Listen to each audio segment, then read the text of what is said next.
This text and have to do it. So, but as a, it's from New Mexico, they don't have what we had, so we went into this really phone shop, this place, a big phone. Yeah, I saw the story. Come as a light, we walk through. So I don't know about everything. Hey, Melissa, this is Jill. Just wanted to make sure you can hear and see everything.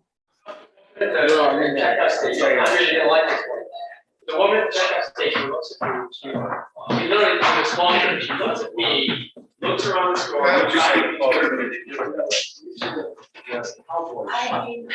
So, small. I just, small. Like for some reason, we always got access to it. So this is the first time it happens. That's really just. Oh, right. Right, so you can just come to order. Never shows up, never looks Continue. Definitely next one.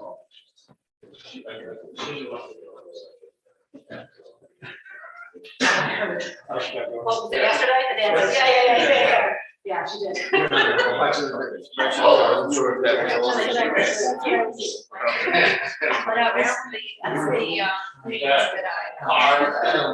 Okay. So we're taking down.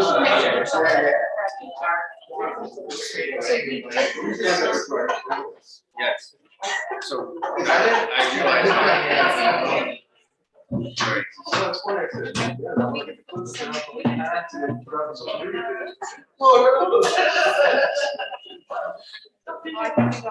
Yeah, we've gone through so many line items. Nobody wants to sit next to you? Huh?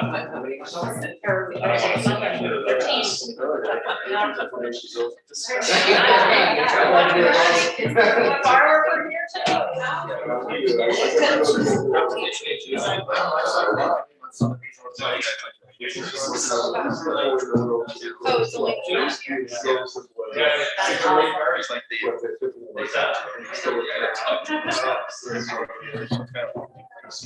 She can remember.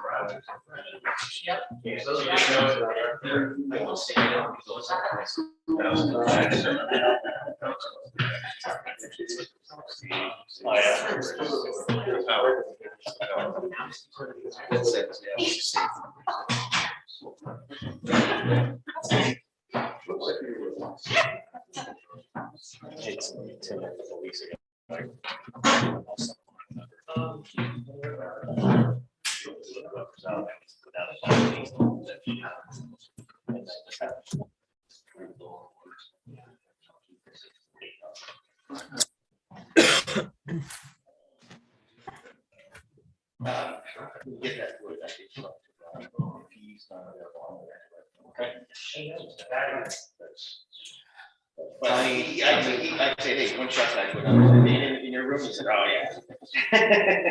So just tell me when you want. Yeah, It doesn't matter. Just go grab it. yeah. I was thinking, it wouldn't take Great. too long to cut off the sheets to length. I'm wondering if the person on. That way you don't have a bunch of cut offs, like big sheets, whatever. Yeah. The way you get all the edges off too, So maybe I'll figure out when I can grab it and cut it all right.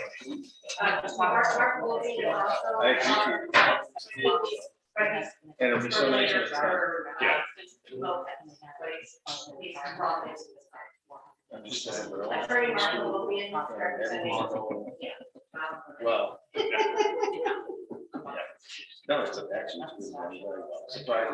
I was like nervous. Yeah. Everybody's, you know, looking sports back and Or forth. they're having happened, it's Johnson. Yeah, man. Which I thought for sure. Nice. Yeah. Very good. Mr. Brandon's school. I have a next question, I'll find out. If we get it, listen, then we'll get it. They just came out today.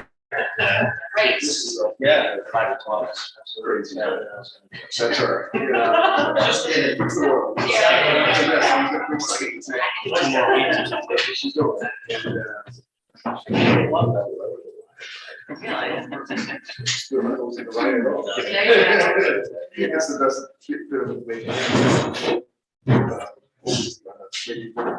Wow.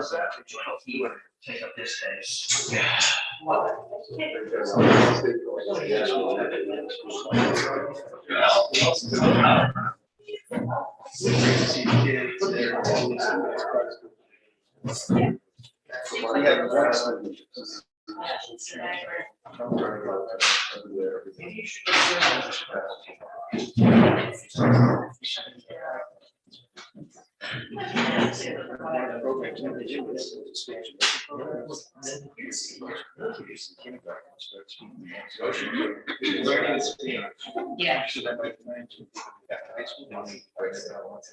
So.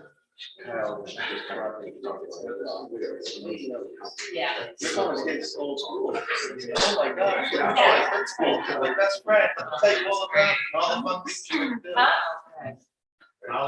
Okay, sounds great.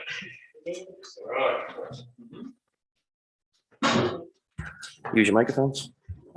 God. Fog. Do I need to use that? It'd be advisable for the people on YouTube so they could hear you. We always ask everybody to step up to the mic if they'd like to speak. Or if you want to. Yeah, that one looks Don't great. need- You want to use that one? No, it's all right. Oh, it's not. It's all right. It will only take me a minute to call the meeting after you.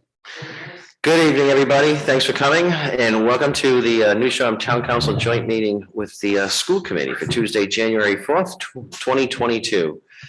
Item number 1 on the agenda is the annual pre-budget meeting with the school committee. And for those that can't see me, Jessica Willey, Chair of the School Committee, and I would also like to call our school committee meeting to order on January 4th, 2022 at 6:30 PM. PM. And before we get started, I do want to introduce a couple of people, if that's okay.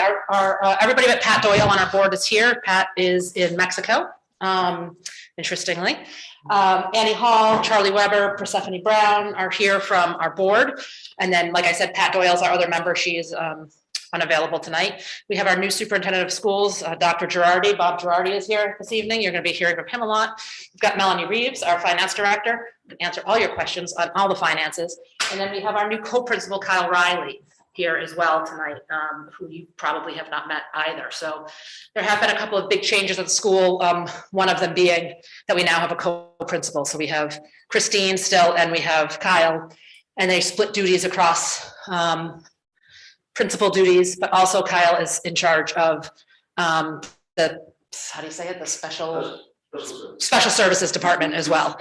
So it's been a big change in the school. It's been great, very helpful. And also, obviously Bob is new as of September. So he just came at the beginning of the school year as well. So we've been, we're getting into our first budget cycle now with Bob. We're getting into, we've got a teacher's contract, the union contract coming up this year, a new 3-year contract. So we've got a lot of big things this year happening. And so I wanted to introduce them, and I'll just have a seat and you can ask questions, or these guys can present, whichever you prefer. Thank you so much, Jess, and welcome, Bob. And I'm sorry, I forgot your name already. Kyle, Bob and Kyle, welcome to Block Island. Thrilled to have you. I'd also like to announce that this is our first meeting with our new town clerk, Millie McGinnis, and congratulations, and looking forward to working with you and Bob and Keith and the rest of the school committee. If you would like to start, Bob? And we have Mary Ann Crawford, our town manager, on Zoom this evening. She's at home ill, so she's and we also have Amy Land, our finance director, on there too. So thanks for coming. The floor is yours. We're over there. Which more? Whatever you feel more comfortable with. Is we've had Just in case I have to take those. we've had some acoustical issues in the room until we can get things squared away, which is on our agenda tonight, ironically, and so if you could just speak into microphone so the public who's listening on YouTube or other outlets can hear you, that'd be great. Absolutely. Thank you. Well, good evening to the town council. Thank you very much for this opportunity to meet with you. And thank you to Jessica Willie for the fine introduction. I want to say it's my honor to be serving this community. I've vacationed here quite a bit, being a Rhode Islander for most of my life. And now I just feel so fortunate to be here. I'd also like to say that it's been my pleasure to work with your town manager and the many town officials that collaborate with the schools. They've been absolutely wonderful and supportive. And I just want you to hear that about how well they work with the schools. I wish for my first meeting that it would be different circumstances, but I really have to report what a challenging budget year this is going to be. And I know you're probably going to hear the same on the town side, because we all know that the pandemic has really made finances challenging for all of us. I'll start with the budget update. There are some unanticipated decreases in revenue and unanticipated increase in expenditures for fiscal year 23. The biggest challenge in unanticipated decrease is that we just received from the state their initial projection to reduce state aid to New Shoreham by the tune of $154,000. That's going to be our greatest challenge. That's actually a 71% decrease from what we got last year. I'm sorry, could you repeat that again? I wasn't expecting the number to be what it was. Exactly. That's a nervous laugh, by the way. The projected reduction in state aid to New Shoreham schools is $154,000, which is a 71% decrease from what we got last year. How? Well, so since the pandemic, public schools have been losing student numbers, and the state aid is based on the number of schools in your students in your school system. And they sent us this projection, and it showed every single district losing money, except for one. There was one district that they actually had an increase in population. In our case, we went down by about 19 students. And because of the less number of students and their formula per student, we're going to lose this money. At least that's just a projection at this point. So we'll see where that goes. You know that the state budget is often fluid right up to the last minute. And we're hoping for the best, but preparing for the worst. Sven, go ahead. Yeah, to build on Mark, the reduction in students is from when to when? What periods, or how's that measured? From last year to this year, 19 students is what they're projecting. So did we have a bump up last year that was an anomaly? I don't know if it was last year, but my understanding is at the beginning of the pandemic, we did have increases in student populations. There were a lot of people who were moving to New Shoreham so that they could access the wonderful schools, moving to their vacation homes and accessing the wonderful schools. So you had a bump up, and now you have this bump down as people perceive the pandemic to be, they're going back to their primary residences, is my understanding. Bob, may I? I'm sorry, Sven. Oh, yeah. Graduation rates or anything like that? I mean, is this because of, is it because of the amount of people that came here to second homes and put the schools in, kids in their schools? I mean, is it these kids that are leaving? Or is it graduating kids or? I believe our class sizes have been relatively stable, so I don't think it's that. I believe it's just the number of students who moved out of town. And did you get a bump last year of extra money because of the increase in these students, or? I'll defer to Melanie. We did have a bump last year, but this decrease is much more than the bump that we received last year. That's what I was trying to We get at. received a bump of 150. 21, 20. So I guess how much of a decrease is it from 2020? Would that be the correct, is that the correct year to ask? No, Everything right. changes. I'm not sure the details. Yeah, I'll sort this out. If I have another question on that, I'll come back to it, because that's kind of new and Yeah, seeing this the is new trend. and unheard of to us this evening, and I've made resolutions. I'll hold that in thought. Thank you so much. Yeah, well, so, and it's early in the state budgeting cycle, but, we've heard rumors that this was going to happen at some point because so many districts had lost population, student population. So we'll see if it actually comes to fruition or not. But, you know, it's one of those things, as you know, that makes budgeting so, and projecting budgets so tricky. You know, there's another reduction in revenue that's actually kind of a good news, bad news, and that is we're actually going to lose about $8,000 in Medicaid reimbursement. But, you know, while that's financially bad, we're losing the revenue. It means that less students need those expensive services and need those additional supports. And so it's good news academically, but bad news financially. It means our kids are doing better and they don't need as many of those services that we would normally get reimbursed for. So. And that's 8,000, you said? About 8,000, yeah, that's what we're at. Now, on the flip side, I don't want to give you all bad news about revenue. On the flip side, we have been awarded the ESSER 3 grant of approximately 112,000. But I have to remind you that some of these grants, and ESSER is one of those where not all of it can be used to offset other, you know, general expenditures. A good portion of it has to be used to prevent student learning loss. And so you have to put programs in to help. You know, the idea of that money is try to help kids get caught up because they fell behind. So not all that money, you know, we'll try to be creative with some of those grant funds and use it maybe for technology money that we might have spent or some other type of money that would help with learning loss.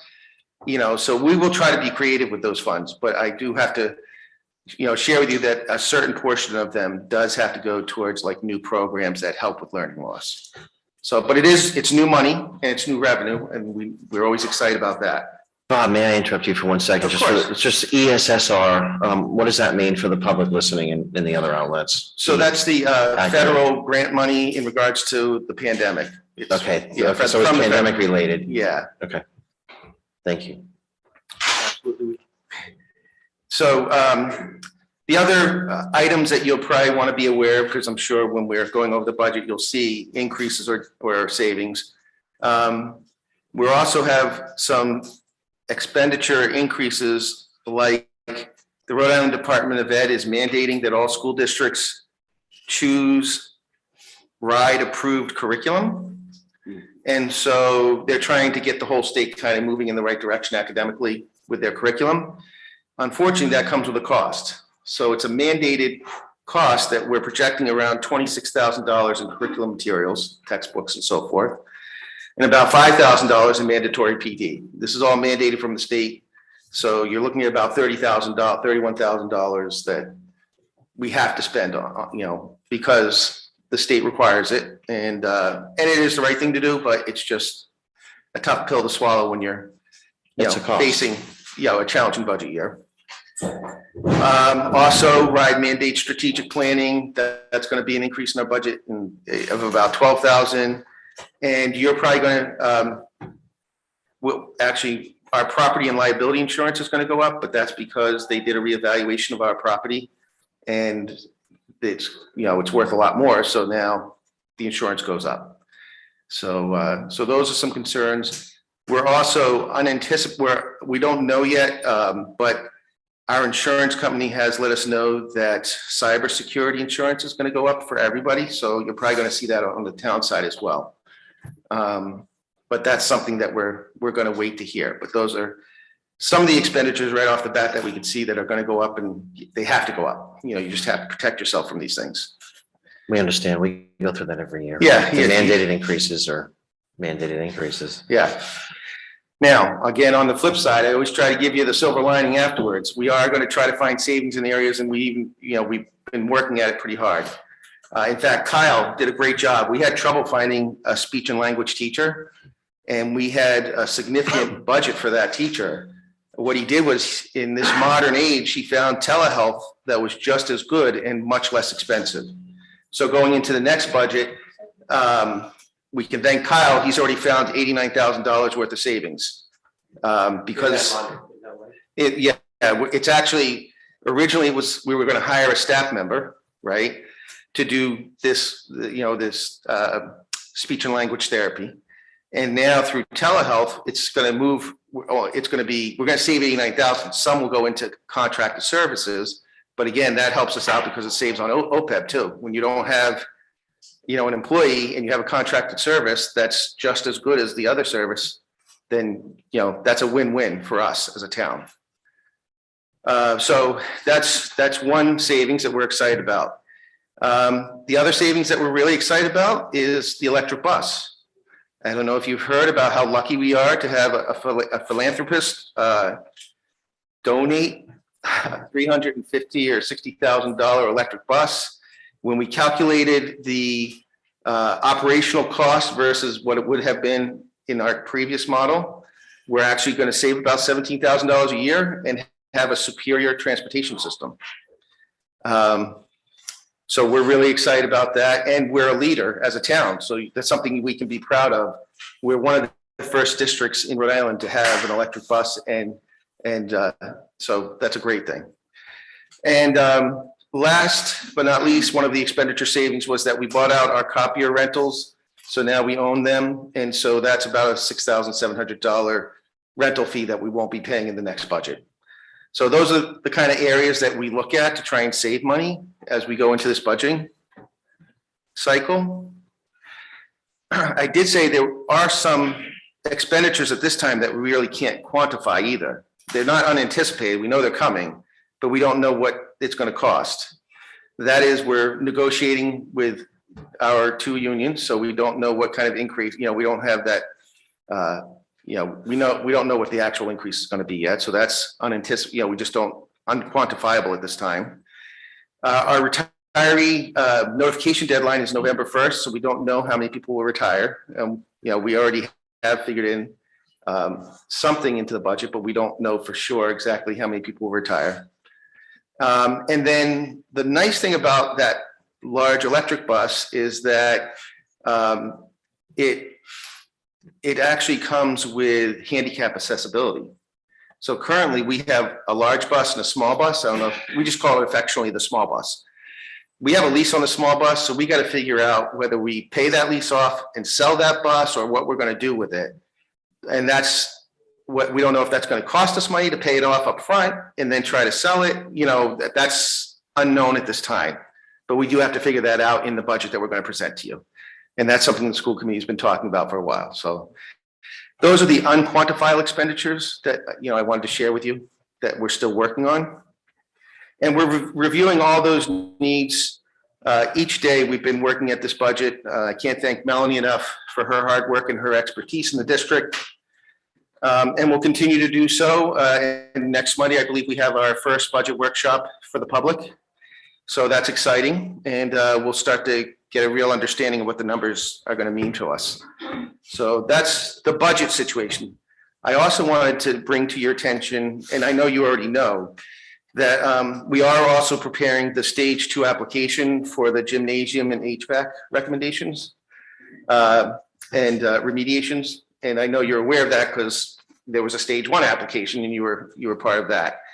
Our team would like to come to your January 19th meeting to show you the details of the renovations that we'll be recommending and the costs associated with those recommendations.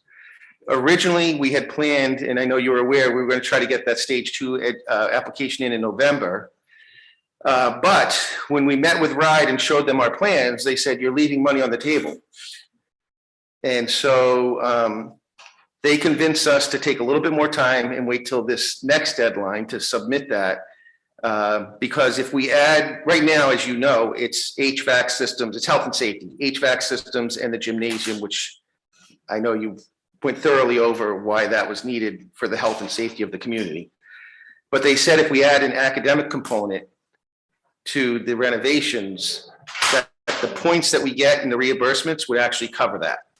And so it's like, I don't want to say free money, but it's like you get reimbursed if you do this and you follow the rules with RIDE. So, we'll give you greater details when we meet with you next time, but that's a big overall picture of our budget situation and how it impacts the town of New Shoreham. So if you have any other further questions, we're happy to answer them, but that's my overview.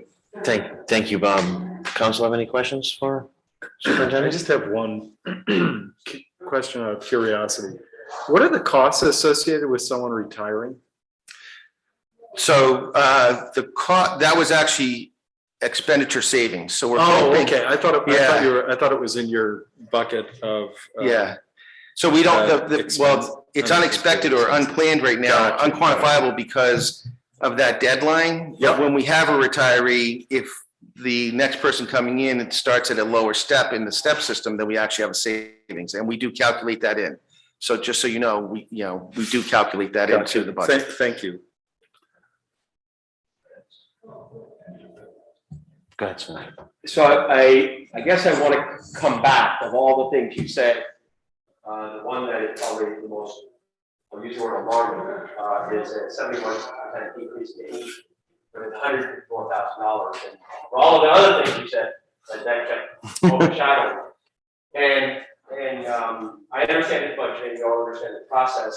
I guess the big question is, what can we as the town do to help in promote, lobby, I don't know, whatever words we want to use, but whether it's going back to Martha's comment about 2020, whether it's, pandemic related, I don't want to get into details, but whatever we can do, we are desperate to help. And I think that gets to representatives, senators, people, just a host of things. One of the topics on the agenda is lobbying. So I guess my question would be, even with your experience, what you know so far, is there anything you can think of that we should be thinking about, or when can you update us on that, or what's the best? Well, so you read my mind. The best thing for us, but but as far as the solution or the potential solutions, I think the best thing to do is to write our representatives as groups. And so maybe we can see what we can do to write something up, and maybe at our next meeting, that could be an agenda item too, sending something out to our representatives saying that we need more support as town. And I guess every town is going to do that, right? So every town is going to have to do. So I guess my question is really, how do we stand out, or how do we demonstrate true need? It's very different when you've got whatever the real number is, 110 or 125, and go down to 105. There's so many fixed costs in our system that we can't absorb versus a 600 student school system. They're totally different world, and I guess somehow we need to make. In my opinion, most of the times they forget about who we are. Yep. So it's easy to just sort of apply the general template rule. Right. And whatever we can do to help. Yeah, highlight the fact that a smaller budget is tougher to adjust to a huge decrease. Yeah, I agree with you. We've got to figure out a way to get that message across to them. Thank you. By my math, that means some 37 other cities or towns are facing the same problem. Do you communicate with other superintendents and such in hopes of sharing some knowledge on how to approach this? Yes, as a matter of fact, that data came to us through the Rhode Island School Superintendents Association, and we're all very concerned about it. Everyone except for Smithfield. They're the only ones who are going up. So, but yes, and so we have monthly meetings where we can bring it up and talk about, what are you doing in your, and so that's our general forum as a superintendent. So you're brand new with this major deficit and a 3-year contract sitting in front of you. Good luck. Well, I feel fortunate to work with the team I do. Like I said, Kyle already came up with a creative solution. Melanie couldn't be any more accurate than, I'm really enjoying working with my administrative team. And we'll do it. The bottom line is you have to get the job done, just like Bill Belichick. Just get it done, right? Just do your job. So we will do our jobs, and we'll do our best for you. Well, I'll tell you this. When I drive a taxi in the summer, when I get a tour, half of it is spent telling our visitors how wonderful our Block Underwood students are. And I hate to say it, and I'm not on wood when I say it because I don't want to jinx it, but Block Underwood kids are the best. So you're parents are really good school. I agree with you, and part of my entry plan is to interview as many people as I can. So if any of you want to give me a call at my office, we'll set up a time. I'd love to talk to you. But in talking to the students, you know what the number one thing they say is? They say, Block Island is so small that we know everybody, and when somebody's hurting, we're all there for them. Number one. Number two, the Block Island students say, we as kids work so hard in the summer, it makes us more responsible in the winter. And I see that. So it's nice to hear the kids giving me that information, and it's nice to be able to share that with you. Yeah, my pleasure, and thank you for this honor. Does anybody else have any questions or comments for the superintendent before we wrap it up, or council-wise, or? Now, the information on what different school districts are getting last year, this year, where is that available? I have a spreadsheet that I could share with you. That would be great. Yeah, You could send it to Millie and she'll distribute it to us. for sure. And the criteria of how that, if a purely student decline, that's one thing, but I bet you there's more to it. Well, it's their it says their formula, but you'll see the actual student decline as being one of the major factors based on their formula. Thanks, Bob. Thank you. Good. School committee, you all set? Yeah, just to say that, we do meet, we usually do the third Monday of the month. And, we'll keep you posted, we'll be back and through all the budget sessions, we'll be here and keeping you updated, on that, so. Thank you, What time Jess. is the budget session on Monday? We have, I think, 6 or 7 budget session schedules, and I think Mondays, That's, the first one. it's at 7. It is a 7. Monday, 7. Be the preliminary, where we start to, go through it, see where. Generally, what happens is we take a look at that first one, and we try to get it, try to get it in front of you when we present it to be a place where we think it's, manageable. That process starts Monday. We all look forward to it, I'm sure, right? Always. Thanks, Jess. Thanks, school committee, for coming. I see Annie, baby. I'm looking over here, but Annie's way back there. Thank you, and Charlie, too. I'll make a motion to adjourn the annual pre-budget meeting with the school committee. Second. Motion is made and seconded by Sven. All those in the council in favor? Keith? Yes. Martha? Good. Keith? Sven? She's all in favor? 5-0. Our meeting's adjourned with you guys. Thank you so much. Much appreciated. Do I need to adjourn our meeting? Yes. So I would make a motion, to adjourn the school committee meeting. All those in favor? Second. Oh, yeah, second, sorry. Oh, so flustered. Danny? Charlie? Aye. Aye, Chris Evans, aye. Thank you for motion passes 4-0.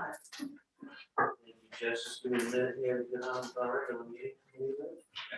Thank you, guys. Yeah, thank you. You guys have a good night. So long, Charlie. Good to see you. Thanks, John. Thanks. Yeah. Millie, just let me know when you're ready. Nice to see you, Kyle. Thank you. Sorry. Thank you, Bob. Thank you, Bob. And I'll get that.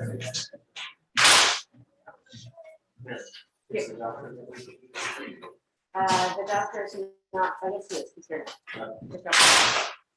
So, in addition to Marion and. We have Marianne Crawford, we have town solicitor Kathy Marola, Dr. Workup, and finance director Amy Lynn.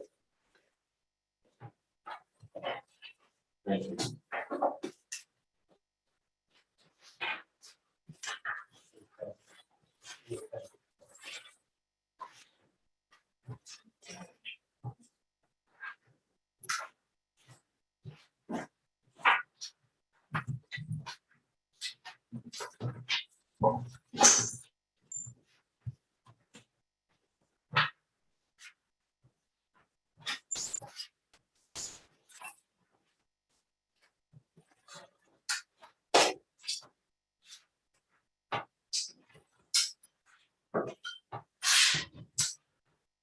Good evening, everybody. Thanks for coming, and welcome to the New Shum Town Council meeting for Tuesday, January 4th, 2022. First item on the agenda is public comment. David Lewis.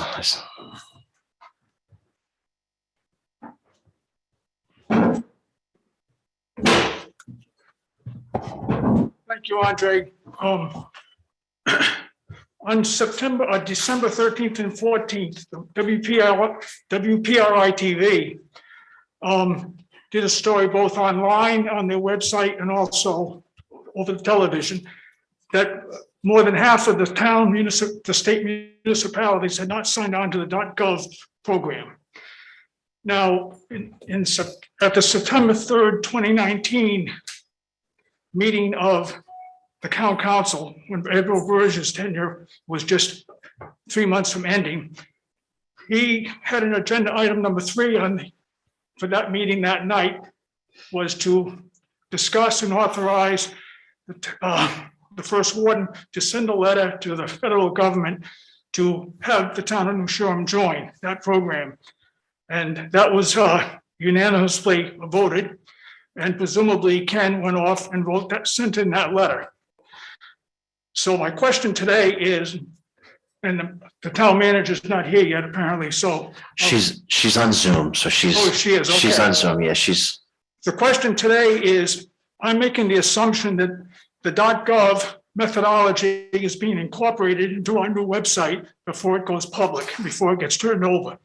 Is that a reasonable assumption, or is this something that has fallen through the crack, given the change or turnover in town managers that we've had since Edward Burge left? And Marianne is ready to respond. Go ahead, Marianne.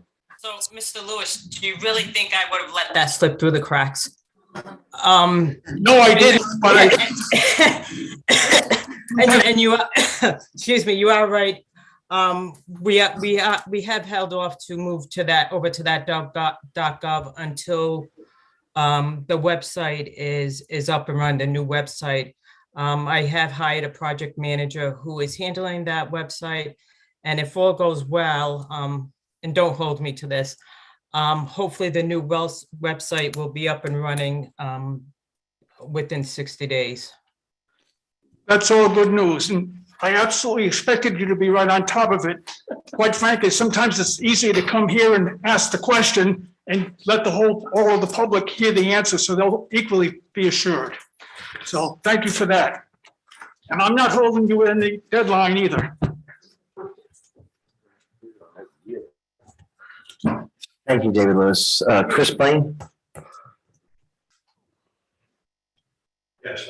I'd like to ask the council, there was an article in the Block Island Times regarding Scotch Beach Road. And I'd like to ask the council to really give this some thought and research and get this right. A lot has been done down there that really, a wall was taken down. I heard that there was a survey that was done. The property has changed hands at the intersection of Scotch Beach Road and Corn Neck Road. It's supposed to be 50 feet wide. I don't have to tell you it isn't. Talking about changing the direction of the road and other things, but I think it's time, if you read the journal at all, the Providence Journal, on the mainland where they're having problems with access to the shoreline, the town did have a shoreline access committee, and I served on it.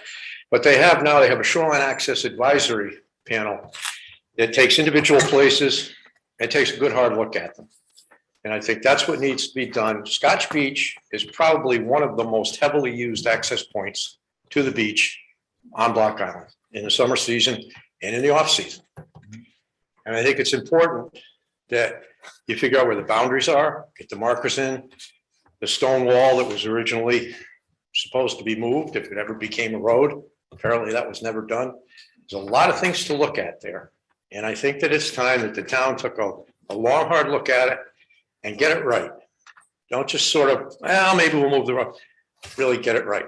That's what I'd like to ask the council to do. And if you need volunteers, I'm sure there are people that I know I would be willing to help. I have access to some historical knowledge of it through my mother. But I think it's important. Thank you, Chris. Well, add one other thing, if you don't mind. No, go ahead. This is brief, but personally, I'm getting really tired of watching all the vehicles on Block Island that are registered out of state driving around Block Island. These are people that are working here. This isn't, like a weekend. And I don't have to, I'm not going to go through a whole list, but there are a lot of vehicles out here that are not registered in Rhode Island. 30 days, register your vehicle here. I don't know if you start with a notice. I don't know if you want to do whatever you want to do. I pay taxes in Rhode Island. I register my vehicle. I get it inspected. It's insured. The out-of-state vehicles, you don't know what's been done. You don't know if they're insured, registered, inspected. You're here 30 days. I think it's time. It's January. I mean, I think it's time that you took a look around and said, let's get this straightened out. Thank you. Thank you. About the Scotch Beach Access, Martha and I were just talking about that yesterday, and thanks for coming and bringing that up, because that is, I mean, I don't know if it's come up much with Mary Ann since she's in her tenure since she's been here, but I do remember that we had a survey done down there. And I think, do you remember anything else? It was, so we'll. Yeah, but I asked this to be put on the agenda. I'm asking again to be put on the agenda. Because I think the point that Chris raised, this all begins with the deed to that piece of property. It doesn't begin with something somebody did 3 years ago or 20 years ago.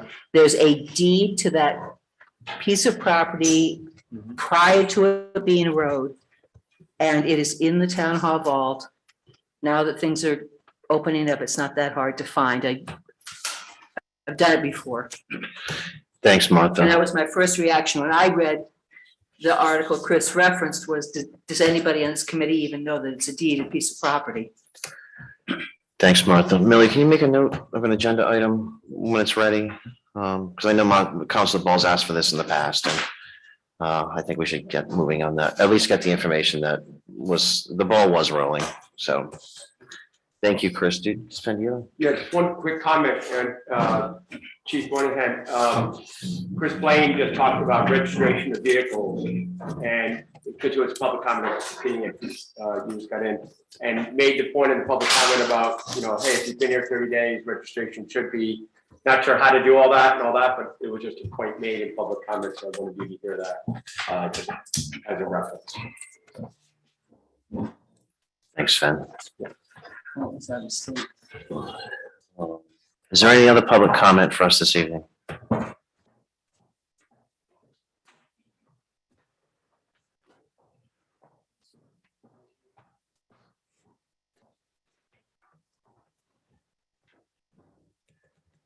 Seeing or hearing none. First item on the agenda is a report from Dr. Tom Warkup, Block Island Medical Center Director, regarding COVID-19 and public health, and/or discuss and act on an emergency town ordinance to mitigate the spread of COVID-19 to protect the health, safety, and welfare of the residents of and visitors to the town, which are imminently imperiled by an unforeseen circumstance. Millie, do we have the doctor? Yes, we do. Hi, Tom. Good evening, everyone. Can you hear me okay? Yeah, Tom, thanks for joining us this evening. Just wondering if you could update us on the latest. Absolutely. So we've seen a significant surge in our state. Last time I reported out to the council on 12/14, we were at already a very high 620 per 100,000 cases per 100,000 patients in Rhode Island, and now we're up to 2,133. So we're more than 3 times that in less than a 4-week period of time. Our percent positivity rate has exploded from 7.1% last week to 16.7% in the state. Hospitalizations have doubled from 12/14, which was 168 patients in the hospital, to 347. We have had a variety of cases on the island, both in adults and children. It's getting difficult to get a good grasp on numbers because a lot of home testing is being done, and it may cease there. But I would please ask everyone to be extra cautious over the next 10 days. Please wear masks in the communities. I was out in the community on Sunday. There's some businesses that still have a variety of people that are walking around without masks. I'd please ask them to do it for other members of the community. The surge is certainly unfortunate, but it's expected with holiday travel, gatherings, and the increased transmissibility of the Omicron variant, which is now 60% of the variant burden in Rhode Island. So it's really taken off in the last several weeks. We on Block Island and the Rhode Island DOH are in weekly communications about continuing testing and vaccination events through the surge. And then at a later point in time, they will transition it to the medical center. But at that that was only after the surge happened, so I'm not expecting that to be imminent. Thank you, Doctor. Council? Yeah, I have a question. This is Martha. Do we know if the numbers that we have on positive tests are unique numbers, or if we have people who are testing multiple times? Yeah, it's a great question. I don't know if they're being double counted in the database, but I'm certainly referring to them as a unique individual case. So we have a number of cases that I think are testing both by home and at more established venues. Whether or not they also reported into the database from a home test, which they can. I suspect that they're not doing that. So the individual cases that we seem to be having, which are more than a dozen, are going to be unique individuals.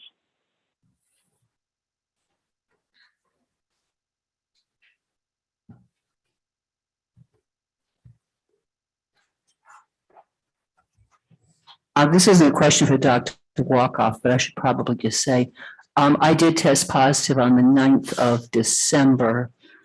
So my quarantine was up on the 19th.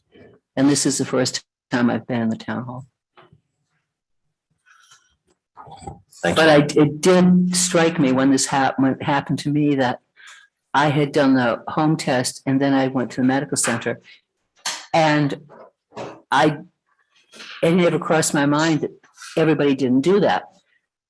And so we really don't have any idea of a lot of the numbers out here. Mm-hmm. I'm concerned about that. Thank you, Martha.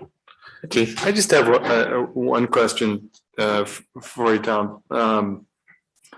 What data do you look at? Because I'm starting to wonder whether the number of positive tests is, I know it's only been 2 years only. I know it's been 2 years, but it almost seems archaic to be tracking positive tests when it seems like it's so endemic in our in our culture right now. Is it hospitalization? I'm in full agreement. It's been something I've been saying for the last several days or maybe a week, where I think we need to move away from this kind of desire for testing and testing and testing, because it feels like an action item that can be done either by the government or by departments of health, but really it should be vaccinate, vaccinate, vaccinate. I think it is endemic. It will be certainly endemic in a actual definition way soon, but the data is coming in so many different ways. I think it's skewing its authenticity overall. So therefore, at this point, get your primary vaccination series, get your boosters. Most of the data is supportive of the Omicron's increasing transmissibility, has reduced lethality for people that have been fully vaccinated. It hasn't been a significant health challenge, which is terrific. I think it's a remnant legacy from when we first started more than a year ago to test incessantly, but I'm not so sure it doesn't create a sense of panic where it shouldn't exist. But if it keeps it in the forefront of people's minds, I think my fear would be that it just gives more validation for people that are not interested in public safety with mask wearing or vaccinations, that just feel like it's moved out of the public realm. Thank you. Go ahead. Dr. Workup, this is Sven.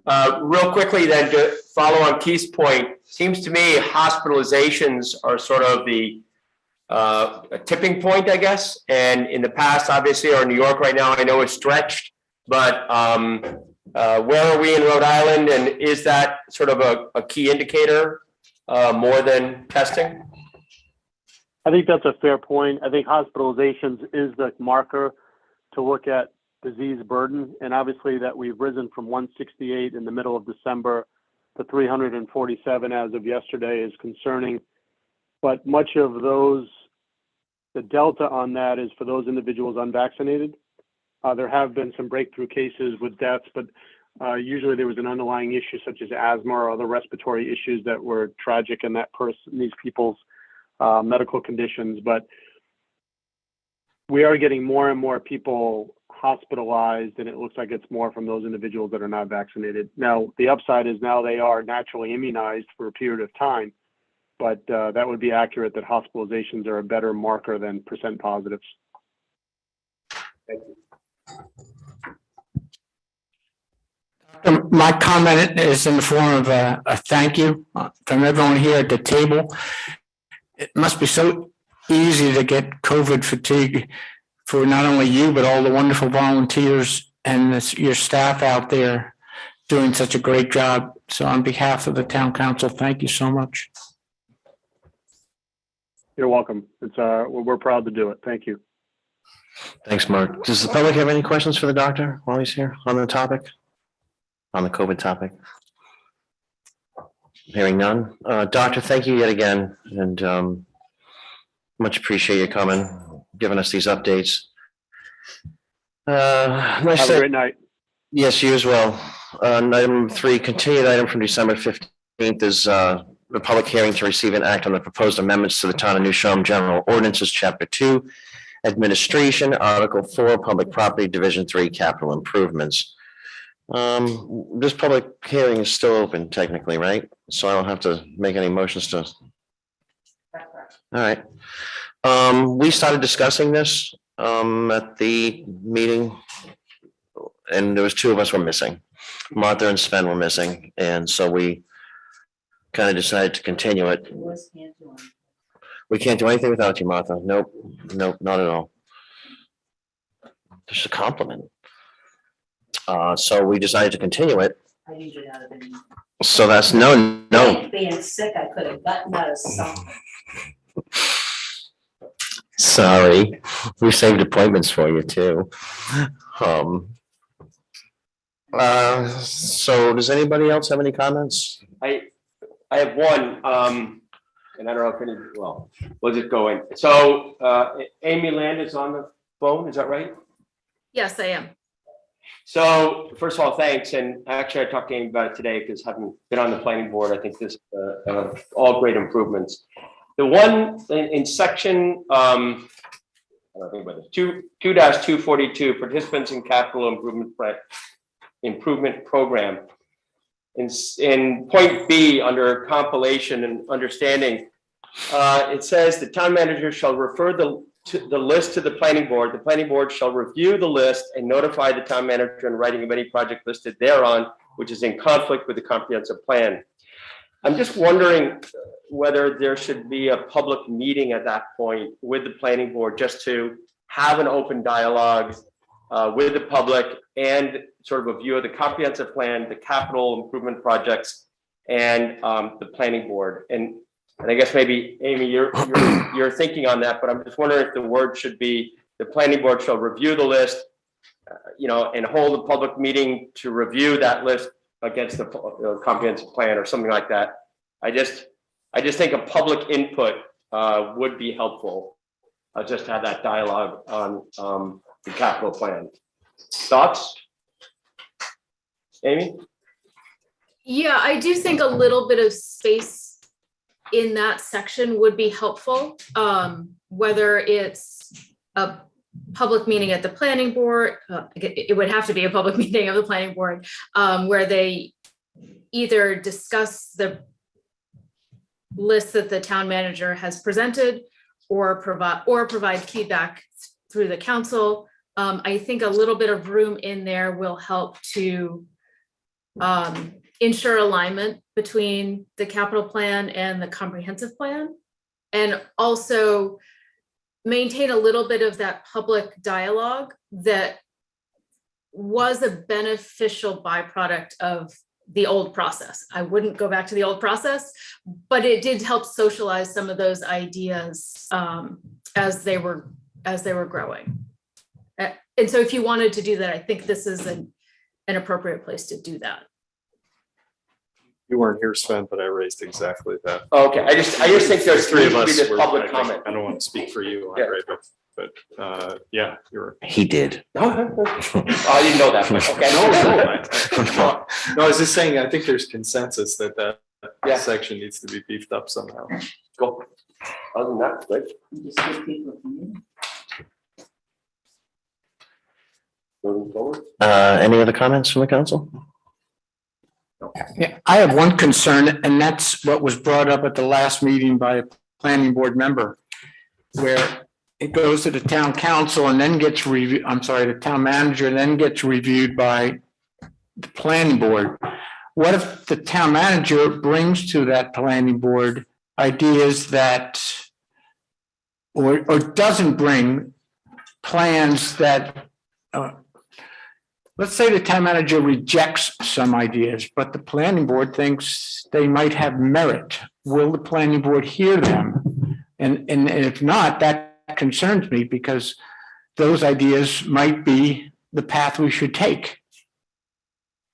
And right now, it leaves it with the town manager to kind of cull all the ideas and then present it to us, or at least then present it to the town planning board before it gets to us. I'm missing that planning board component. I mean, we appoint these members because of their diversity and their knowledge and expertise and different opinions. And I don't want to lose that. Thanks, Mark. Does anybody, is there an answer to what Mark's? I wish there were some other planning board members here to give some input on that.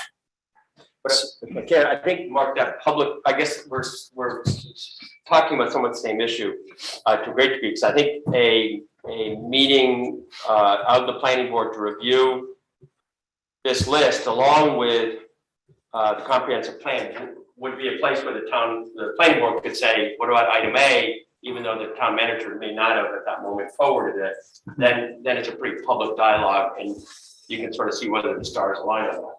So I think we're touching into the same point, I think.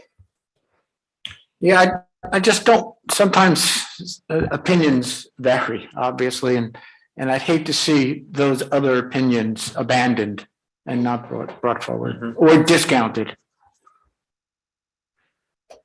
Can I ask a procedural question, Yeah, Andre? go ahead. So how does this work? We're in public hearing now. We have a couple of ideas bouncing around.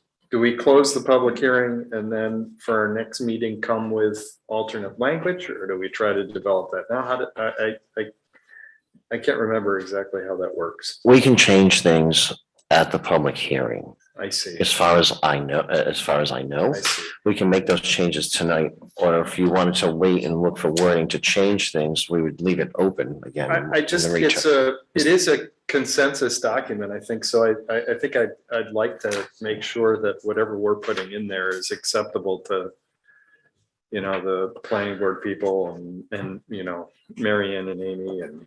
We can make those changes tonight while the public hearing is. Attorney Marola is on here as well, and she might be better to respond to this. Yeah. The only thing that I would say about this broad base process is if there's nothing that we should have learned over the past several years, somebody's got to be in charge. And if you end up with 7 people, well, we're not even going to go with what a committee comes up with because we all know the answer. And I just feel frustrated because over the years I've seen the same things just move along in the capital plan, and then everybody this year is going, they're paving the dump road. And I said, well, yeah, it's been there for a while. You voted for it. I've mentioned this before, I know. If you went to town meeting, you voted for it, for pity's sakes, weren't you paying any attention? And, no. And I just, I remember when people actually came to meetings and were involved. And I'm not seeing that anymore, and I'm seeing it get narrower and narrower. And I think it's a laudable, lofty goal, but I'd like to see somebody have an idea of making it happen somehow. Because just throwing the doors open and saying, come to the meeting is not doing the trick. Or having fancy music. Okay, I sorry. agree, invitations won't get people there, but at least there's a public meeting to have that dialogue. Right now, the way that sentence, or I think to Mark's point, the way that's written is basically, there's, planning board reviews, notifies the town manager of any issues. There's no necessarily public dialogue about that. Oh, I don't have any problem with public dialogue or having a meeting. I just think flipping this back to what it was isn't Okay. an answer. Oh, yeah. Is there any comments from the public on the public hearing? It was Kristen Bauman, I see your hand up.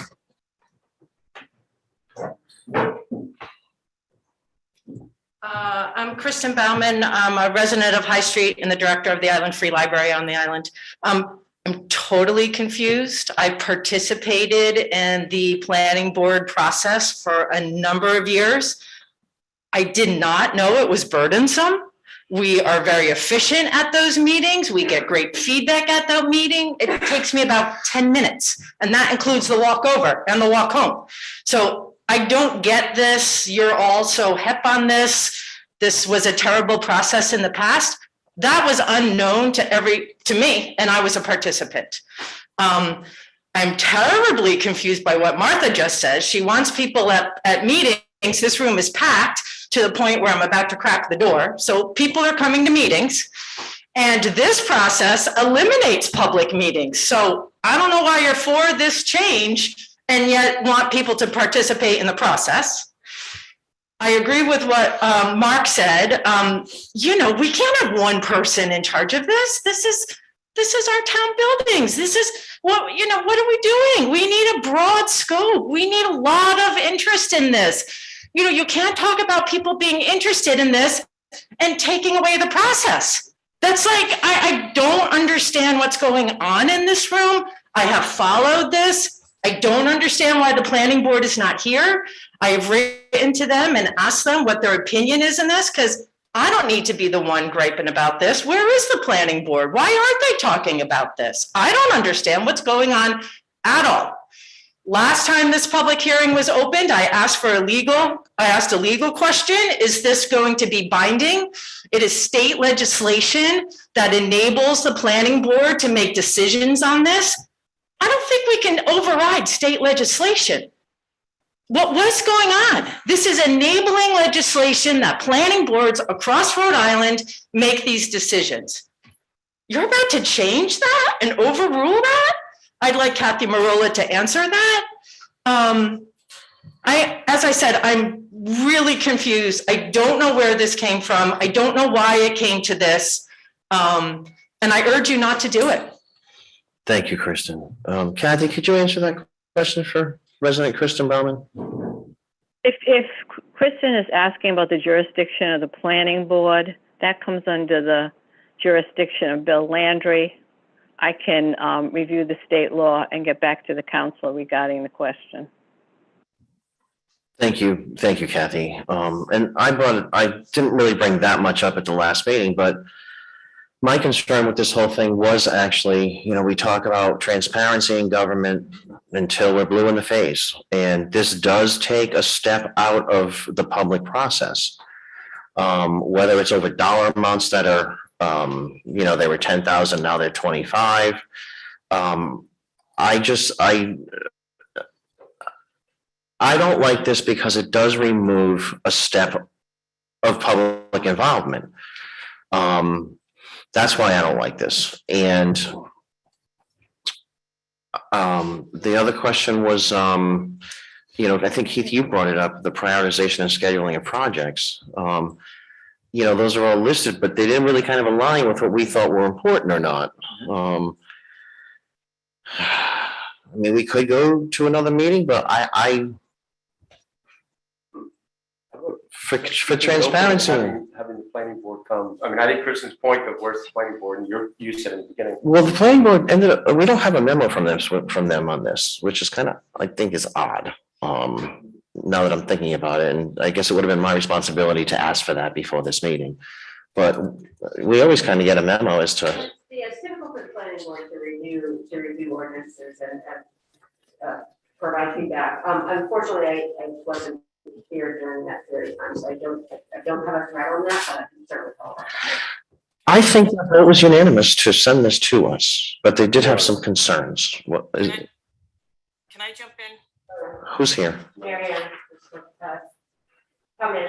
This is weird, trying to zoom in and talk at the same time, and unfortunately, I think I gotta text Millie to let her know my hand is up. Couple of quick thoughts, just to let people know what the process currently is placed. With the capital budgets, we asked the department heads to submit them to myself and Amy. The meetings that we're having with staff is not Amy and I, they're not in a vacuum. The meetings that we've been having is myself, Amy, the facilities director, as well as the police chief as the DPW director. So we have 4 people involved with these discussions. And bringing in the new facilities director, even in the initial meetings that we've had, has been extremely beneficial, at least in the meetings that we have started. I've also had a couple of staff members say to us after we completed that they found the meetings and what we've done now beneficial to the process than what they were doing before. So there's been some positive feedback also. Once we present the budget or what with the items to the planning board, we're not done with the public process, because as you know, the 5-year capital, 6-year capital budget dovetails and continues in the dialogue and all the budget workshops that we will have before the financial town meeting. So if the council's concerned that we're eliminating some of the public dialogue, I think we'll continue. I think the public dialogue we were having is the exact same public dialogue we were having before. Instead of department heads going to the planning board with the meeting, they're meeting on the staff level with questions being asked at the staff level. To hold what Amy suggested, adding to this is fine. Let the planning board have that public meeting. That's okay. I have no concerns adding that, but I just didn't want the council to leave this meeting thinking that we're eliminating some of the public dialogue, because like I said, this capital budgets will be included in all the budgets. And even when we do the workshop, one of the workshops will be the capital. So that will continue, we will not lose that. I did go before the planning board with this ordinance, and we discussed it. Keith was in the audience at the time. We did discuss the amount increasing from, what was it, 10 to 20,000, to 10 to 25,000. And I suggested at that meeting that I would have preferred going to 50, but Amy strategically reeled me in really quickly back down to the 25. So based on the dialogue that we had with the planning board, they didn't seem, they seemed encouraged and also were ready to move forward with this. So I just offer that to the council at this point. Thank you, Mary Ann. Go ahead, Keith. What if we did this? So we're talking about 2-243B. The town manager shall refer the list to the planning board. The planning board shall review the list, hold a public hearing to solicit input on the list, and provide a report to the town manager regarding the public comments, and notify the town manager in writing of any project listed thereon which is in conflict with the comprehensive community plan. So they have, the town manager comes up with a list, town manager submits it to planning. Planning reviews it and holds a hearing so that the public can come and review the projects that are on that list, specifically with the planning board. If there's some particular thing that the public is either tremendously supportive of or has concerns about, the planning board fills the role of talking to the town manager after that hearing and saying, look, there's great support for Project X. It's information that the town manager might not otherwise have gotten earlier in the process than the workshops will provide it. Hold that thought. Okay, so Mary Ann, it's about a position. I'm not talking about personal, obviously here, but to me, this puts too much of the decision-making in the town manager's wheelhouse.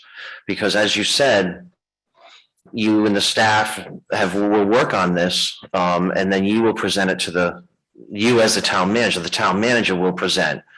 But you're also the town manager is also in charge of the staff. So, we might not get everything because it's staff driven. You represent the staff and then you present you as the town manager present that. Whereas the way it used to be, it would be the planning board in a public meeting. So what I'm kind of getting at, and correct me if I'm wrong, is that it does centralize it in the town manager's office with the staff, but the town manager is in charge of that staff. So, you know what I'm saying? Whereas now the way it is, it's discussed in public amongst the public with anybody who wants to come. And that's how it's hashed out. Am I wrong?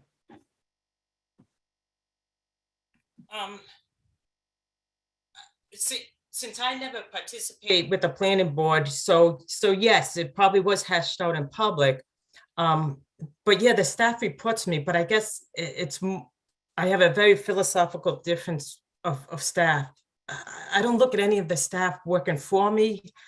Collectively, we work together as a staff, especially the department heads. And I've been, trying to really get that message across. Whether the council wants to have it be the way is the ordinance is presented, or with the planning board, that's the policy decision the council has to make. The particular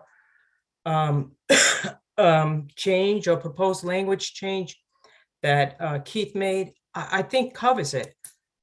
But that the council has to be comfortable with that. Amy wants to jump in too. Amy, go ahead, and then Sven and David Lewis.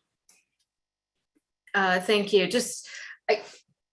Both Andre and Marianne mentioned the upside and downside of centralizing that information and aggregating through the town manager's office.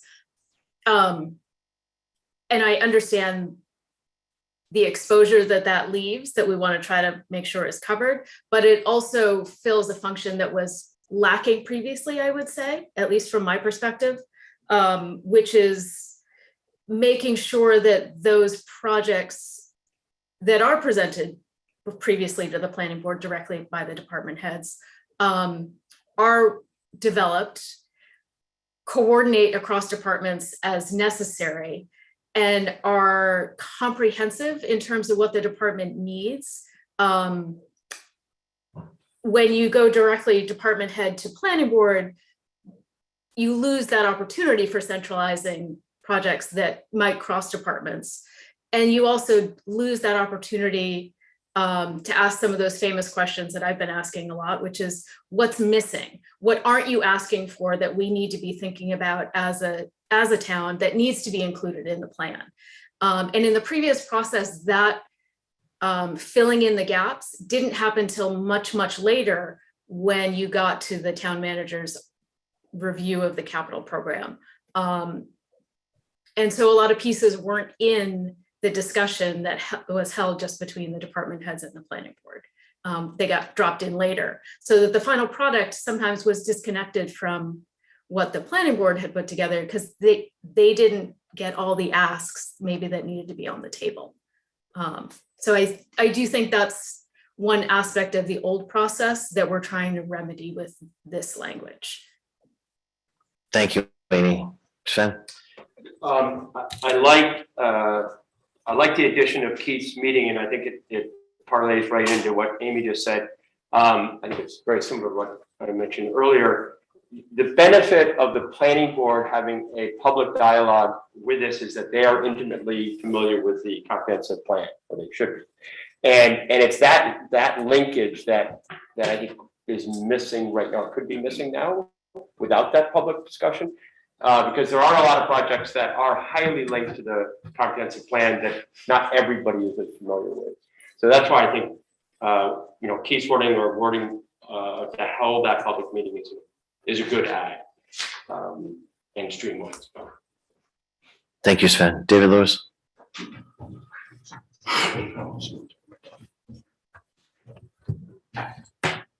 Thank you again, Andre. I wanted to reinforce what the town manager is saying because I agree with her. And I also like the addition that Keith is recommending. Here's my thinking. I come from a heavy construction environment. And I also come from the planning side as well as the operations side. So looking at the town government as difficult as a major construction, heavy construction project, what's the new approach over the last couple of years has delivered that was absent before, to my way of thinking, and is now going to be institutionalized in this new ordinance, is to the community benefit in the following manner. The planning board is a planning organization. That's where they specialize in. They make plans. They're somewhat divorced from the financial aspect. They're really divorced from the execution. What this new methodology and approach has brought in recent years is the execution team, which is everybody in town hall and staff, is intimately involved in the development of the plan so much earlier, so that ultimately, by the time you get to financial town meeting, you have not only a good plan, but you have an execution plan that is already formulated and evaluated and spread out across more projects than it can be accomplished in the near term, and schedule them in and put notional values against the cost of that plan, so that in fact you have a much more rational plan to present to council in March at the budget hearing periods.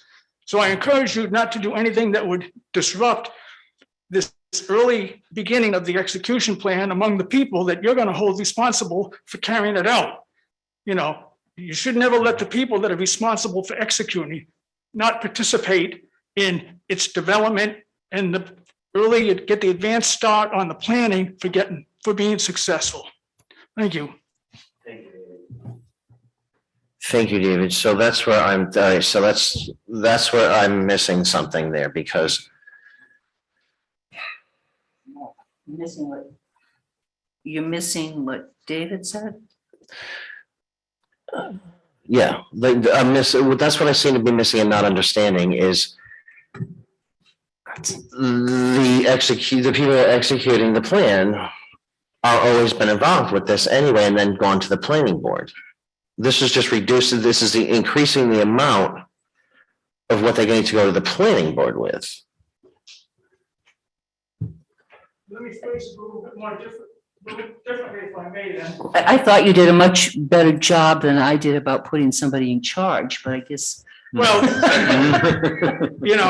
one of the things that impressed me, and this is no criticism of previous town managers. It's been a long time until just recently since I ever saw a 10-year plan for capital performance that was produced in town hall and executed to and held responsible for executing to by the council. And I think that is a process that needs to be encouraged and move forward. Mm-hmm.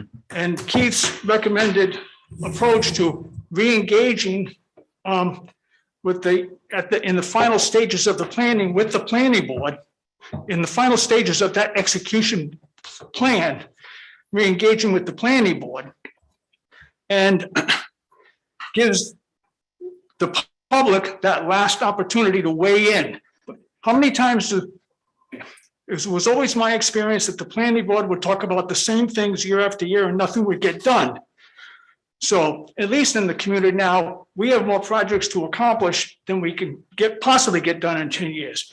But at least there's some rationale and some thought that prevents us from ignoring all of the important stuff so that we get some of the important stuff done and some of the important stuff gets deferred, just like everything else gets deferred.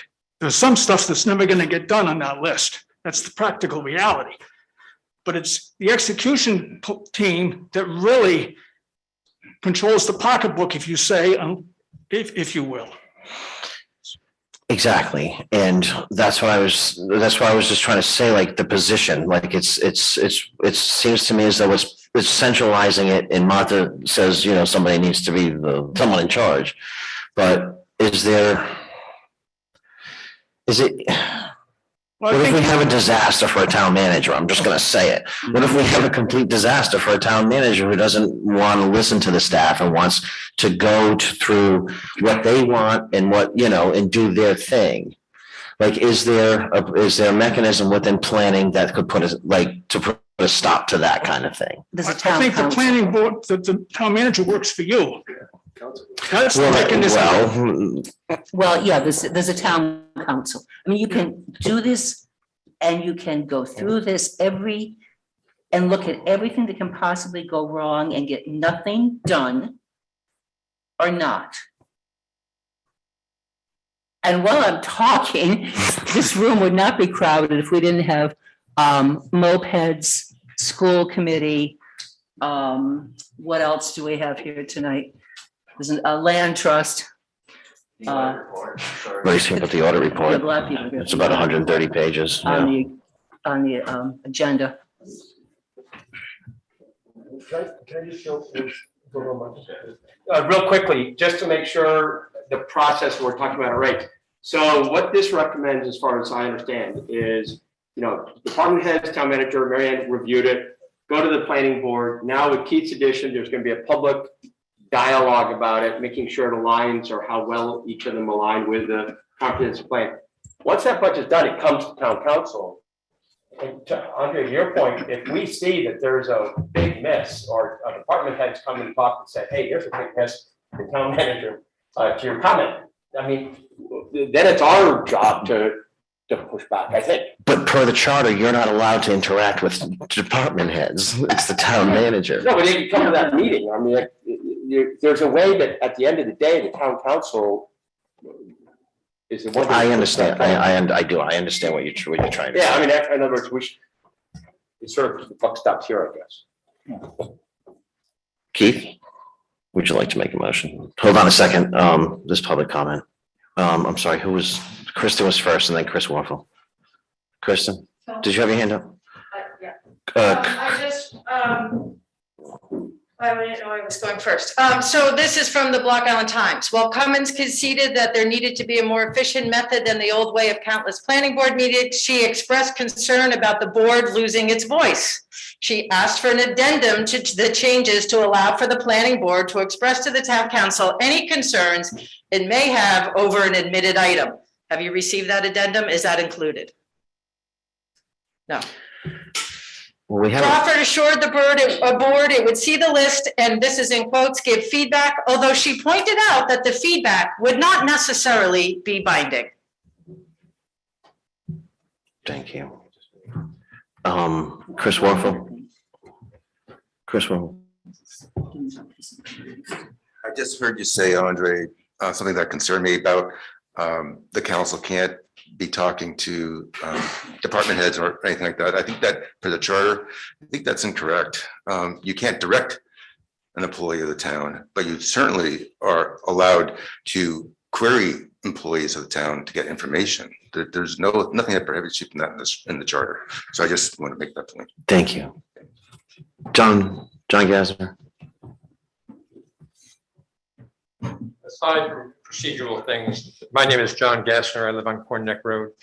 Aside from procedural things, I'm sure you're going to get this correct. I just have a project that I'd like to add to this list. And that is at the end of the transfer station or dump road going to the West Beach. is just unbelievable. And I think that area should be cleaned up and have that access, a pleasant access and a pleasurable access to get to the beach. Thank you, John. Any more public comment? Melly, does anybody on your Zoom have anything to say? Not for, no. Keith? Yes. I see you scribbling. Let's just work this out. So I'm saying in B, sentence, town manager shall refer the list of the planning board, period. The planning board shall review the list. Planning board shall review the list and hold a public hearing on the list. You know what? Give me 2 minutes to finish writing this. Yes, I'm modifying the planning board shall review.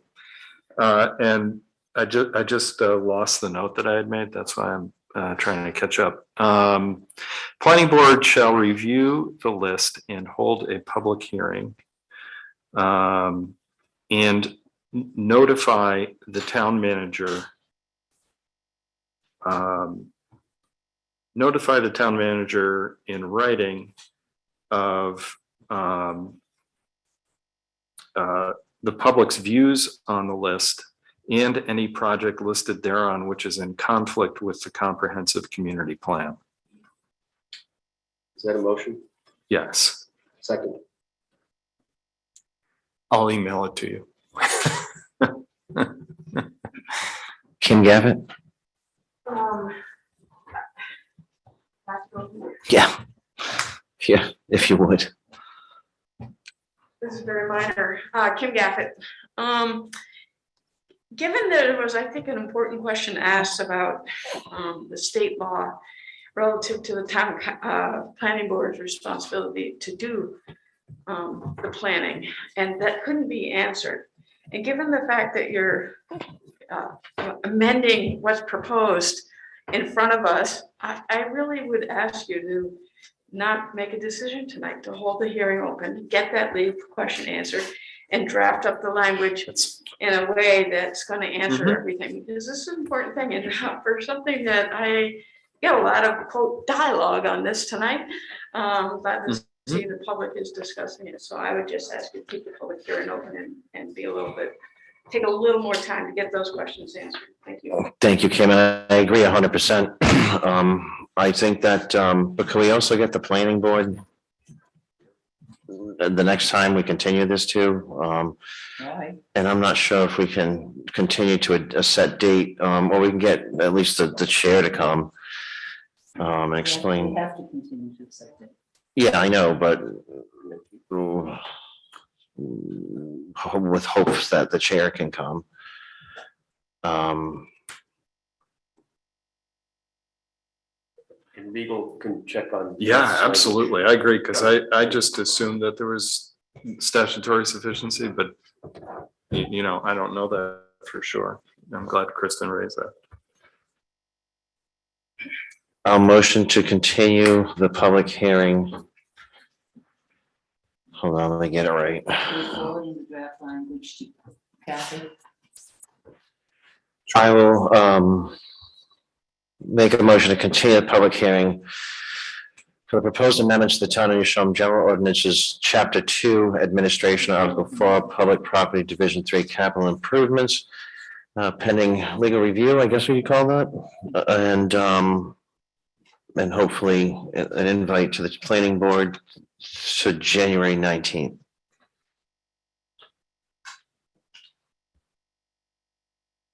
Do you want to say no, the motion, the language that is made a motion and seconded, or, because right now it's hanging, or should we take? I'll withdraw. I'll withdraw the motion. second, Yeah. so either way. Okay, yeah, you just withdraw yours, so I just, And I withdraw the second, and I second your motion, your continuance. motion's been made and seconded. Comments? Council or public? I'd just like to thank everybody for the comments.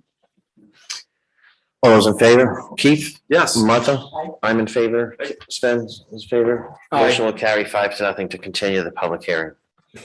It's just these comments tonight that makes me want that planning board component to stay with this.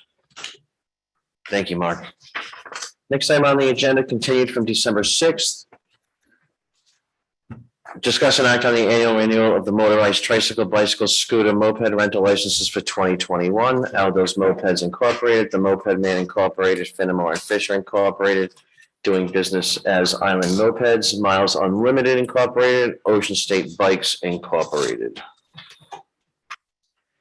Again, in the absence of two council members, we continued this item from that meeting. There were only three of us at the time, so that's where we're at. Hang on a second. I see there's moped operators are in the room. Hi. Hi,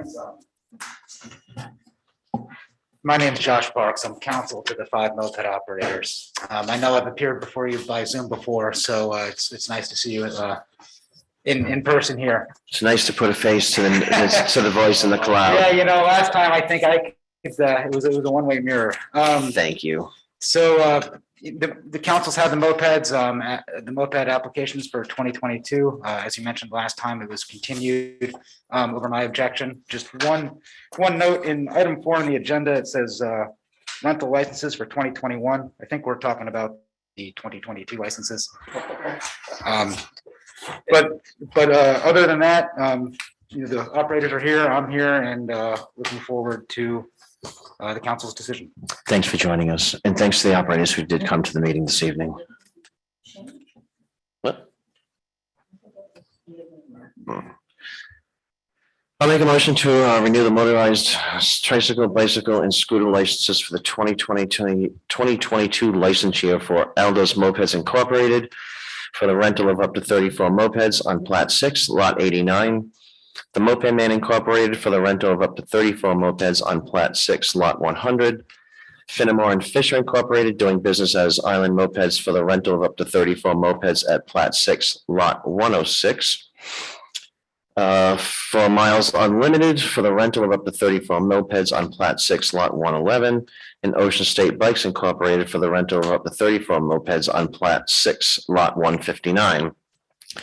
Pending receipt of registration numbers as issued by the state of Rhode Island, vehicle identification numbers as issued by the manufacturer of each vehicle, medical center donation, rescue squad donation, and licensing fees in accordance with the ordinances of the town of New Shoreham, with such license to expire December 31st, 2022. Any lease agreement between a moped renter and a license shall include hours of operation, safety features, information regarding operation of unimproved roads, and the following language. Quote, the horn on this vehicle is a piece of equipment designed for emergency use. It should be used only in this fashion. Do I have a second? Motion's been made and seconded by Sven. Discussion. Council? Yeah, I'll start things first by thanking representatives for all the mopeders for coming here tonight. We appreciate that. Why it hasn't happened in the past is beyond me, but we sure do appreciate it. Josh, I'm that thorn in the side who have been fighting this battle for the last 3 decades. And I am not here to vote in favor of this for a long menu of reasons. Voting in favor of this right now without getting a comprehensive game plan in place to address this issue before the upcoming summer would be tantamount to voting for a carnival license that has a Ferris wheel or tilt-a-wheel or merry-go-round in disrepair. So I will not be voting in favor of approval of these licenses, and I want to schedule a time as soon as possible to address this issue before the upcoming summer. On a personal note, there's one of 3 solutions in my opinion.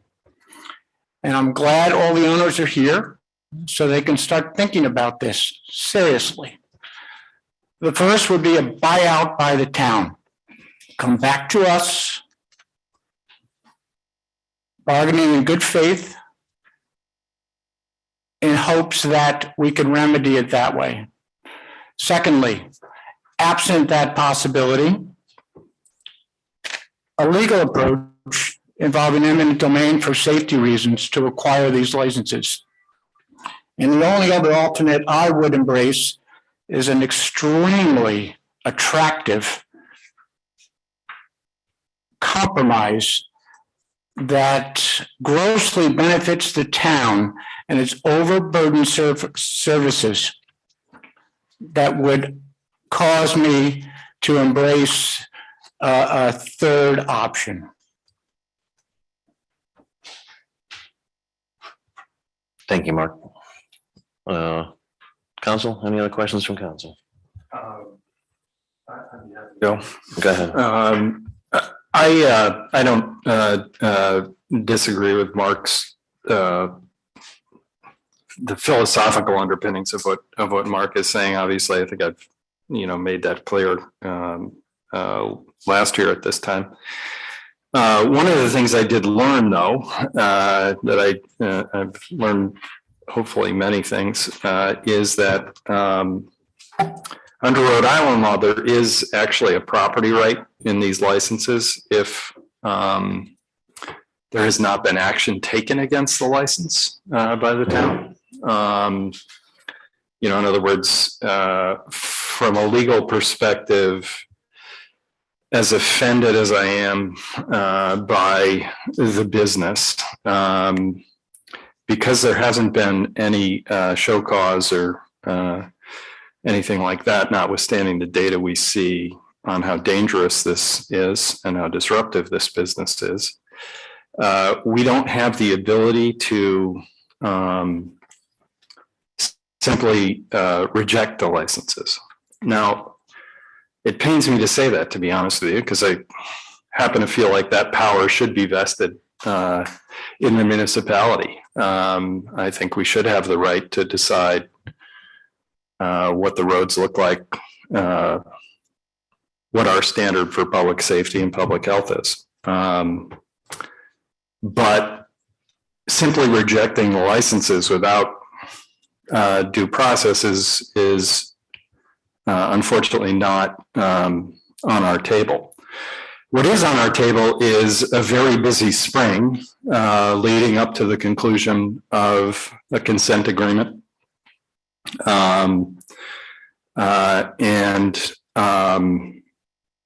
I think active engagement by all of us and by the community, because the community knows exactly what the calendar is. So I will vote yes today, because sometimes you have an obligation to do that. I agree with Mark. We have a lot of work to do. You give updated the Logan attorney for Miles Unlimited. Mark. Yes. Oh, sorry, Mark. Janice the holder. Thank you. Is council done? Then I'll go to public. Hold on, Mark. Go ahead. Yeah, it's council turn. Yeah, so real quickly, I think it's before us to renew these licenses. I think the consent agreement will be a great discussion coming up.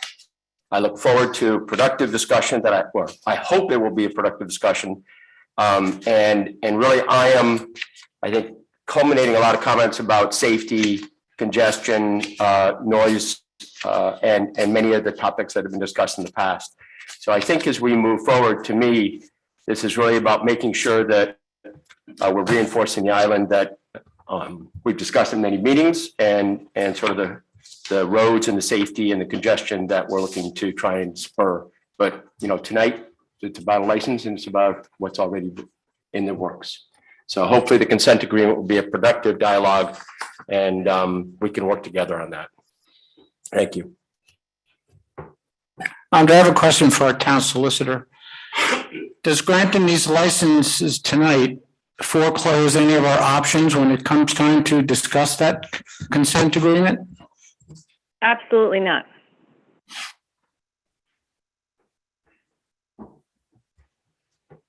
Can you hear me? Yes. Yes, I did. Sometimes you just have to draw a line in the sand. I'm holding in my hand an article from 35 years ago on the Block Island Times. It's an answer to a letter from our governor at that time, just solidifying that we have the right. In fact, I'll use his words. The nature of the moped issue on the island was accepted as unique by the General Assembly several years ago, when the legislation enacted a law giving the new Shoreham Town Council the authority to regulate moped use on the island. We have to get serious about that. It's one of the reasons why all 5 of us are at this table. It's a perennial issue that comes up that I don't think we've addressed the way we should have. And I want that buck to stop here this year. I want this town council to go down as a town council that addressed and remedied this problem. I don't want to say that I would hope that we would be able to pick up where we left off before COVID, after that terrible summer that no one wants to repeat, and move ahead in a positive direction with everyone on board and with our new police chief. Thank you, Martha. Councilor Good? Well, regardless how this vote ends up, I would like a meeting as soon as possible, and at the least next month, to start putting together our strategy for the upcoming short season we have before summer comes to address this issue, whether it means hiring special counsel, whatever it takes, no later than next month. Chris Waffle, hold on one second. I got Mark Hagopian on Zoom.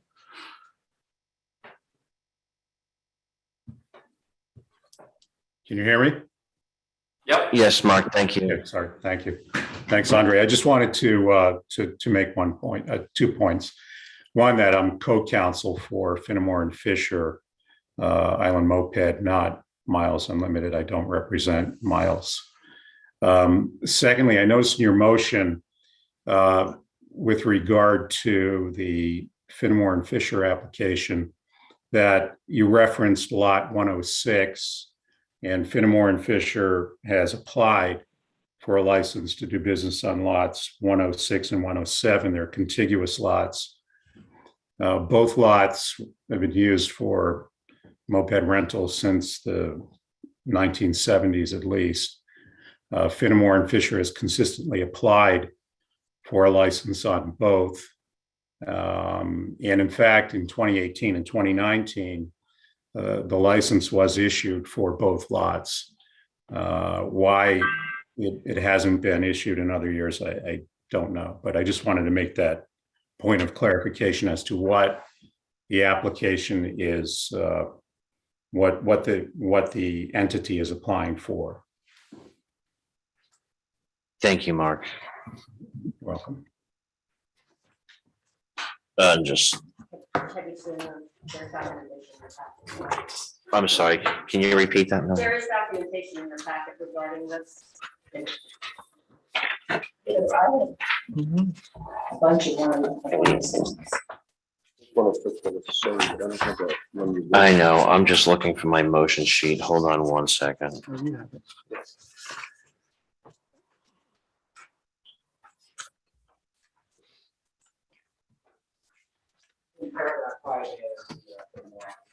I'm sorry, come back. It's in paragraph 5A.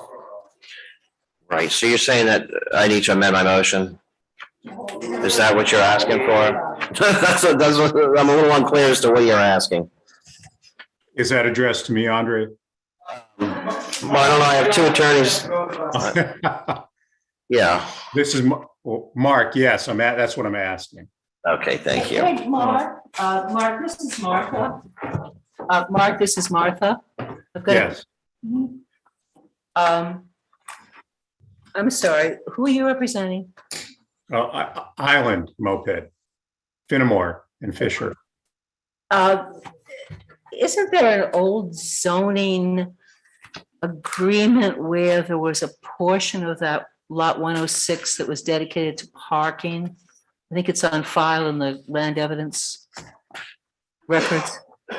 I believe so. I don't know from personal knowledge. I had a brief discussion with Mike Finnemore regarding that. I can't tell you what the details of that are. Okay, so, but if there were parking spaces that were part of a zoning decision that is on record, aren't they supposed to be parking spaces?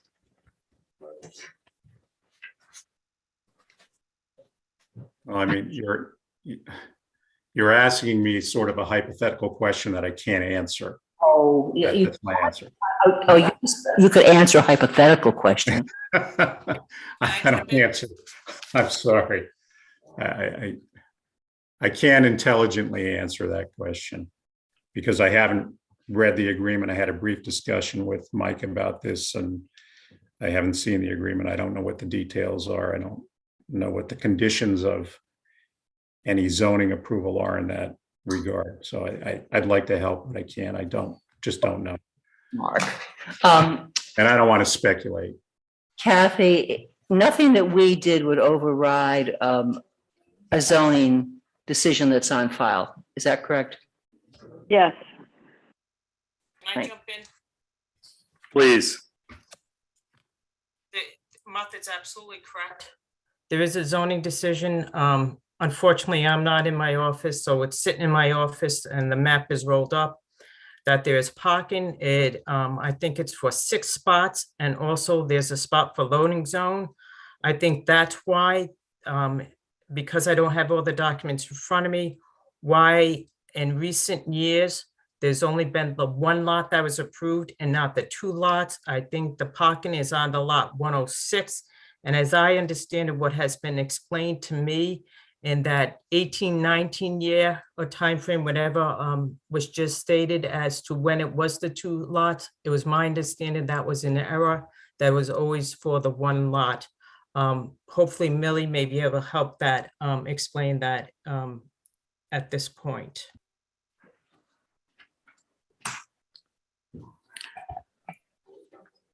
Kathy, let me ask you a question, please, while we got a little time. Can these licenses be granted tonight with the stipulation that these owners rectify any notices of violations that they have on their properties? I don't know of any notice of violation on the properties. There's several Are there outstanding Okay. violations? that I brought. Mark, are there outstanding cited violations? These are violations I brought to the town manager last summer.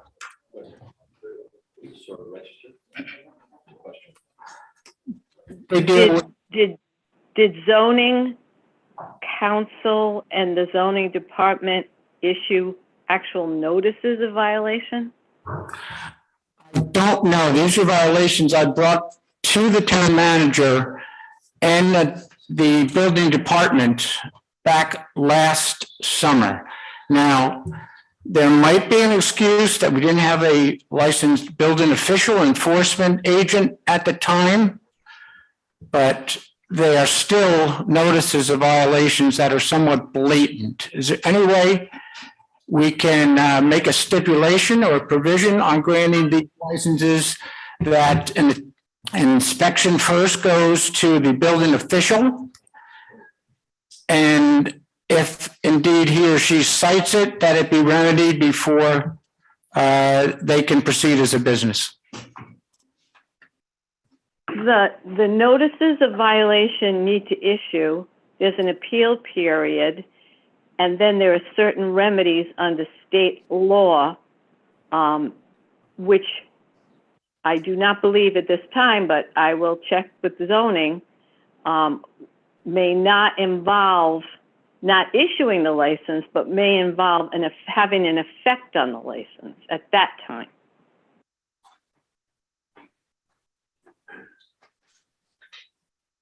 but there are no current notices of violation to the best of my knowledge. And notices of violation in the legal sense. You're not here, or you'd see the steam coming out of my ear, because I brought these before the town and the building department and the town manager months and months and months ago. What can we do to prevent what's happened here every single year, as far back as I can remember, where someone blatantly has a notice of violation just prior to the summer, and somehow through legal means or the use of a clever calendar delays it until after the summer is over? I'm looking. Well, notice. Nice. Yeah, I think that's kind of legal advice beyond the scope of this, but what I can tell you is, and once a notice of violation issues, there are all sorts of remedies and penalties that are available. For example, we had the situation where a notice of violation issued with signs down in Old Harbor. You might remember that. And the owner of the property, even though the summer went by, was still paid a hefty fine for those sign violations. So it's not a situation where it's incapable, it can escape review, because fines can still be implemented, and in that case, they absolutely were. Point of clarification, that was not Old Harbor Lake Shop, I was just talking about the Old Harbor Inn. Yeah. That's correct. She was just using that as an example, Paul. I'll be in the building official's office tomorrow going over all these violations. Thank you, Kathy. So here, I just have a quick technical question, and Millie, maybe you can answer. Has the lot we're talking about, which is being applied for as one lot, as I understand it, but it's actually two lots, is that correct? Yeah, there's been a lot of past history with this lot 107, 106 and 107. They have historically put 106 and 107 on their application. We have historically issued to 106. There was a year, I believe in 2018, in which we had a new clerk who was redoing the license and pulled the information directly from the application, which was 106 and 107. It was then corrected the following year. The motion in that year did not include the location, but historically the location has been 106 only.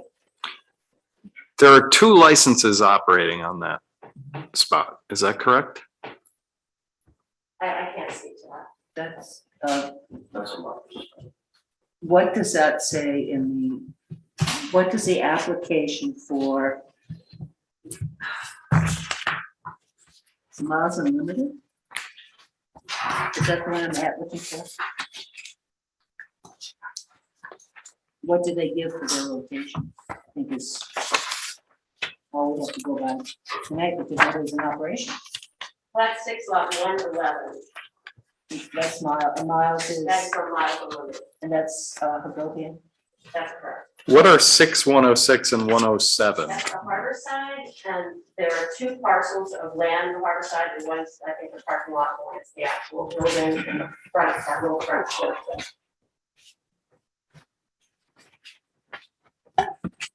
Do you got that, Keith? It's in your packet. It might not be. You have this one. Yeah, I don't have that. That picture shows that 107 is primarily the building with a little bit of sidewalk, or not sidewalk, back lot. I do, I got like 6 of them in my packet. Happy machine.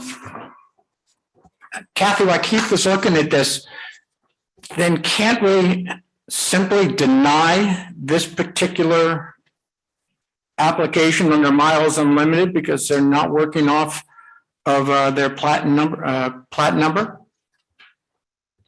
They're not in operation yet. Can we not, can we deny their application because?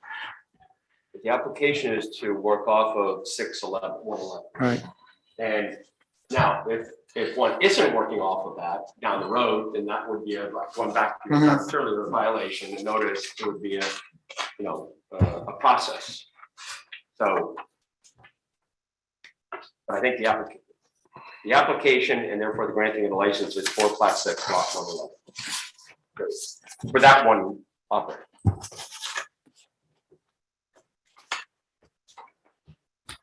Motion's been made and seconded. Mark, you had a question about lot 107.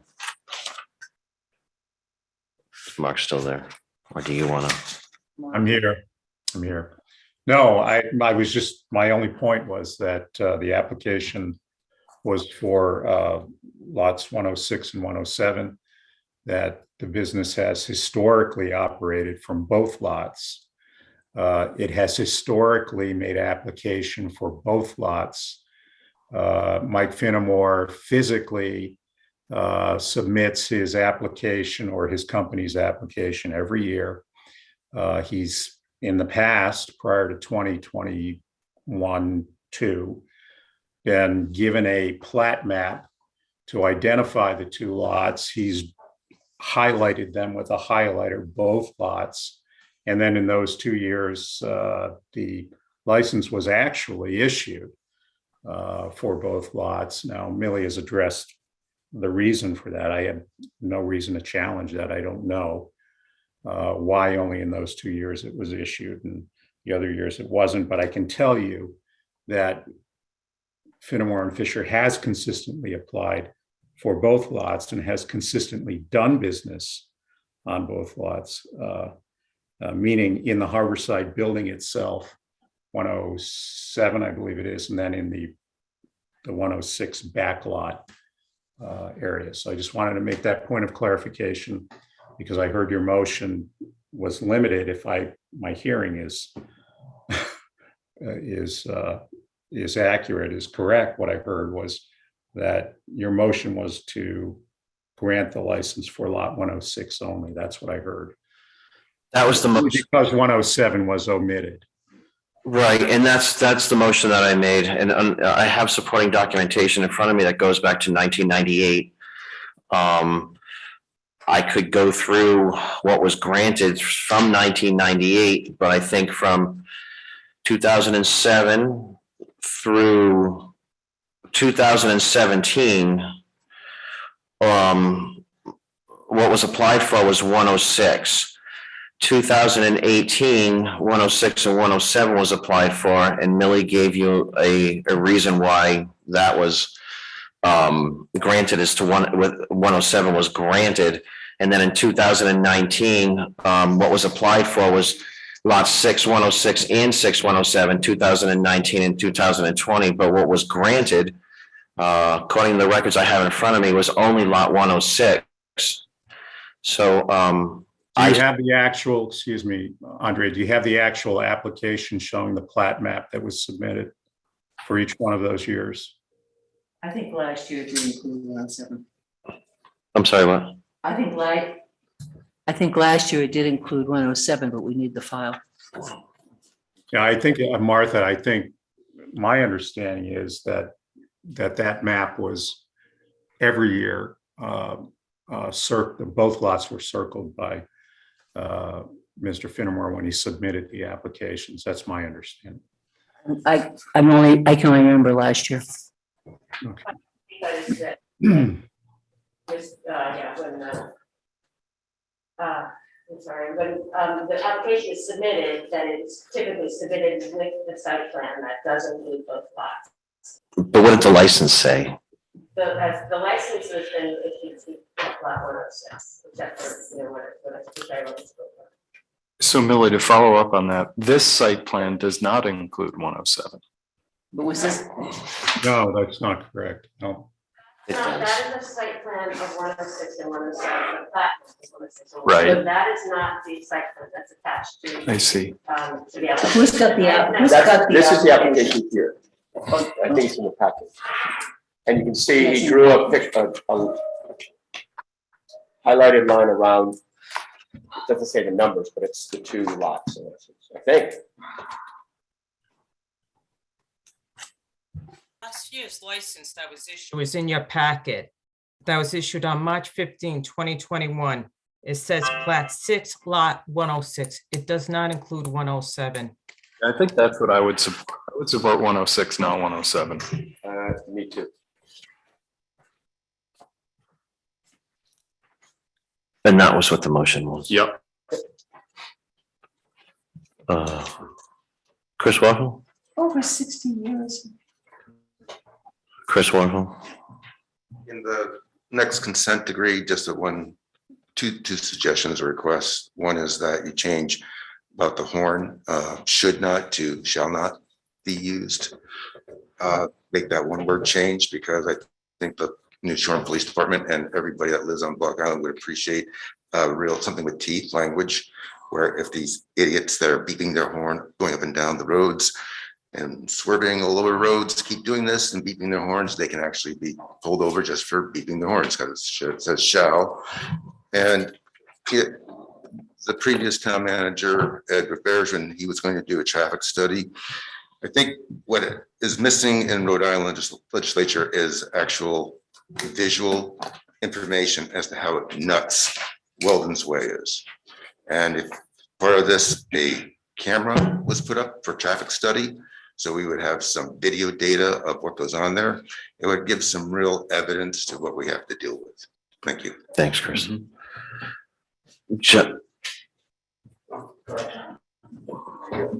John, I would just like to say, working with the town would be very beneficial to Block Island.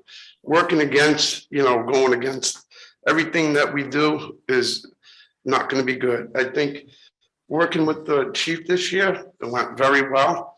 And I think we should continue that. Maybe consider doing the safety committee again.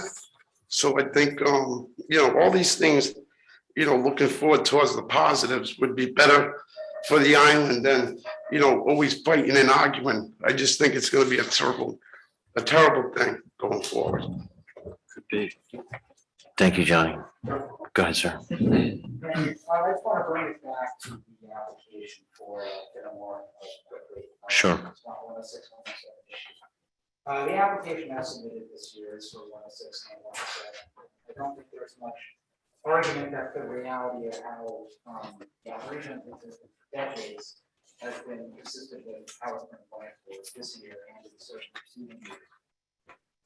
So that's the current application, and the council's decision tonight is to approve 106, but to deny as to 107.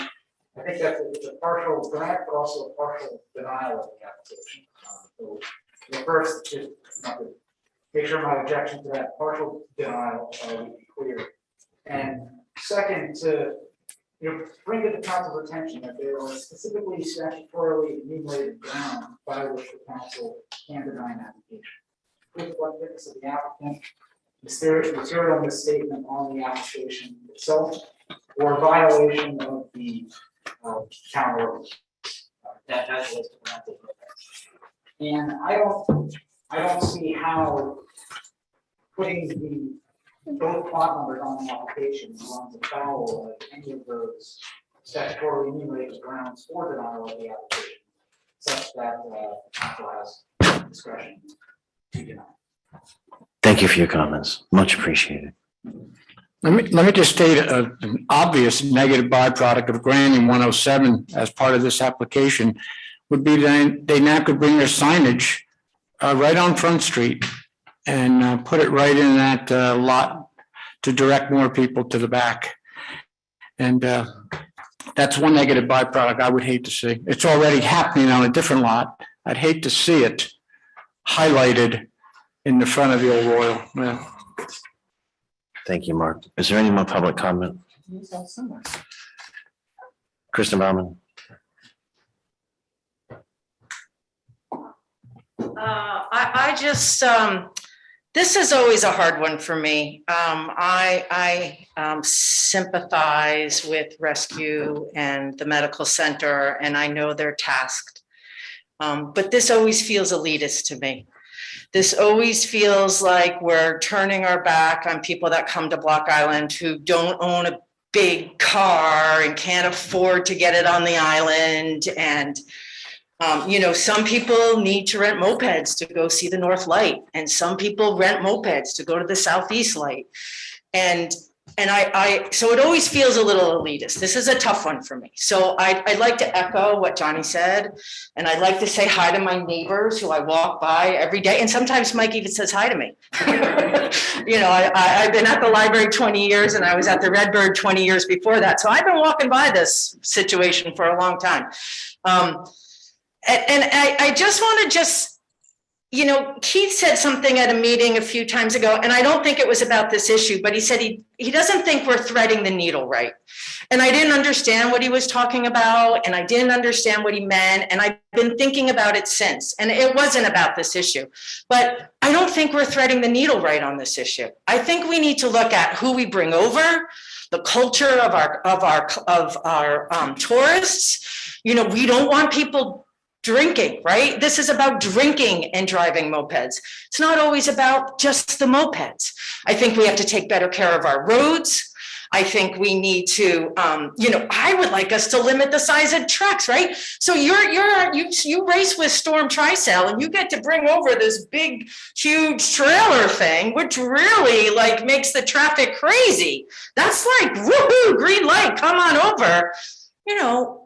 It's such an elitist issue for me, this moped thing. And so I want to just encourage everybody. I want to echo what Johnny said and just say, let's look at it comprehensively. Let's work with the Tourism Council. Jess is in the room. Let's work with the Chamber of Commerce. Let's figure out how we can all live with this. And I don't want to lose support of the council for other issues I have about this, right? Mark, this isn't about you and I, but this is about really a better, more comprehensive view of what's happening to the island, and not just pinpoint it on our friends and our neighbors who are out there every day working. I don't think you've ever taken a day off. That's my public comment. Thank you, Kristen. Millie? And Mark Gopian has his hand up. Mark Agopian? Mark?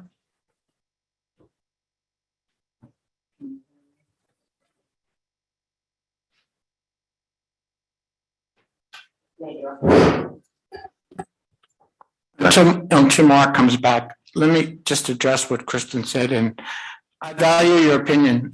It's very good when it comes here, and I appreciate it. But the statement that John Leone made a little while ago, I could have made a tape of it 30 years ago when we were all in the same room on the Safety Commission for Mopeds and Bicycles. It was identical. You've been in the library for 20 years. I've been on the rescue squad for almost 20 years now, retired. I think if you were to query those people more so than your comments, you'd have an entirely different opinion on this issue. I would like to add that, we did have that safety committee, and then all of a sudden it went away. That should have never happened. It should have always continued. I think people got a little lazy and they just thought that, things were calming down and that we didn't need it. But I think going forward, we should revisit that. Like I said, I think the chief last year, 2021, did a fantastic job in keeping everybody at bay. And I think Martha hit a good point with the year 2020. That year, no one wanted it. I don't think the whole country wanted it, never mind Block Island. It just brought a bunch of unruly people. And it was a terrible work environment. We barely made it. My final comment on this is that we'll discuss this more next month when it's on the agenda. I hope to discuss it too. Sorry? Mark Gopian is with you now. Mark Agopian. Yeah, Andre, I'm sorry. I don't mean to prolong this discussion. I was unable to hear my co-counsel's remarks in reference to the Island Moped application.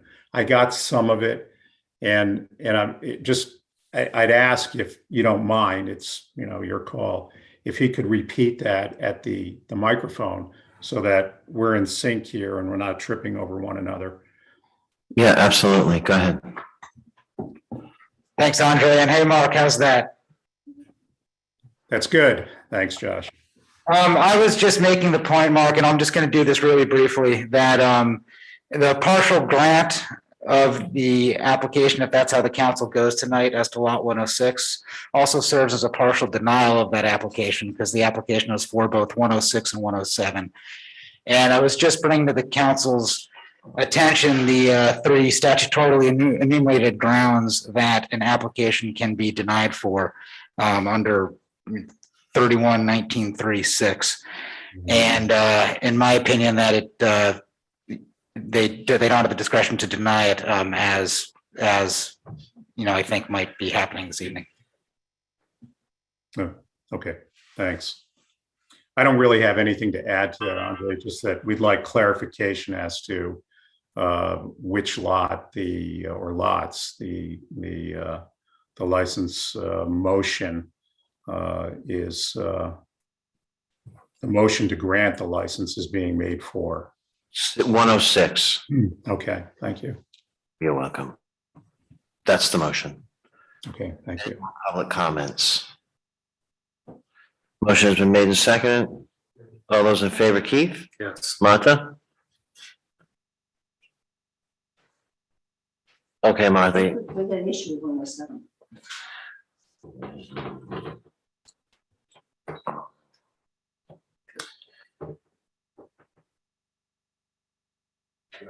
I'll vote in favor. But I do think 107 is an issue. Okay, but just to clarify, 107 was issued once in 2018. It was asked for in 2018, 19, and 20, and 21.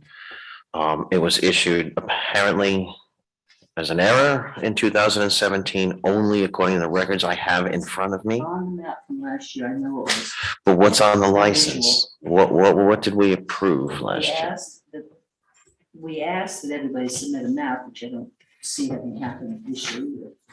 Yeah, there is a map for that. Not submitted by. Mike submitted. This is Mike's application. That's not submitted by. This is Mike's application. Yep. Well, I mean, the odd one is what Mike submitted. Mike is asking for behind the Harborside Inn, operating location behind the Harborside Inn, 106 and 107. That's in his application. That's his application. There's a map that Mike submitted of The application says 106 and 107. the application is asking for 106, 107. Apparently, it's only been granted 1 year by accident, as the information is in front of me and as I'm being told by my staff, our staff. Can we get the file from last year?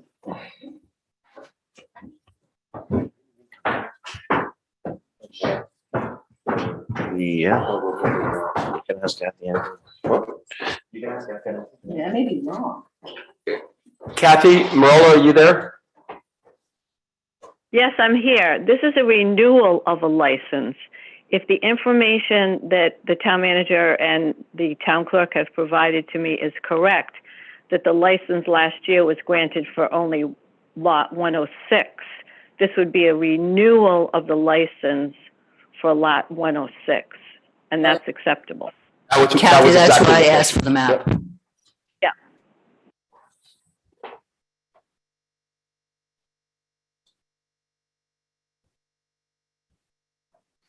Thank you.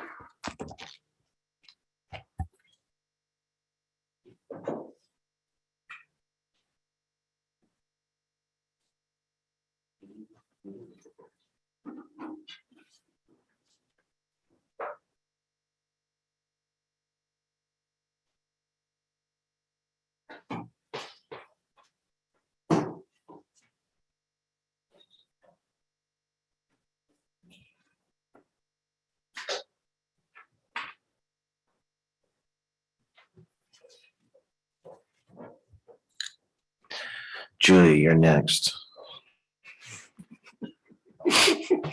Just saying.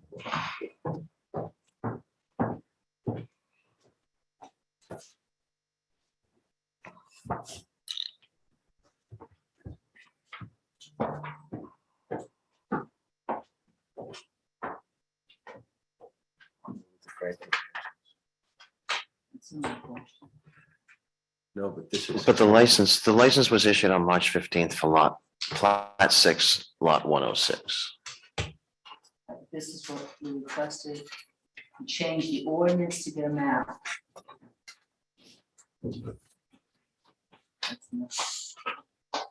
So what is the map? Well, look at it. There's no lot numbers on there. I don't know what these lots are, Martha. I'm looking at How them. do you not know what last you live here? This is what it's Southeast Light is 8-1, that's what I know. Okay, so if it's a renewal of the license was renewed for plat 6, lot 106.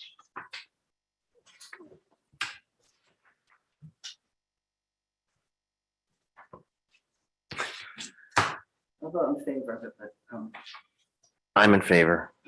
I'm in favor. Sven's in. Nay. Mark's not in favor. Motion will carry 4-1. Motion will carry 4-1 to issue the moped licenses for 2022. 2022. Thank you for coming. Thank you. Thank you, John, for coming.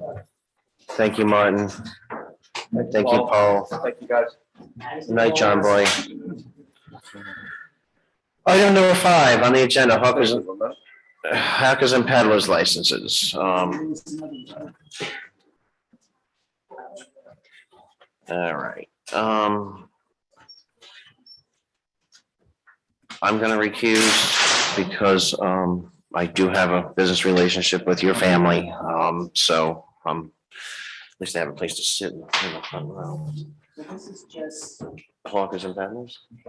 no, but just Gassner and It's just locations. Gassner and location. Yes.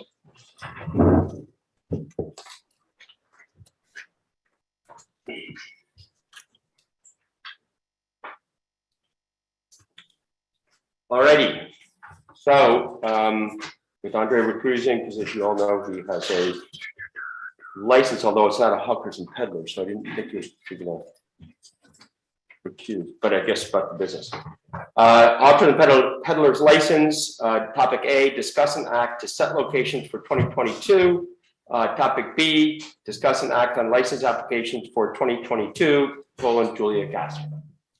Is anybody here that would like to talk about the locations first? Can you talk to the microphone just so then everybody on Zoom can hear you? Oh, sorry. Mary Ann would like, Mary Ann Oh, Crawford would like to see. hold that in 5 seconds. Sorry about that. No, go have a seat wherever you are. Mary Ann, do you want to go first? Please, that would be very helpful. And Kathy Marul is.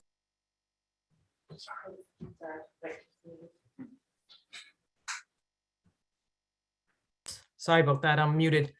I just want to jump in really quickly here, and Kathy Marola may also jump in. The council asked us also have discussion with land use attorney Bill Landry. He's in another hearing and he thought he could join us this evening, but it appears his other hearing's going much later than he thought. He thought it'd be done in about 30 minutes. But anyway, what the attorneys have discovered is that there's a conflict in the license ordinance and the land use ordinance. And the two attorneys have come up with a way to resolve that conflict, which would mean that we have to amend the zoning ordinance. So we would recommend that you table this particular license this evening. We would like to come back to the council on Monday, this coming Monday night, with the zoning amendment so that we can set the public hearing for the zoning amendment and then go through the advertising of that zoning amendment. So then we can proceed with the council voting on the issuance of this license. Kathy, did that pretty much summarize where we are with this right now? Yes, exactly. There is a conflict in the ordinances, and we want to clarify that by amending the ordinance This would not negatively impact the present application before us because we think we could get this done well before the time that the applicant would need to have it for purposes of operating during the tourist season. That's the second item. Okay, is that on both the set locations or the application by Julia Gassner? Or is it both items or one or the other? That is both items. Well, because the location, that north parking lot. I believe that's correct. Unfortunately, and the sad part is, and so I'm sorry, is that this has been delayed a couple of times, but it sounds like we're getting to the ground level of it. Anybody on the council have any questions? Anybody in the public? Sorry about that. Yeah, John. In reviewing, John Gassner speaking again, in reviewing both the town and the state ordinances and regulations for MFEs, mobile food trucks, and hawkers and peddlers licenses, they're not allowed in a residential zone. Right. Are you going to amend the ordinances to include the other 3 MFEs that are operating in a residential zone? Or is this just for Julia? Based upon our conversation with zoning council today, for example, the Goburn property, the interstate taxi lot, the Cowpane property, those are all in commercial zones, so they are permitted. The Southeast Light is grandfathered in, so it would primarily be Mosquito Beach and the town land at Settlers Rock. So the zoning council will be working on, because of the conflict in the 2 ordinances, on an amendment pertaining to the public property and the council being able to include certain areas of public property for locations of both MFEs and hawkers and peddlers. If I get this correctly, my knowledge is that the Settlers Rock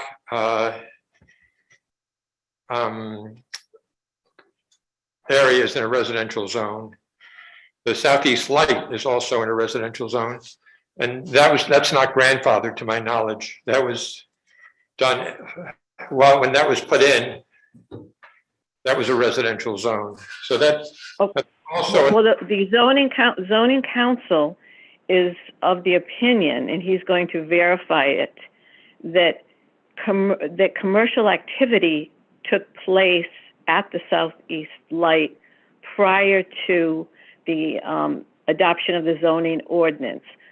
That, for example, the museum, tourist activities, and that he believes that supplying of food there would be incidental to those activities so that it would be grandfathered in. That was the nature of our conference call today, and he is checking on that. But he will be drafting an amendment for Monday for the council's consideration that will clear up any inconsistencies in the ordinance. Thank you very much. One other question. There is a MFE at the 1661 Garden. That is in a zone that is, I think, residential Mixed use. C. And I don't think restaurants are allowed in that zone. Is that correct? That we would have to check on. I got the impression from zoning council that location was okay, based on his interpretation of the zoning. However, I have not confirmed that with him, and he cannot be with us here tonight. So if I get this correctly, you are going to, what kind of wording are you going to use to change the zoning ordinances? Are you going to allow it, propose that it gets allowed at Mosquito Beach and the Settlers Rock parking lot? That will be up to the zoning attorney to make that consistent with the comprehensive plan and state law. it may end up being, although I don't think there's been a final determination of anything other than it will be submitted for Monday, that it would involve public property and the ability of the council to allow certain, these MFEs and these hawkers and peddlers on public property. So that's what he will be working on. Thank you so much. Happy New Year to you and stay safe. Thank you, John. So let's see how that reads on Tuesday. And as I think we'll put this on the agenda for the 19th. Is that okay? Kathy, you're good on having it on the agenda for the 19th? Mary Ann, I thought we had talked about Bill having it ready for Monday. Yeah, but what we have to do, if it's zoning amendment, we have to go through the process of Oh, that's right, we have advertising, to go to stuff like planning, we have to go that. So plan, yes, we Sven, have what to- we'll do is yep. the next meeting that we can put it on with everything in place, we will. I don't see it happening on January 19th. It may have to be sometime in February. Okay, but we'll see the language and we can forward that to the applicants. Correct. So that. The language and set the hearing hopefully will be, we're slated to do that on Monday night. Alrighty, thank you very much, Marianne. Thank you very much, Kathy. Any other comments from public? Kristen Bauman? I'm confused again, but that's okay. So the North Light operated, the concessions that were in the North Light, in the past operated illegally? If the activity, the tourist activity at the North Light was in place prior to the adoption of the zoning ordinance, that would not be illegal. That would be grandfathered in. And that is what zoning council appears to believe and is going to be checking on. So I think Kristen's referring to a food truck, or it was a cart really, it was a hot dog cart that was at the North Light 5 years ago, something of that nature. So that was in the first round of the food trucks. But let's see this on Monday night, how it vets out. I'm hopeful that. I was just trying to clarify the crux of it. That's the crux of it. That operation. Might have been. Illegal. I don't know. No. If indeed a zoning council is going to check out pursuant to our conference today, if there was a commercial activity at the light prior to the adoption of the zoning ordinance, then the existence of the commercial activity would be grandfathered in regardless of the nature of it. So what was the zoning ordinance? Kathy? What? What was the date of the zoning ordinance, Kristen? Oh, I'd have to go back and look at that. That's something that Bill Landry's researching and putting all that together for you. So as I think you know, Kathy, there was a food truck there at that first round of and well, now new names, but the food trucks. And so I think that's what's causing some consternation or confusion. How could that have been granted and suddenly now is, and that's. And now denied. And so let's see how the language is on Monday. I think And how did one get grandfathered in and not the other? But there's also this whole thing with the mobile food truck definition. upstate confusion. The original ordinance was March 4th, 1989, but there was a major, not a major overhaul, but a revision to the zoning to put it in compliance with the state land use laws sometime in the, I don't remember, before 2004. So my suggestion would be, let's see how it goes. I think we're all working towards the same end. And now we just got to make sure it's not that it is legal and appropriate to switch those words. Really appreciate patience and sorry it's taking a little bit more time than anybody had ever thought it would. Thank you very much. Kathy, Marianne, any other last comments? No. Guys, okay. So we're gonna put this on an agenda appropriately, and we'll let you guys know when it's gonna be there. Thank you, thank you, Ben. Hope your parents are well. Thank you. Can somebody tell Andre that we're back on? I need to use I need a 2-minute break. Everybody want a 2-minute break?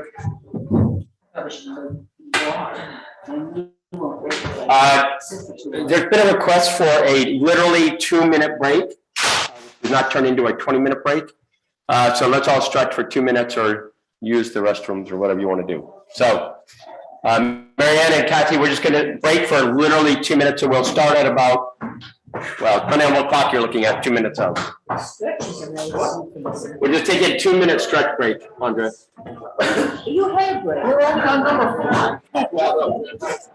Go to the bathroom. Right here. What is on time? 9?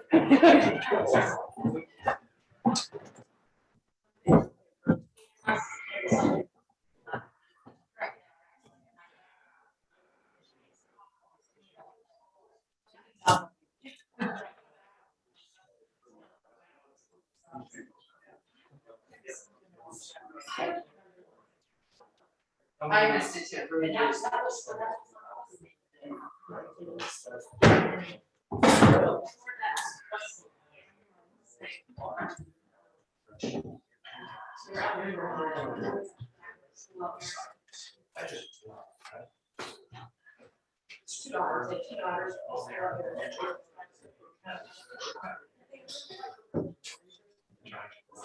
Then Ben and Ron will call it or something, it's like that whole thing, yeah. But Ben. Right. That was, yeah, yeah, that was a big. Because they were, yeah, on the national.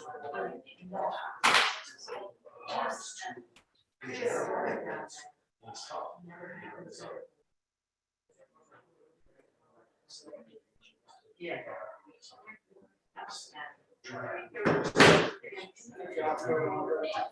He's home, he's bored. Nothing to do. Nothing fun to do.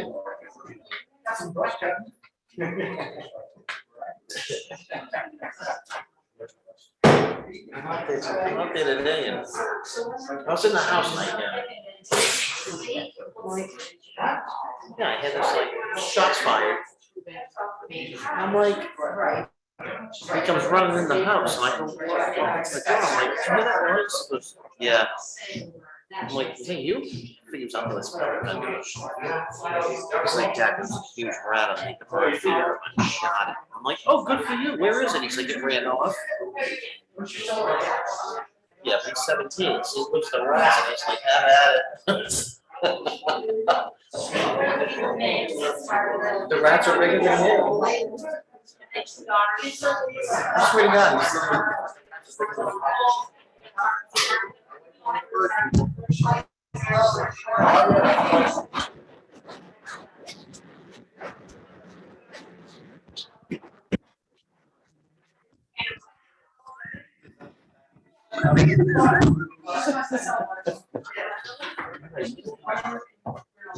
Thank you.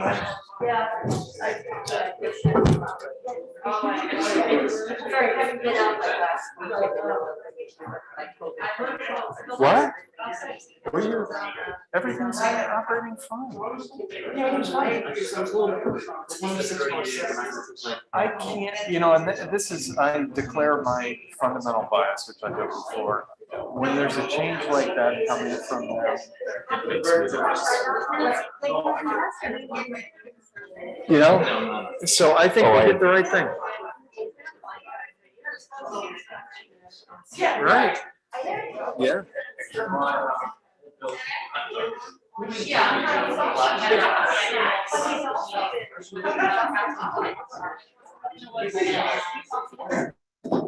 I want us to have the ability, because that 107 goes beyond the.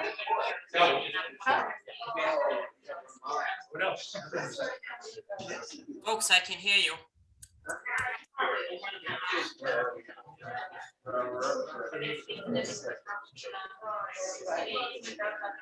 All righty.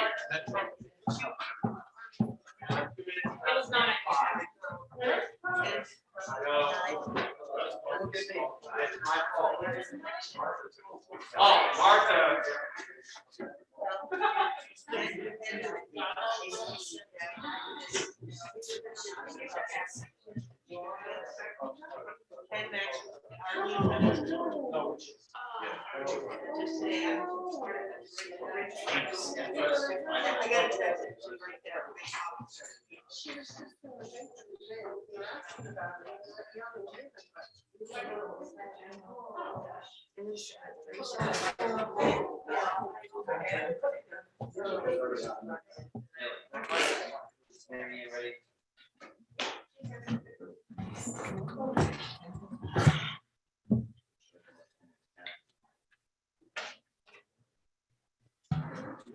All right.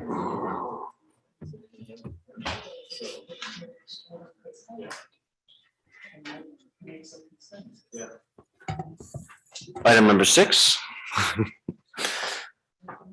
Repeat that, item number 6, 9 p.m.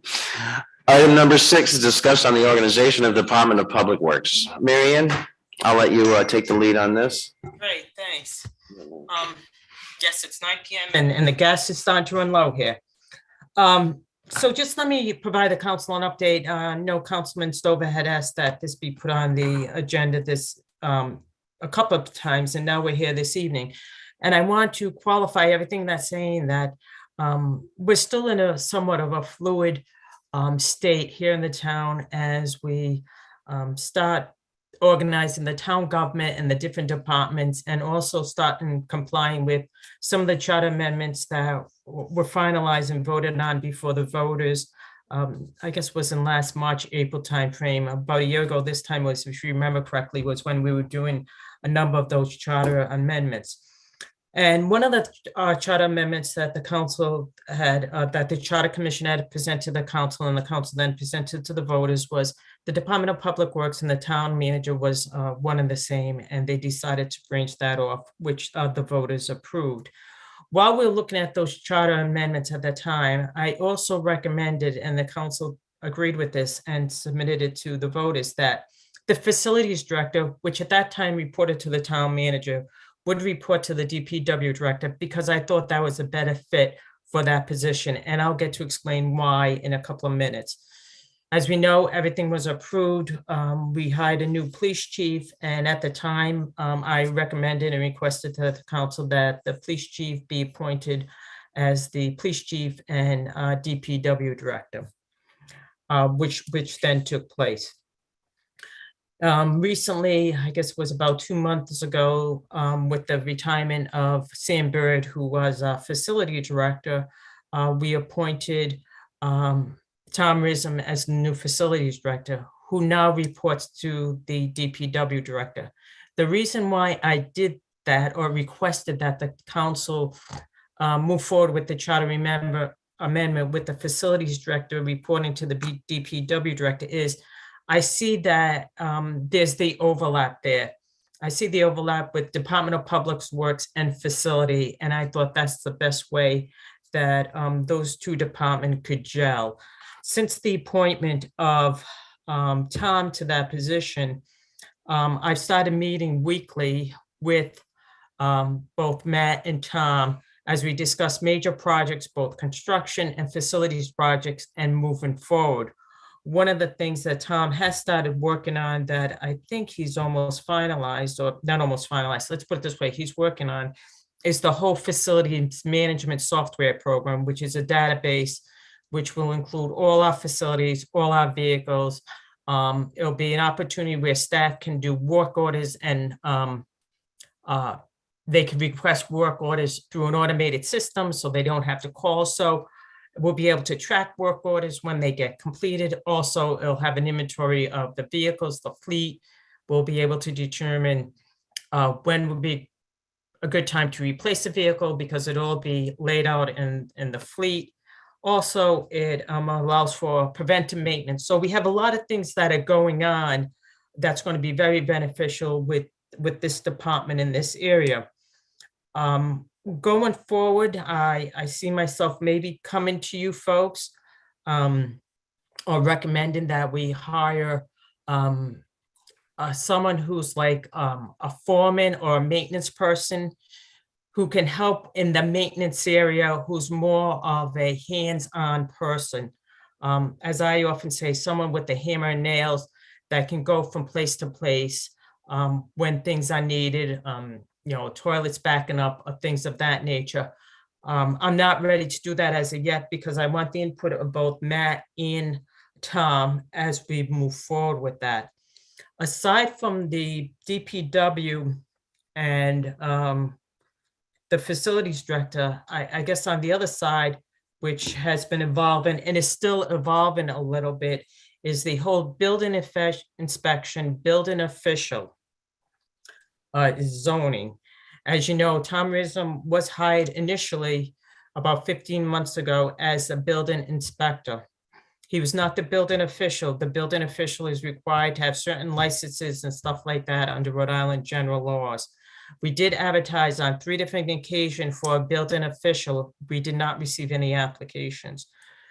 I did advise the council back in last fall, soon after I started, and also based on my discussion with Mark Tilson, that we may need to look for an outside vendor as our building official. When we went through the process and advertised 3 times and didn't get anyone, we did just that. We sent out an RFP looking for companies that will provide building official services to us. And we did. I came back to the council with the recommendation and we hired 4Leaf. 4Leaf right now is our building official. It's not unique to New Shore. There are up to 6 or 7 communities in the state of Rhode Island that also are using them. They're also located throughout the country. A lot of Massachusetts folks are also using them. With Tom Rism recently moving over and being promoted to the facilities director, that left a void in a building inspector's position.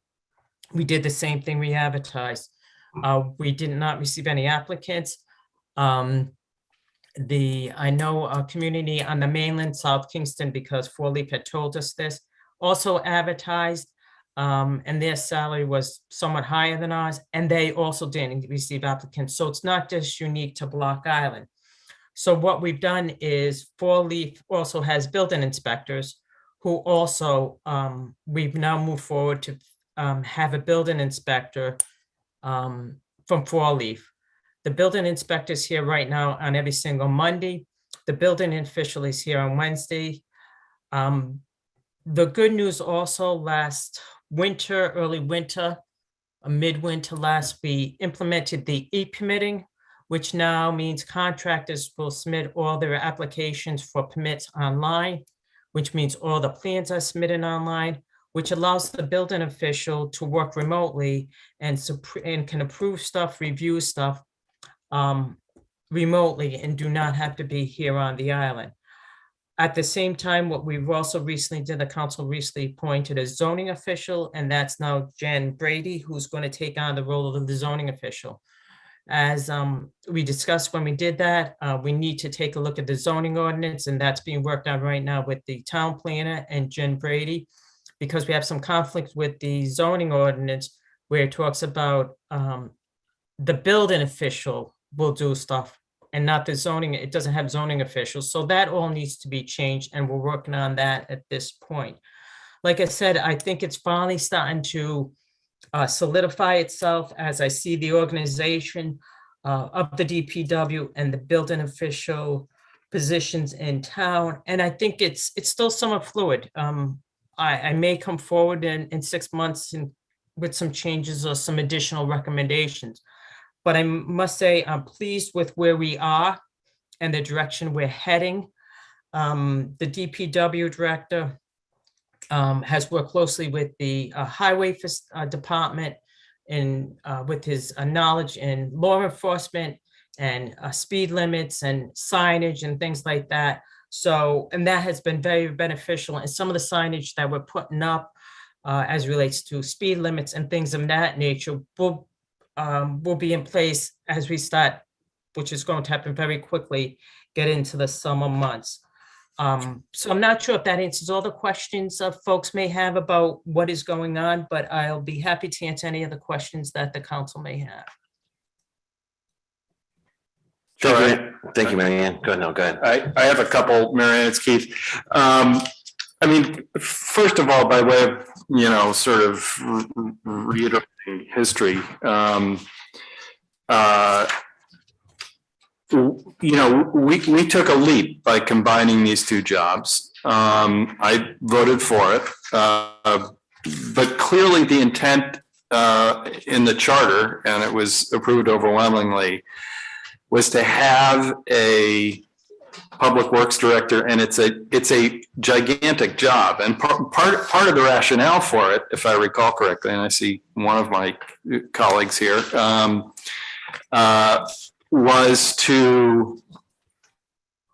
was a feeling that the town manager's job is also a very big job. And I think part of my rationale for wanting this update and for wanting further updates, I think, on an ongoing basis is, I want to make sure that we have a public works director who is seen as the public works director when there's the need for that. And that it's not sort of de facto the town manager's job. That's because I think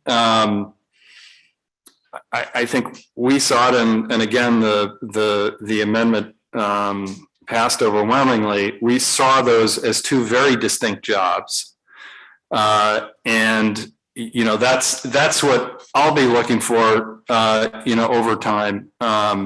And I don't think there's a person in the room, in the community, visitors, whatever, who has been anything but, over the moon about the job that Matt has done since he moved here. I couldn't be more pleased. So it's not a commentary on that. It's a commentary on sort of what the intent was, and ensuring that regardless of how it ends up being staffed, that the jobs remain viewed as two jobs, and that your plate is full of things like, looking forward and helping us figure out the direction we're going, and the DPW's job is to do the public works stuff. So that's all. Thanks, Keith. Go ahead, Sven.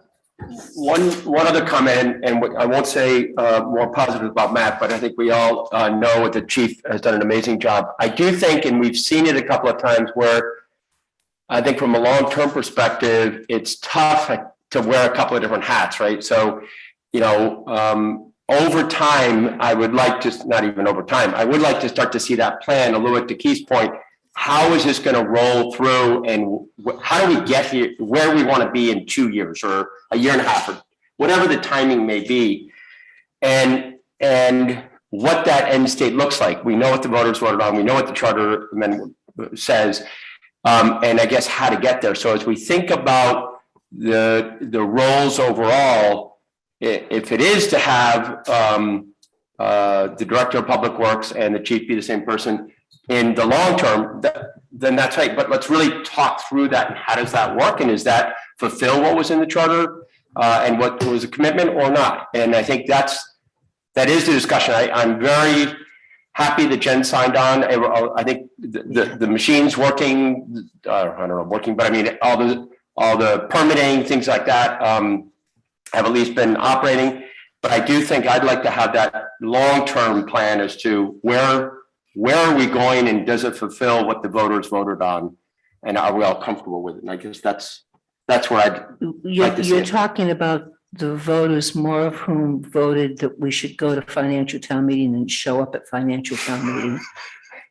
I think I've gotten that in twice tonight. 3 times, I believe. Oh, there's still opportunity, Mark. Oh, there will be, I know. No, when I was first asked about this, I thought this was a good bridge. I can see how it works. I don't think it's time to Right. evaluate that yet. And it may be entirely dependent upon who is there, whether or not it works, because we may get. Yep. You know, I mean, that's not gonna be here forever. Yes, he is. Yeah, forever turns in, not forever turns into darn close to it sometimes. I don't think we've told them that before. It can feel like forever. So I just think we see how this is it's sort of the downtime of year for the less busy time of year for the police. It seems like theoretically a good fit in the way other combinations have in the past. When I asked one of the charter commission members when this charter provision first came out, how on God's green earth are we going to pay for any of this? I was told, well, we can combine some of the jobs. I didn't believe it. Well, I would love to be wrong on that one. And so far? So far. I agree with you. I just have one question because Chris Blaine is here and I've been meaning to ask you about it. Can you give us an inventory or a sense of whether, for example, we could use land at the dump or elsewhere? I mean, sort of an inventory of where we can put towed vehicles. I just happened to drive by the airport this morning and the place was totally jammed. No, they were parked all the way out on the grass along Airport Hill. I was up there this morning at midday. It was, This is in the morning. well, but- geez, I don't know. It Well, was eating breakfast, I guess. I didn't imagine that there were cars parked on the grass along Airport Hill. That was not, near as I can tell, a hallucination. And, if we could get rid of some of those cars that have been up there and derelict for years, perhaps we could make that more presentable. And from your perspective, actually be able to tow cars. So anyway, if you would do that, I think that'd be great. Thank you. Yeah, let me put this new format to the test in the form of a question to Mary Ann and Matt. Last year, I was given a plan that involved modifying or changing parking right on Front Street. And it was brilliant. And it would be so easy to implement, but I understand we have to go through the state in order to do that. Who do I tackle as soon as possible to make sure we start that process so it can be in effect by the summertime? Well, I think we have to decide if we want to do that. Who is my ally in getting that presentation to the town council? Yourself, you can give it to us. Right? I certainly can, but I want to know, do I go through the discussions with the town manager about this? Do I have to go? Mark, I need to dust that off and revisit it. I think Matt and I had a preliminary discussion about that. I looked at a couple of parking plans. I can't remember which one was yours. Let us revisit that and then we can go from there. Because there is somewhat of an egg timer on that as far as being able to do it in time for the summer, correct? I'd have to review it and see what it entails. I don't remember right now. So I just for everybody in the audience, I believe it was, and Chief, you can stand up, but it was around ADA, wheelchair access locations. There was about discussions around Chapel Street. There was discussions around parking on Water Street. I mean, it was sort of a plan that I know the chief had talked about, and it got a little stalled.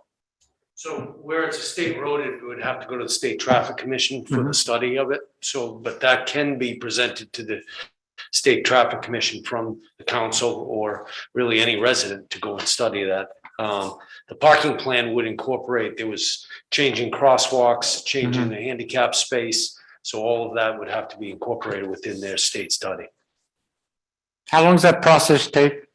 It can be, you know, the State Traffic Commission meets monthly, so it would be presented to them, and then depending on the extent of what needs to be studied and determined, that would be voted on whether it would be a project that would be taken on, and then they'd give you a timeline on completion. Do you think there's a better parking plan than what we have now? On Front Street? Yeah.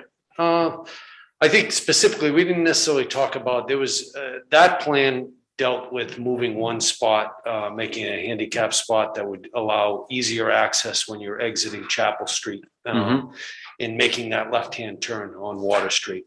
So by putting, you know, no parking or handicapped or even moped parking there, it would allow a little more visual perspective when you're making that left-hand turn.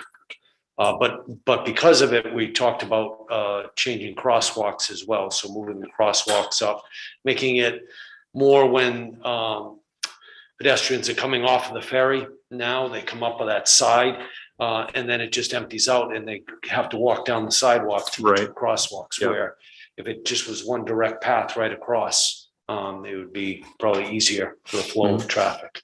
I think it's dramatically better. We're asking now for a handicapped person to parallel park into the handicap spot in front of, in front of. in front of the, I certainly appreciate.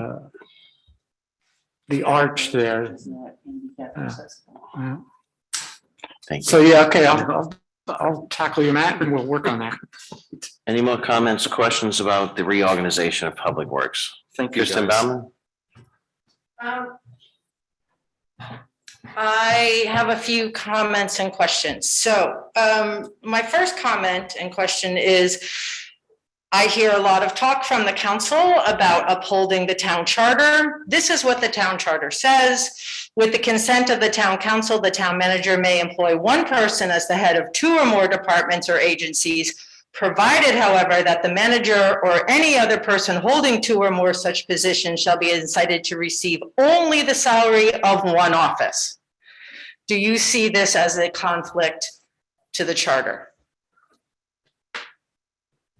Do I see Matt's compensation? Yes, as- that he holds two positions and two salaries, which goes exactly against what this says. And you don't have to answer now, but that's the charter.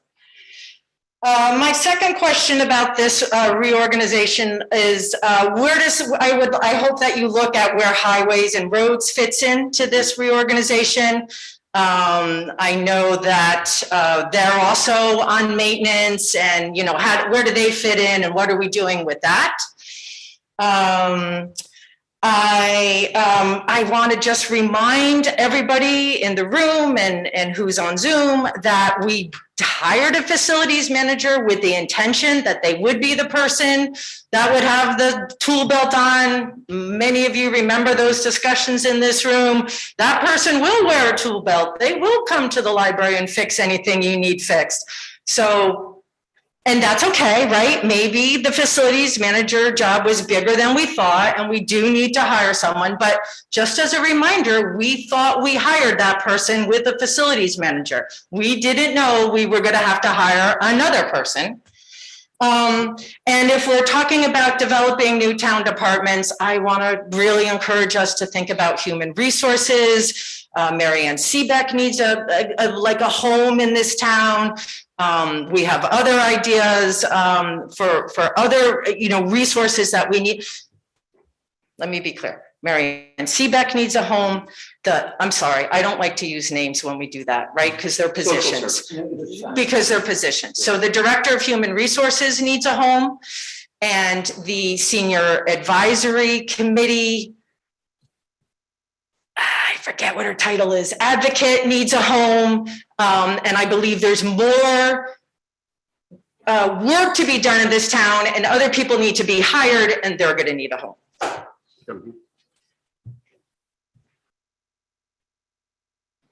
Thank you, Kristen. Chris Wolf. I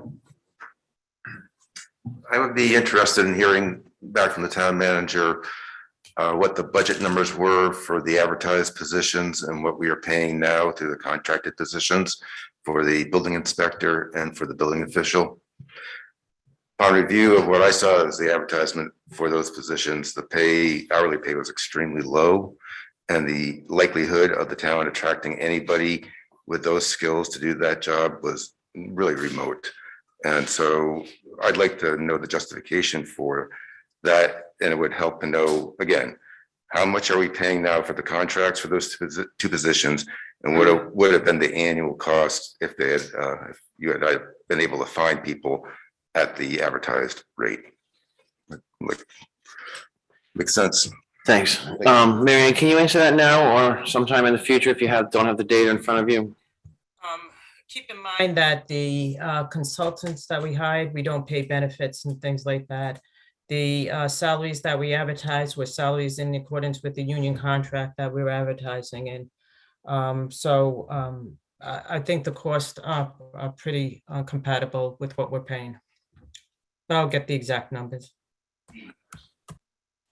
She'll get you the numbers. She just, thank you, Marianne. Anybody else? Reorganization of Public Works. Thank you. Next item on the agenda is discuss and act on award of bid to Signet for audiovisual conference solutions for the New Shoreham Council Chambers in the amount of $35,113.73. Marianne, I'll let you take the lead on that.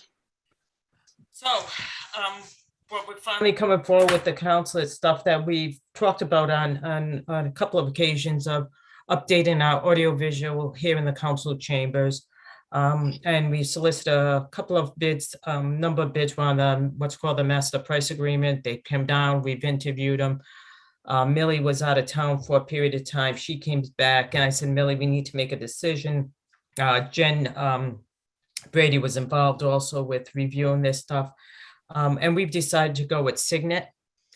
They've done a number of town halls in the town, in the state, I'm sorry, not the town, the state.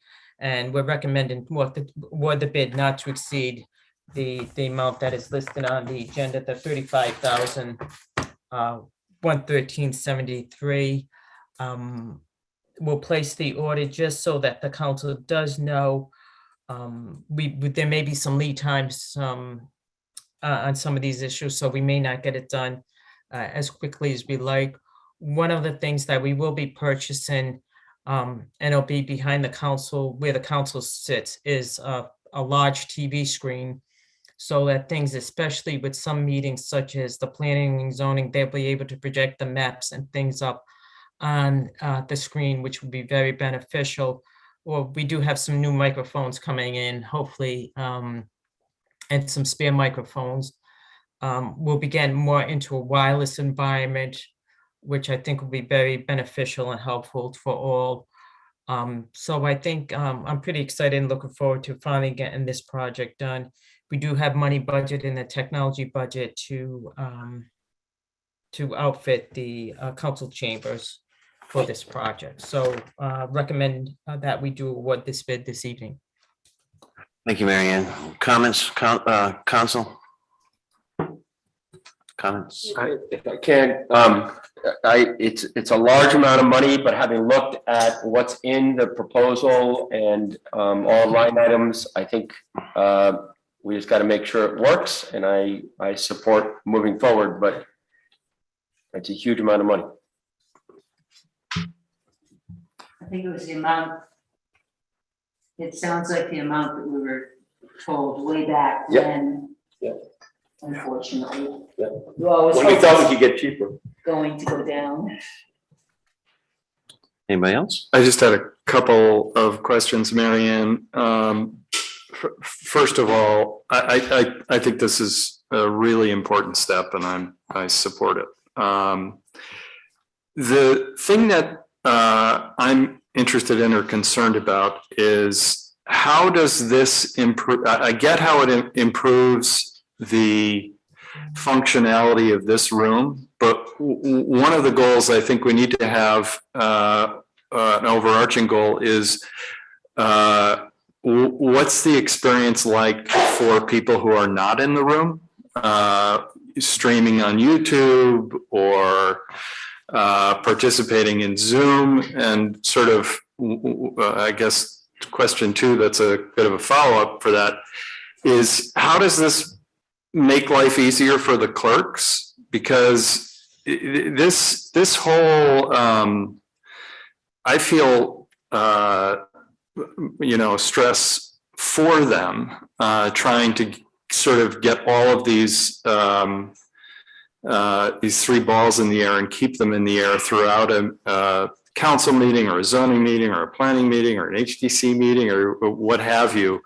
There are so many moving parts, and I'm wondering whether this will make their lives simpler so that they can, I mean, they weren't after all hired as IT consultants. They were hired to be the fabulous clerks that they are. So those are my two questions.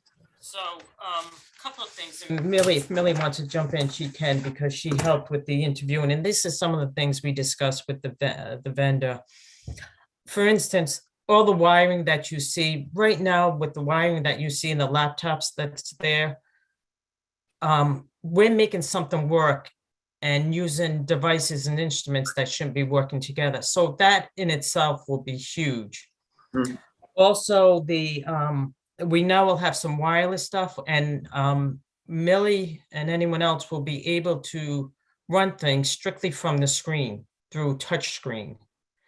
Granted, there has to be some training to get this done, but we talked about that with the vendor. We said what our staff is doing is crazy, and they assured us with some of the things we're implementing here, it'll be much easier. And Millie, did you talk to the people in Richmond or somewhere who would implement this, and they said if they found it easier than what they originally had?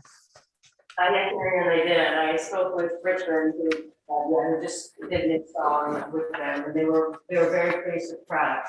No, there's still no denying that we will still be Zoom managers. We're still going to be having to use Zoom as our platform, streaming to YouTube, et cetera. But we will, I think, be coming back at one point with the clerk-based implementation to this as well, which should hopefully maybe lighten the burden a bit as well. We'll see. Great. That's the goal. What about the at-home experience, Millie? Will that be better with the microphones? Well, and I'm that kind of assuming thing? once we have equipment that all, is made to work together and is band-aided as ours is, Mhm. that we might have a better at-home experience, but that's like. Yep. We'll get there. It'll take time, but hopefully 6 months from now, we'll look back and say, wow, look where we are and where we were. And some of us don't keep breaking things. Kristen, I asked them for breakthrough-proof microphones, and they promised me they will be. Question is important. That's why you did this project, was for the at-home experience. In the Signet proposal, it says the person on the left and the person on the right will be able to see the screen. That's not what we're worried about at all, right? Are we worried about that in this room? No, we're worried about the at-home person.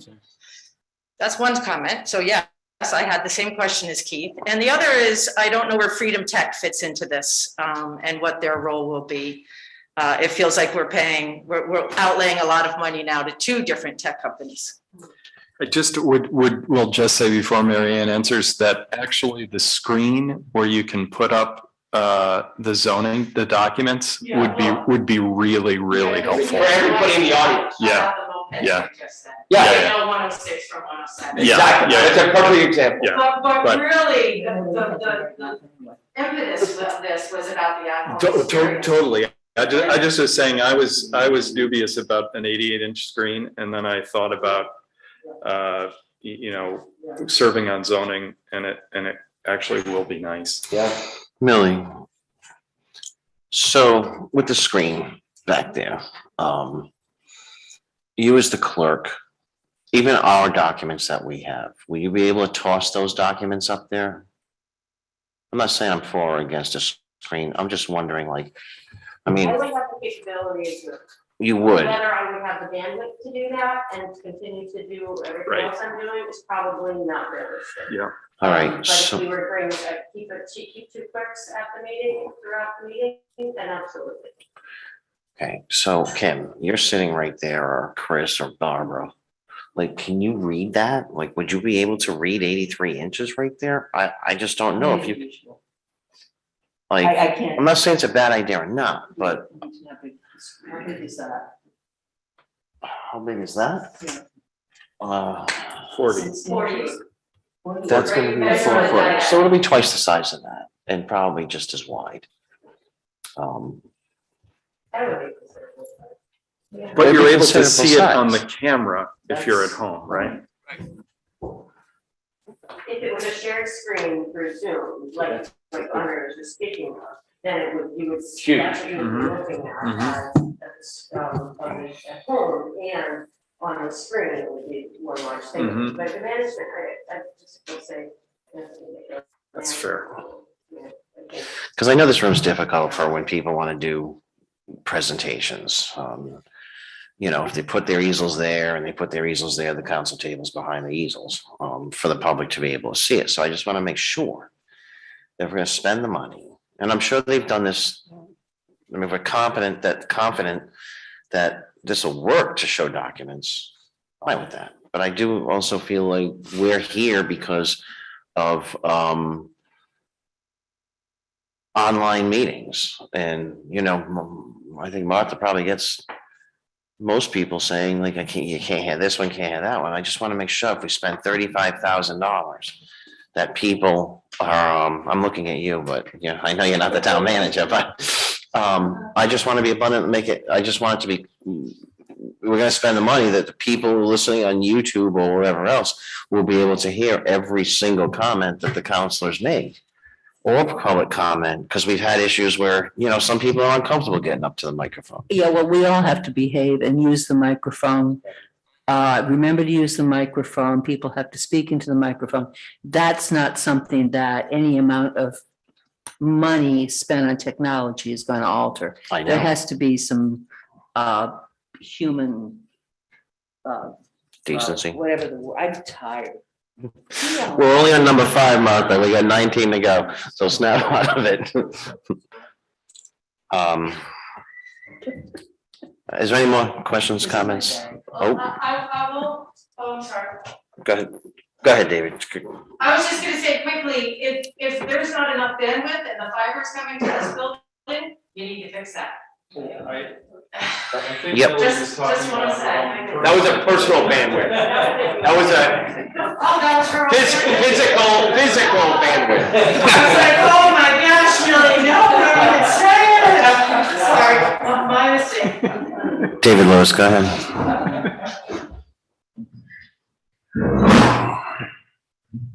I don't think the at-home experience has been quite explained the way I see part of the problem. Keith got close to it. I don't think that having a pedestal microphone in the middle of the floor is going to solve the problem long-term. Yes, we can all behave like grown-ups and step up to the microphone, but the reality is when there's an extended dialogue between you and Kristen or you and me and Bill McComb sitting over there and he participates in it, a lack of discipline causes all of the three of us who there's not time for all of us to get out of the chair to have a free-flowing discussion sometimes. And someone has to be the policeman for that or nothing happens, you know? I think it's a hard thing to control. And the introduction of wireless opens a whole door to having multiple microphones in the room. And even having 3 that can be passed around once we get past the age of COVID and we get back to having dirty hands again.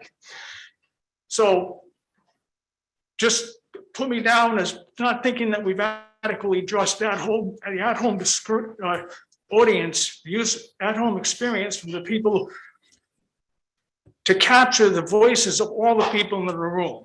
It's too easy to be spontaneous, as this lawyer did here earlier in the night, and his own lawyer couldn't hear the other lawyer. Also, Kristen, who just got up and just spoke, she has a loud voice and it really carries, but My voice is getting weaker with age. The other thing I would say is, we talk about putting documents up on a screen, and can you read it? I think the real litmus test is, can you put a survey-sized drawing up on that screen and read it? Because I think that's the real metric the zoning and planning would care about. Not an 11 by 17, for example. So I think that those are the kind of specifics that you need to address to make sure an 8-inch screen is going to get you where you want to be. Thank you. Thank you, David. Any more comments, questions, concerns?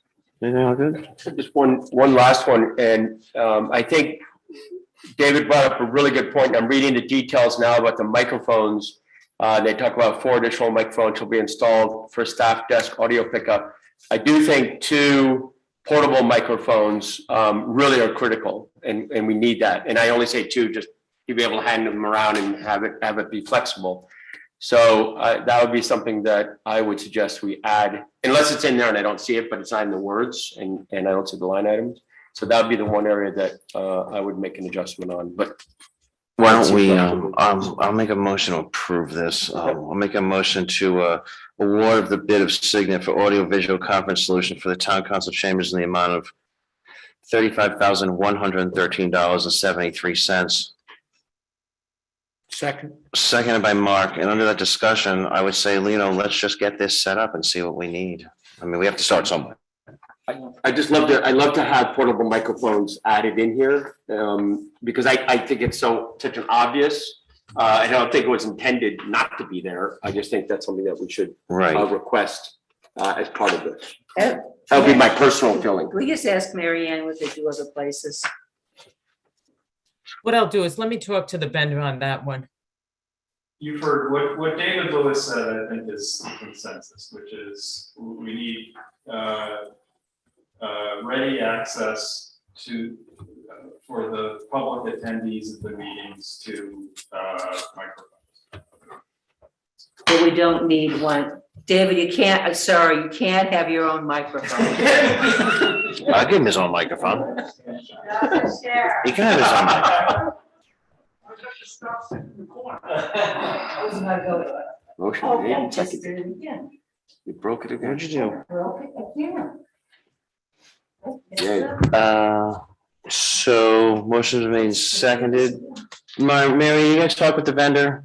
I mean, you can also submit a change order to this. I just want to get this approved and started. I will, yes, please.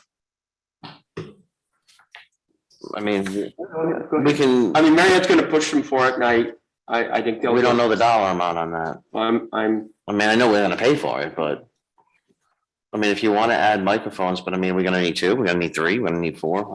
Let's get their opinion on it. Right, let's just move on. I know people that won't. People won't want to switch it back in. Whatever you want to do. Marianne, I would love to see if you can talk to them about adding 2 into the contract as it is. We're going to approve the dollar amount, and hopefully you can get that done as well. And Let's put it this way, I'll figure it out. No, figure it out. Thank you. Thank you. They're getting all this money, they can throw in. That work, not a karaoke. Well, anyway, motion made and seconded. Keith? Yes. Martha?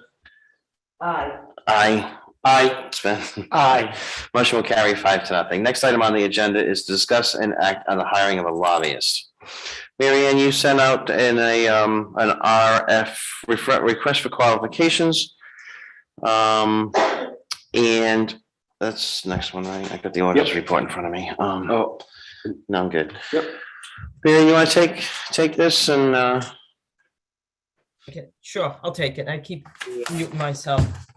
I just want clarification. We have 2 RF. I'm sorry? We have 2 responses, correct? 3. Great. Okay, yep, 3, I think. Wait a minute, hang on. yep. 4. Nope, 3. I'm sorry, 3. Thank you. Okay, go ahead.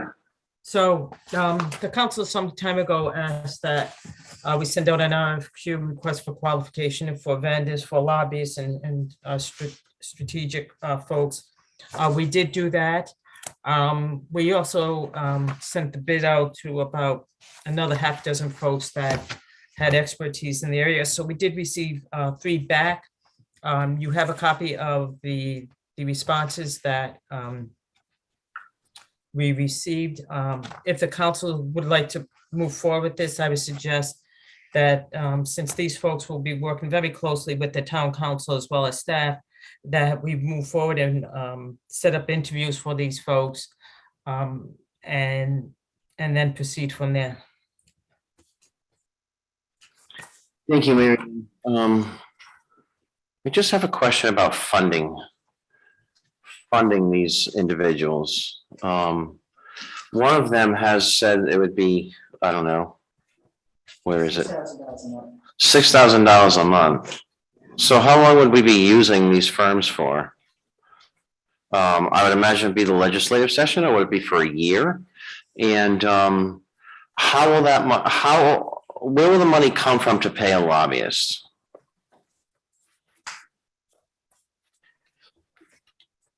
Mary Ann. Oh, you direct, I'm sorry, I didn't realize you were directing that towards me. I think that's a discussion that we need to have.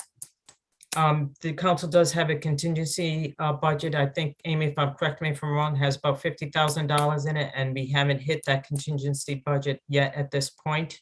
That's correct. So that's a possibility. We can chat with the other ones. They were the only one vendor gave a price. The other one's pricing may be a little different. Some of the pricing maybe, if we're looking at the lobbyists, also to help with grant and solidifying some federal funds and maybe tied into that. So although that's a great question, we probably aren't completely ready or prepared to answer that question because we don't have enough information in that regard.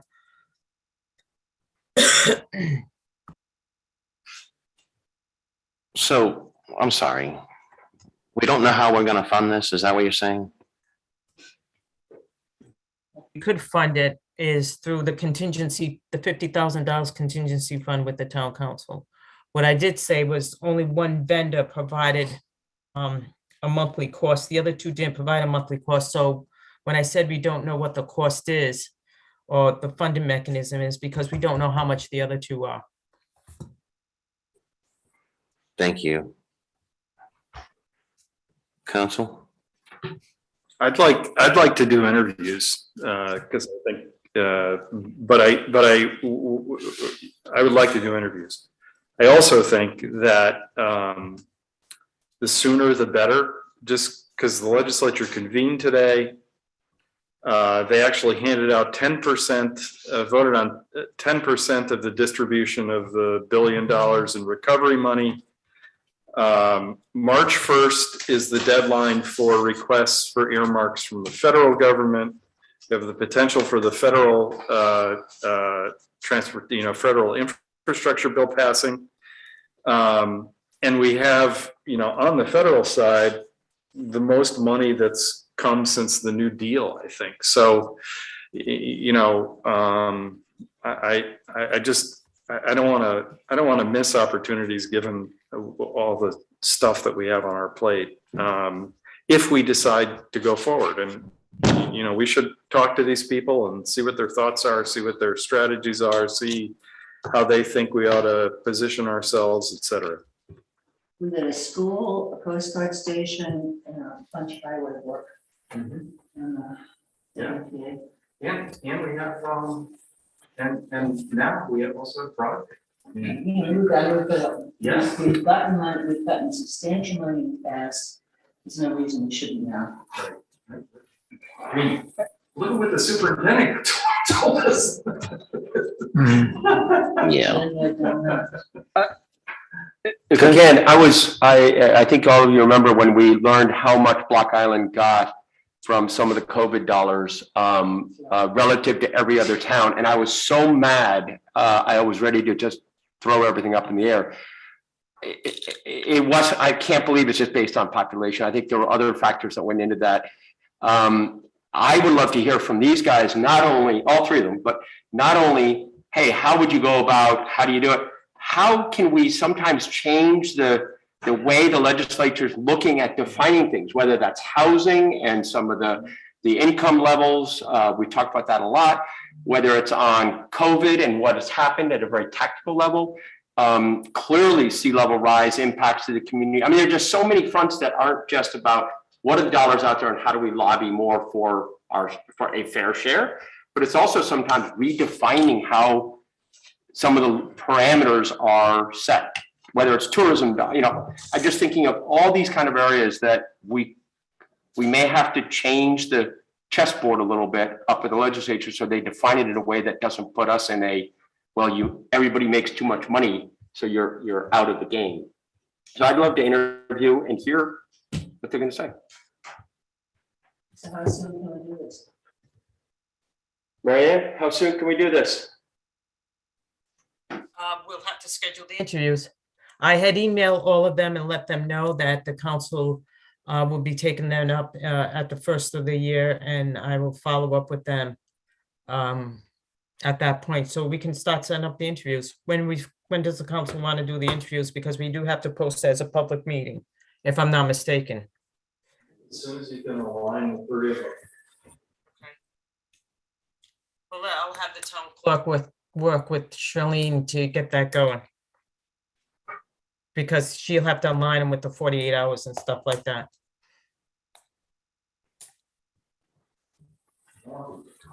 So let me ask you a question. Just want to do the interviews during the middle of the day? You want to do them at night? How would you like to proceed with the interviews? When would you like to do them? Give me a little bit of guardrails or parameters. Can I be very bold? I want the interviews to be in person, and let's plan it around ferry days that they can get on to the island and leave. So we're not paying for hotels and all that malarkey. So I'll let you go with the ferry schedule. If we can do 2 in a day, that's great. If we have to, have 2 meetings because it just doesn't work for the timing. I just don't want it to be by Zoom and, distance. Yep. Marianne? Are you there? I'm here. Also find out, like, when you schedule these, if any of these organizations are doing work for any other firms in the town, like maybe anybody. You can ask them that question. Okay. Instead of me, asking them, ask them during the interviews. Well, Martha brought this question up in an email, and And I think that's very important, because you can't serve two masters. well, do we know? Okay, we can ask them. So is there a motion need to be made there? No, I just think, can we just direct the town manager to set up the interview? Second. Motion made and seconded. Pete. Yes. Martha. Yes. I'm in favor. I'm in favor. Oh, sorry, Kristen. I don't know what's going on. Again, here I am. What's going on? Where did this come from? What do you want to ask the legislature? Who used to do this job? Martha just said we used to get money. Dick Kiley used to do it. Okay, Dick Kyler used to do it. Sounds like you need to get upstate, Andre. We have been upstate. We haven't been able to, we haven't been able. A long history of state. I was talking to Deputy, We have been, and I had made many trips to.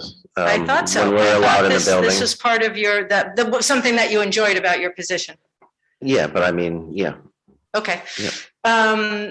It's very concerning to me that we're going down this road, and and Martha just made the case in point. You can't serve two masters. I looked at those resumes. A lot of them already serve towns. So we're going to be competing against other towns for, I don't get how that works. Well, I think that's the case. Okay, We'll find out. We'll do interviews. Okay. So that's a question I have. If you want to consider asking that question, how do they handle competing towns? And I think that's a weird look. We have enough money for lobbyists, but we need more money. That's I think that's strange. And so I'm curious as to how many towns in Rhode Island have lobbyists and what the success is. Thank you. And I agree, but you can see the way this is going to go. There were several on this list. I was surprised, frankly, how many were on this list. Yeah. Towns use them. So, the question, I mean, I have spoken to many people, some in the State House, and they don't feel as though we need a lobbyist. A lot of residents don't think we need a lobbyist. And a lot of people just don't think Block Island needs a lobbyist. They think the town council is the best lobbyist for your town. But we'll see. We're going to do some interviews, see what's going on, and see how it turns out. Chris Whipple? I do support the deployment of a town lobbyist. I think it's completely not realistic to expect the town council to be our lobbyists because they have lives, and signing on to be an elected official doesn't mean you give up that life to be up in Providence. That's really a very time-consuming job. And so to do that and to serve the nuts and bolts of the town, it's impossible to do that. I've always supported the employment of a town lobbyist. I support it for the power company, and I think that's a good idea. You just have to choose wisely. Thank you. Exactly, and that's why we'll be doing those interviews. Thanks, Chris. Yeah, I think what it'll come down to is what's the net gain?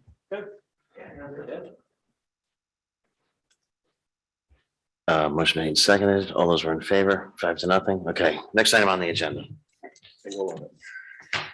Receive and act on the annual audit report for the fiscal year 2021. I trust you've all read the 120 plus pages. Martha, do you have any questions on that?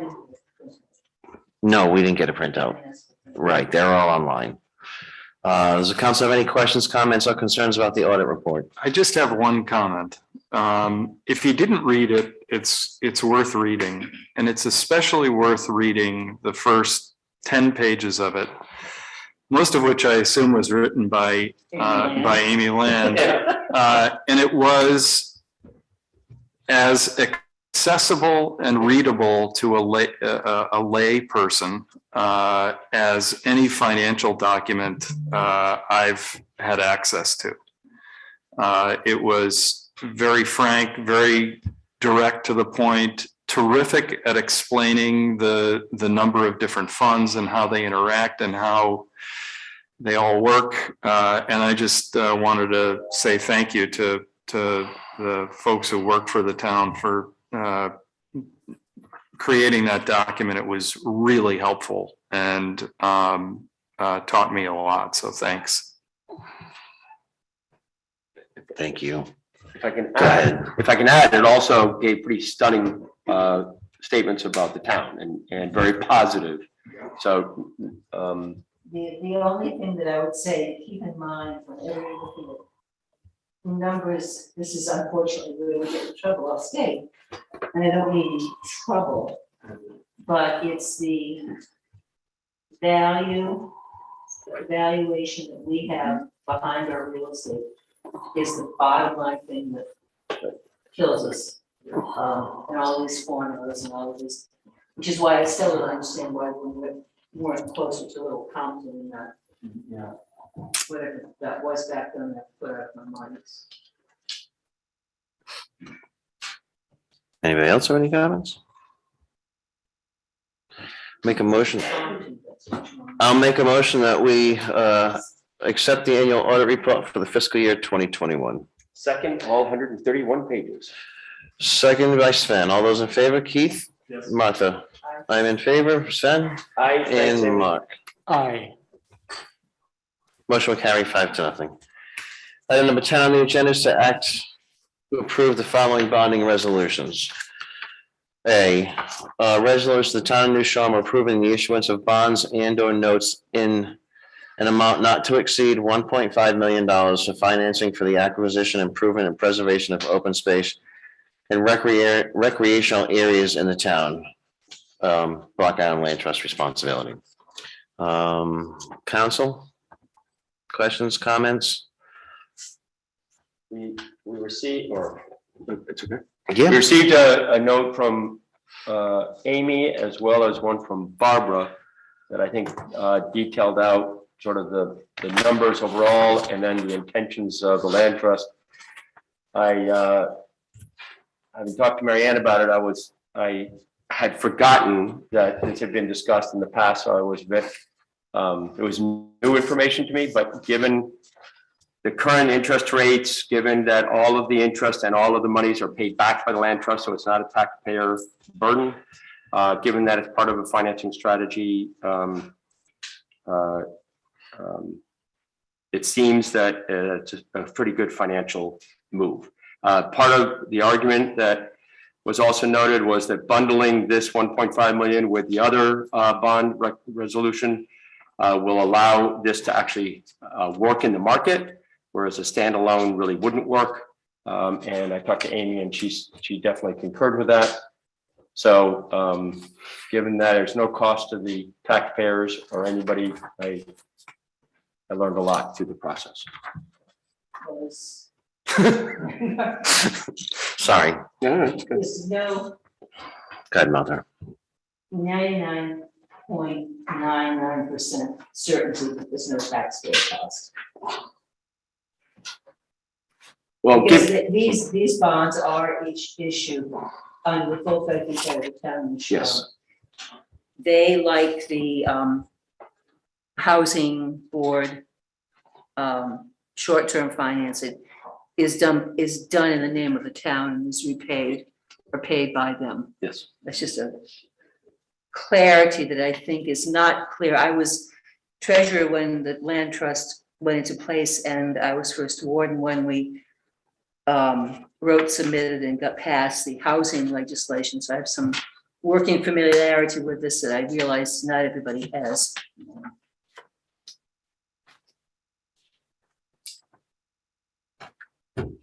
Public counsel, anything? Public, have any questions, comments? And this is the 1.5 that was supposed to be, was initially represented as being paid by the conservation groups.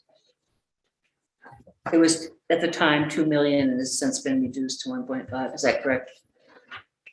Barbara, I guess you, barring the town manager being here. No, that's not what this 1.5 is meant to represent. So Well, what is if it? we go back to the overall project, when we first started discussing this, the Nature Conservancy and the Block Island Conservancy said they would try to fundraise $2 million to contribute to the project. Given the length of time and the fact that we're now past their prime fundraising period, which is the summertime, we've decided that the land trust is going to contribute all of the conservation dollars to this project and not split it with those other two groups. The 1.5 million reflects what we think is the right amount of money to bond rather than use our cash. No, I understand that part. The only clarification I was asking for was what you already gave. And that was, although they certainly had plenty of time to work on it if they wanted to. You did say in the beginning, you would be the fallback, you, the land trust, would be the fallback if they were not able to come up with the full amount of money. Right. I don't think a lot of people anticipated they're not coming up with any amount of money. And I just wanted to make that point because I think this has been misrepresented, as you know, Barbara, how I feel about this. This doesn't come as any secret from the get-go. And this is where we are, and I think we have no choice but to approve it. If it's going to be bonding by the town, it should be a full vote of the town council. I would just say that with regard to conservation contributions, the three groups have a long history of working together on every project that we do. And sometimes the land trust puts in more money, sometimes Nature Conservancy does, sometimes BIC will take the lead. So while that was our initial thought, our approach as three organizations was always that as a group, we would put in a certain amount. Well, I understand that. It's just simply the group that went out and lobbied, the group that put the email blasts out, the groups that put the ads in the paper are the ones that have no skin in the game right now. It's just a fact, and it annoys me. But I think the town has to support this to put the full strength of the town behind the bonding. Council, all good? Public have comments? Kristen Ballard? So The town. We'll have a portable mic. I know, soon, right? I'm sorry, Barbara, I don't understand. So 3.6 is the town's contribution as well as 1.5? No. No, okay.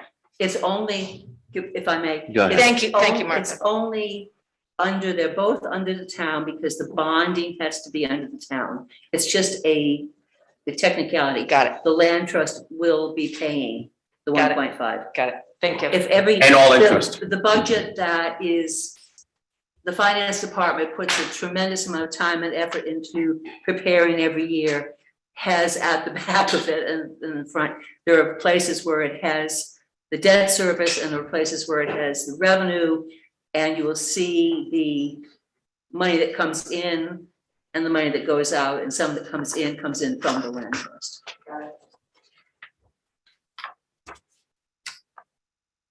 You're Got not, it? Yeah, it makes me nervous, right? Because bonds cost money, they have interest. And so will someone follow that? Will the land trust pay for all of that? The finance director will be sure of that, yes. Okay, I'm gonna get a glass of water. thank you. I just have questions about from Amy, about the history of the borrowing authorization. What was the 2001 financial town meeting authorization? Just for clarification on this. Sure, it was a general blanket authorization to finance land trust activities. And that phrasing for an open-ended authorization consistent with the enabling legislation for the land trust was reiterated in the 2005 authorization. So both the 2001 and the 2005 were to finance the land trust activities as defined in their enabling legislation. And land acquisition bond issuance from 2012. I'm only asking. Sure, I'm gonna actually ask Barbara to help me out with the projects. I think there were 3 of them that were financed in that issuance. I don't know them off the top of my head. In 2012? 2012, we issued 2.364 million that financed a group of smaller projects. I don't know off the top of my head. Yeah. I can look that up and get it back to the council, but it was 3 smaller acquisitions. I believe it was 3 smaller acquisitions that the land trust was a party to. Thank you, Amy. I wasn't involved in. I'll make a motion to approve the issuance of bonds and or notes in the amount not to exceed 1.5 million for financing for the acquisition, improvement, and preservation of open space and recreational areas in the town.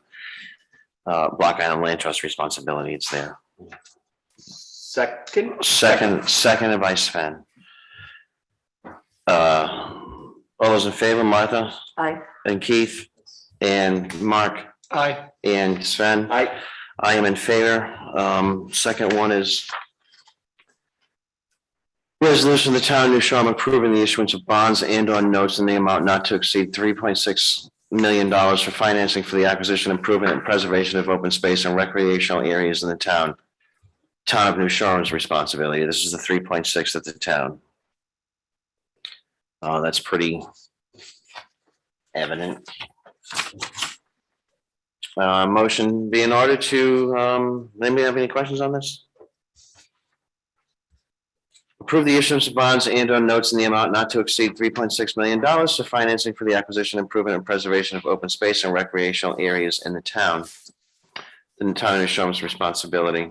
Seconded by Sven. All those in favor. Is there any comments, questions, or concerns? All those in favor? Mark? Aye. Sven? Aye. Martha? Keith? I'm in favor. Motion carries 5-0. Next item on the agenda is the annual appointment of the town officials and town boards, committees, and commission members. This is the end of this, right? This is the end of Overlook, this is it? Are you gonna need to come back to us? Maybe. No, not tonight, but I'm just money wise, like this is all the last requests of the town and. This will, Andre, if you don't mind, it's Amy. This will be the last portion that comes before the council until we get to the budget process, where you'll start to see the debt service of the town's general fund portion.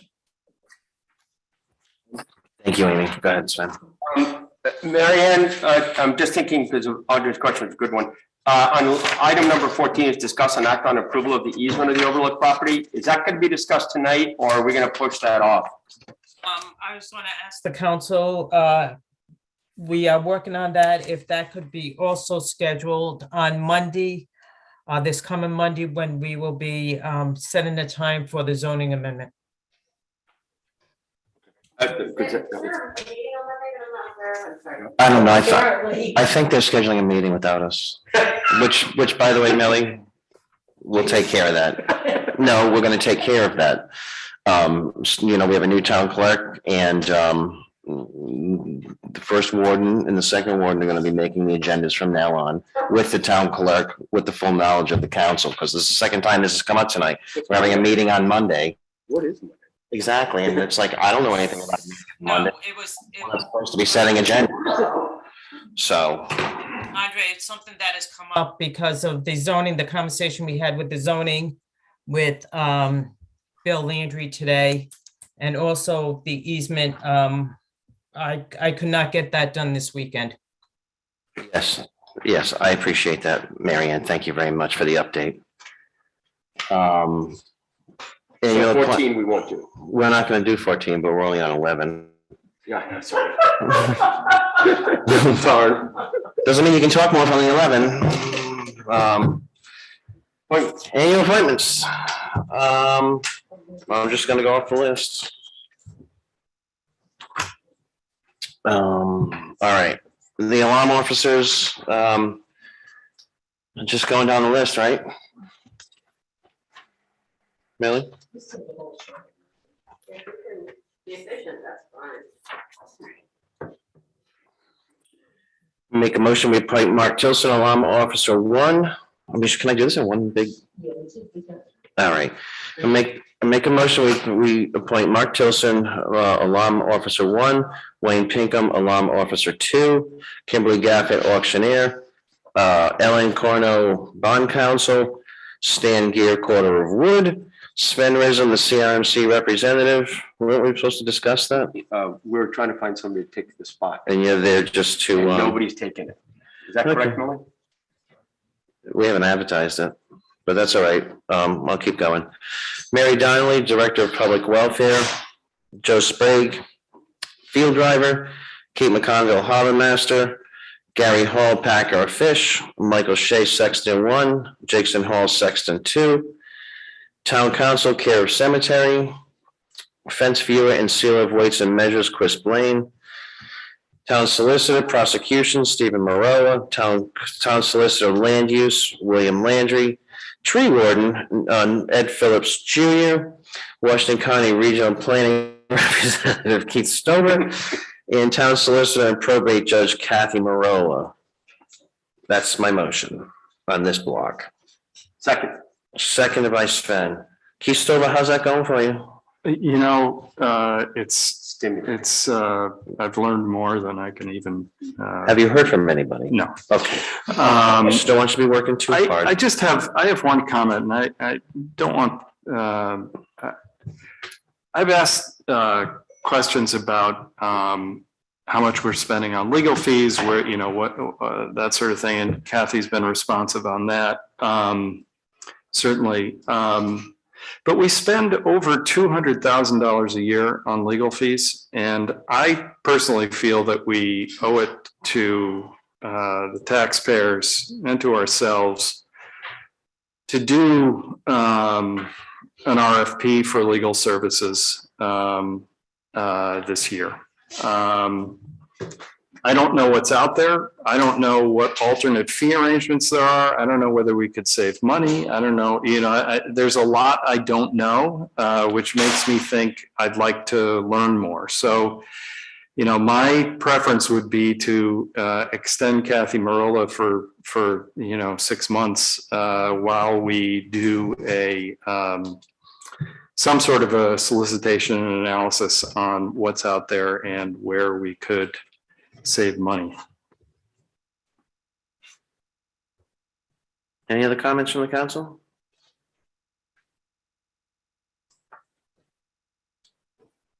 Anybody? That's a bad idea. All right. So. Okay, I made a motion to appoint all of these, and you guys encouraged me to do so. Now you want to shorten one's length by 6 months. So now how do I get out of this motion? You just take the last one off and make a separate motion. Okay. Simple. Okay. Washington County Regional Planning Reserve, Keith Stover. Read the whole. I'm just reading the last one, so I'm ending at Keith Stover. I'll revise my second. Okay, your second is revised. All those in favor of those appointments, Martha? Aye. I'm in favor. Sven? Aye. Keith? Yes. And Mark? Aye. Motion will carry 5-0 on that block. Well, Kathy Marola's on the horn. I mean, is 6 months gonna be fine with her? I mean, we should ask her. No. But it's sort of what I heard from Keith was, let's do a process and a review, and it's 6 months, and then we can extend it to 6 months. Yeah, I don't, I don't think- I mean, I just want to see what's out there. You know. You know, you're right. I agree with you. We review all of our, the town manager under our employee, and the town Right. solicitor is also, so we should Right. do a review with her and. Yeah. All right. So 6:31, I think. I'll make a motion to appoint the town solicitor Kathy Marola for a term of 6 months from In June. end of June to expire 6/31/2022. It's 30. 6/30/2022. Do I have a second? It's a perpetual. Seconded by Sven. All those in favor, Keith? Yes. Martha? Aye. I'm in favor. Mark? Sorry. Aye. Sven? Motion will carry. Buck Island Health Services Board Director, Town Representative, make a motion to appoint Laura Parsons. Second. All those in favor, Martha? Aye. Keith? Yes. Sven? Mark? Aye. I'm in favor. 5-0. It's nice to get reports. She's been great. They've all been great, but we get some nice reports from her. In fact, Okay, so no action needed on that. Under board name, Board of Assessment Review, make a motion to appoint Ken. Housing? No action needed on housing. Okay. It's 24, that's elected. I apologize. That's okay. Elected housing. Yeah, okay. Reappoint Ken Lacoste for a 2-year term ending 12/31/2024 for Board of Assessment Review. Second. All those in favor? Martha? Aye. Keith? Yes. Ken? Oh, Ken. Sven says yes. And it's Mark. okay. Motion will carry 5-0. All right, vacancy exists. Okay, Commission on Motor Vehicles for Hire. Make a motion to reappoint Brad Martins and Steve McQueen for a term, 1-year term. Their 1-year term. Second. Seconded by Sven. All those in favor? Actually, I'm sorry. Isn't it a 2-year term? It's 1/1/22 to 12/31/23. That's a 2-year term, right? I'm just, Yes. it is a 2-year term. So 2-year term. second. Yes. All those in favor? Martha? Same. Yes, sorry. Keith? Yes. Sven? Aye. Mark? I'll I'm in abstain favor. also. Oh, right, okay. So motion will carry 3-2 with 2 abstentions. Don Littlefield retired. Make a motion to reappoint John Hoff to the Conservation Commission. Second. All those in favor? Keith? Yes. Martha? Yes. I'm in favor. Sven? Aye. Mark? Aye, and on an FYI with that commission, we have someone who's interested in taking over Mr. Littlefield's position, Mary Cerulli. She will be submitting her letter of interest. Oh, good. Are you recommending her? Because that could be a problem for her. That's a good one, Andre. Try to help. Make a motion to reappoint Mary Ann Seebeck, Susan Hagedorn, Tom Walsh, Matthew Moynihan to the Deer Task Force. Seconded. Just discussion, is that gonna give you guys a quorum to keep moving forward, Matt? Yes. And did they check with you to make sure that you wanted to be on this commission still? You're all good? These new guys, you know, gotta love them. Motion been made and seconded. All those in favor? I got a quick discussion sorry. on that. Do we want to table this and discuss the direction of this board? I feel it should be renamed, so it's more directed to talk about eradication. And I've thought that way for years. I don't know if enough members of the council here at table feel the same way. If not, we can proceed with the reappointment. I think we can proceed, and if you want to have a discussion with them about their charge, we need a board first to, you know. But okay. I mean, I agree with Andre as far as process. Let's get these people in place, quote unquote. Before they And change their then, minds. if you want, we can have a meeting with them and have a dialogue about it, but we're not, I don't think we select based on. I say that because we might have more people come forward and the quorum wouldn't be an issue if we directed it a different way. Let's go on. Motion been made and seconded. All those in favor, Keith? Yeah. Martha? Aye. I'm in favor. Sven? Aye. And Mark? Aye. Motion would carry 5-0. Emergency management. Motion would be, this is an appointment from the town manager, so I think, what do we do here? We are to recommend to the town manager appoint Matthew Moynihan, Bill McComb, and Peter Gimp as co-director of emergency management. Right? I'm right with that, Millie? We're recommending the town manager appoint these folks? Not an appointment. When did you put the chief on? I don't know. It's a reappoint. Yeah, but I don't think it's ever been, it's always been 1 or 2. Yes, it says no action. No, this is. That's emergency management, one above. Yes, that's correct. Authorize it? Well, we recommend the town manager appoint these people.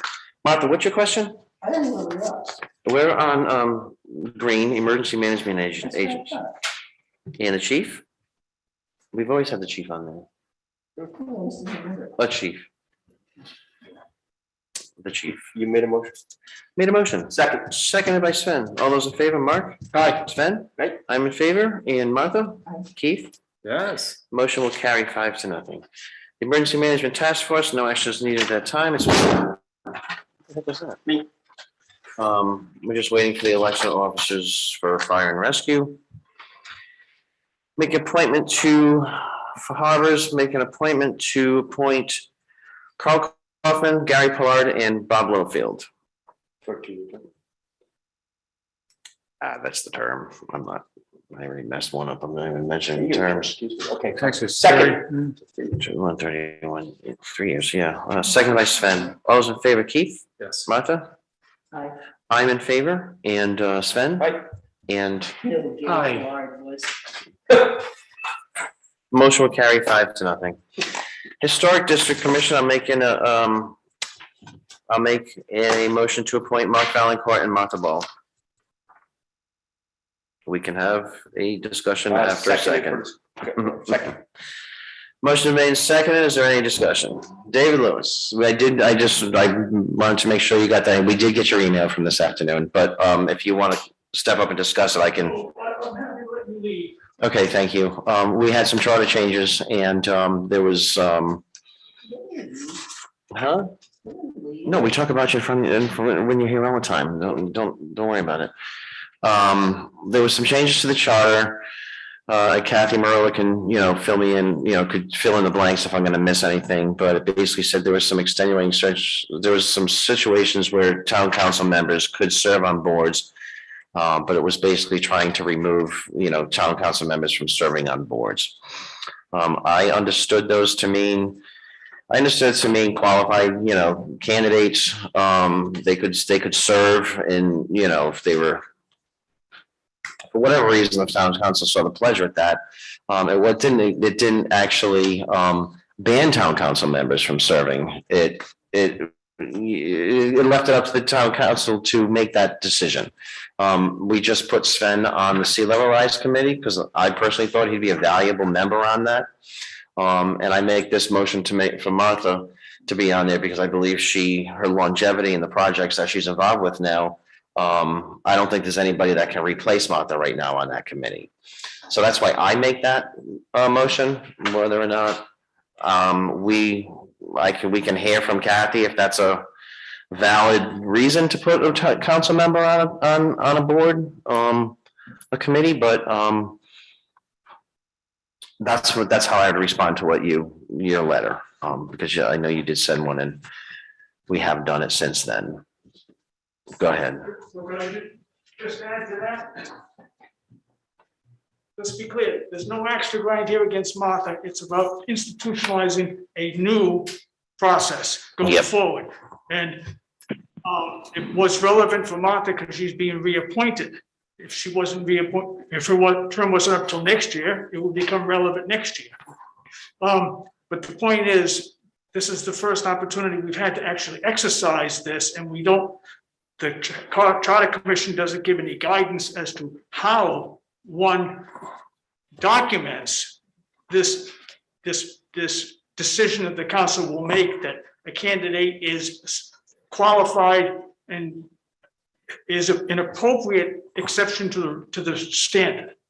And so I would hope that you would make a motion that would include your reasoning for why you think the appointment is appropriate as part of the motion, which then is seconded and voted on, and that becomes a part of the permanent record. But if anybody has a better idea about how to document the thought process that made Martha eligible for the exception, that I'm willing to. Right, and just to correct you, it's no big deal, just to correct you, Martha's not the first, Sven was the first. We appointed him to the Sea Level Rise Committee. But it wasn't. Oh, well, I was asleep at the wheel, sorry. No, it's okay, but you're still a town councilor. It wasn't a reappointment, but it was in town council being put on a board. And personally, I thought that's Sven's thing.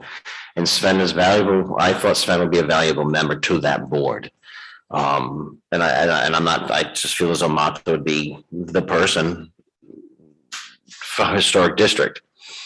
That's why I'm making that motion and we're having this discussion. I see Keith's hand up here, but do you have any questions, comments? I agree with David. I think the process is important. I believe what we did in the charter was a specific duration for a specific purpose. I believe that's how we did it. I have to say, in retrospect, I wish that we had limited this prohibition to, as we did in other areas, notably broadcast, planning, zoning, sort of, there are, those, but we didn't. So I think it's important to make the motion. To me, the specific time is for this term. And the specific purpose, the part of the reason that I value Martha on HDC so much is the historic perspective on downtown. And given some of the tremendous potential development downtown and the decisions that need to be made there, that purpose is specific enough and important enough to me to rise to the level of exercising our authority under the charter to appoint the town council member for a specific specific duration for a specific purpose. Does that satisfy, do you want me to withdraw the motion or can we get these into the minutes? You want me to redo the motion? I'll withdraw my motion. I withdraw the second. And you withdraw the second. So Keith, you said that so eloquently. You want to make a motion on that? Yes. Because I think we agree I with would- everything you I just would, said. I would make a motion to appoint Martha Ball to the Historic District Commission for pursuant to the charter for a specific duration and for a specific purpose. The specific duration is for this upcoming term. And the specific purpose is, given the complexity and the challenges of development activity in the downtown area, the historic knowledge that Martha brings to that board is essential to making decisions about the future development of downtown. I'll second it. Go ahead, no, go ahead. Second. Second by, motion's been made in seconds. Anyone, is there any comments or questions from? I agree 100%, 1000%. I think it has been right. I stepped off the planning board when I was elected on town council. Keith stepped off the zoning. And I do think those were the real kind of conflicts, but you start to, can you vote twice on an issue? It gets to be very confusing. I think this is an appropriate application of this exception. And other people did started off saying that it's not personal, but I think there has to be extraordinary circumstances for retaining someone who's on town council on a board or committee like this. Example. You just gave two. I'll give one. When I was on council 30 years ago, I was still on zoning board and we were in the middle of the Solvican application. So I had to stay on until that was remedied, or would have to start right over from the beginning. That's an extraordinary circumstance. And the other one I will highlight is absent a qualified replacement. And in my strong opinion, we have a qualified replacement in the form of Steve McQueenie. So I would like to see Steve McQueenie appointed to that position. All right, well, let's vote on this motion first. Motion made by Keith and seconded by Sven. All those in favor, Mark? Nay. Keith? Yes. I'm in favor. Martha's obviously going to recuse, and yes, Sven is a yes. So the motion to put Martha back on historic district will carry by a vote of 3-1. Thank you, gentlemen.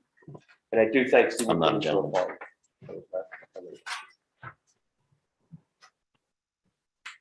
So should we discuss why we put you where you were? Because we just dragged her through all that? No, I'm just kidding. I'm just kidding. I'm kidding. Unless you want us to. Did you include Mark Valancourt or you? No. All right, I'll make a motion. Her motion was. See, Mark's not a problem, Martha. I'll make a motion. We appoint Mark Valancourt to the Historic District Commission. Second. Seconded by Sven. All those in favor? Keith? Yes. Martha? Yes, Mark is a very valuable person who wants to work with people. You can vote on that. Yes. Yes. Okay, I I'm in. guess I can. I'm not gonna. All right, yeah. I'm in favor. Sven? Aye. And Mark? Aye. All right, motion will carry 4-0 with the abstention of Martha Ball. I'd like to, Juvenile Hearing Review Board. Like to make a motion to appoint Peter Gibbons and Shirlene Goulburn. Second. Seconded by Sven. All those in favor, Mark? Aye. Sven? Aye. I'm in favor. And Martha? I'm voting in favor, and I would say if there are any questions about it, I do not rent any land to the Gibbons. Okay. Okay, so you're good. And then Keith? Yes. Motion carries 5-0. Library Board of Trustees, motion be in order to appoint David Sniffen and William Fewer to the Library Board of Trustees. What? Because, is that good? did you just appoint Willie? No. I made a motion to put David and Willie back. Because Willie was gonna leave, but he's not leaving, so there's no, okay. Oh, I second it. Now, do you want to discuss anything? No. No, I just wanted, Make sure to keep that board intact, yeah, Great, thank you. you're welcome. Motion is made and seconded by Sven, all those in favor, Keith? Yes. Martha? Yeah, I don't get any compensation from the fuel. Never force people, you know? Yeah, well, you gotta point it out, somebody will. Motion, okay, I'm in favor, Sven? Yep. And Mark? Hi. Okay, motion will carry 5-0. New Shore Broadband Committee, motion is in order to reappoint Christine Mange, Lucinda Morrison, Stephen Record, Amy Lynn, and Raymond Torrey. Second. Motion is made and seconded. Comment? For discussion, why did I think there was gonna be changes here, given where the broadband was, or is that later? Okay. I'm fine, but they want to be on it, and Amy's there. I just remember a whole discussion. No, we had a conversation. It was a long conversation about, okay, About restructuring. yep. Motion is made and seconded. All those in favor, Keith? Yes. Martha? Aye. Sven? Aye. And Mark? Aye. Motion carries 5-0 Broadband Committee. I was hoping to put the New Shore Town Council, Tourism Council appointments off until we actually had a chance to meet with them. We're meeting with them tomorrow. I'm hoping that everybody agrees with that. That's fine for me. There are 4 letters that I believe we've gotten, right? I think so. 1, 2, This only talks about 2.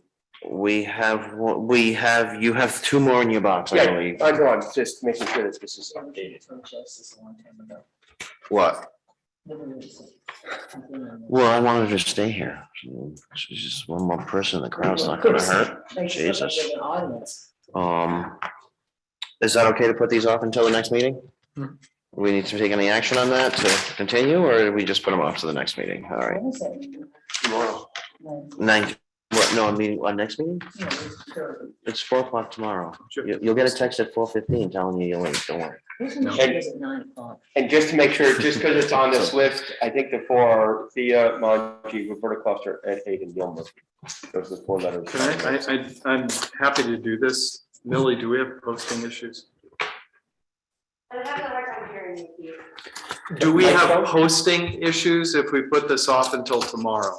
No, it's until our next meeting. I'm sorry, yeah, you won't be addressing this tomorrow. It would be at our next meeting. Oh, gotcha. Tomorrow's a I'm work sorry. session. I thought, I'm sorry. Sorry about That's all right. that. I apologize. It's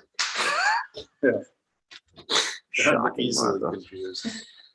okay, so North Lake Commission. Motion is in order to appoint Bill Curtis, William Curtis, John Hoff, and Julie Fuller to the North Lake Commission. Second. Seconded by Sven. All those in favor, Keith? Yeah. Martha? Does Julie Fuller have horses at your house? No, yeah. Okay. Fine. John Hoff, Bill Curtis, and Julie Fuller, all set? Okay. Martha's in favor, I'm in favor. Aye. Sven and Mark. Aye. Motion carries 5-0. Old Harbor Task Force, motion is ordered to appoint Pat Doyle, Patricia Doyle, Cynthia Pappas, Sean McGarry, and Susie Wright. Second. Motion made and seconded. All those in favor, Mark? Aye. Sven? Aye. I'm in favor. Martha? Aye. And Keith. Yes. Motion carries. Old Harbor Task Force, 5-0. Planning Board, motion is in order to reappoint Margie Cummings. Second. Seconded by Sven. All those in favor, Keith? Yes. Martha? Yes. Sven? Yes. And Mark? Aye. And I'm in favor. Carries, motion carry. Margie Cummings, Planning Board, 5-0. Rec Board, motion is ordered to reappoint Shannon Morgan, Chris Willie, Colleen Ernst, and Roberta Coster. Second. Seconded by Sven. All those in favor, Keith? Yes. Martha? Yes. Sven? Aye. Mark? Aye. I'm in favor. Motion carries 5-0 for the Rec Board. Motion is ordered to, I know. I'm gonna You don't have to leave. Okay, I'm gonna. Yeah, I don't think you're gonna threaten anybody by staring at them. Motion Tom Risen for the building maintenance at the school. A motion is in order to appoint Tom Risen for building, to the building maintenance architect, construction rep, and building maintenance supervisor for the school committee. Or was that what Sam was? That's where Sam was. Second. Motion was made, seconded by Mark. Millie. Okay, motion is in order, oh, that's second. Most, all those in favor, Mark? Aye. Sven? No, you're recused. Martha? I'm in favor. Keith? Yes. And motion carries 4-0 for Tom Rism. Motion is in order to school building committee, that's what it is. Appoint Bob Girardi to the school building committee? Yes. Instead of Michael Conklin. Right. Second. Sorry. Seconded by Mark. All those in favor, Mark? Aye. Sven? Aye. I'm in favor. Martha? Aye. And Keith. Yes. Motion carries 5-0, Bob Girardi. Motion is in order to reappoint Hillary Transu, Jennifer Phillips, and Judy Fucci to the Senior Advisory Committee.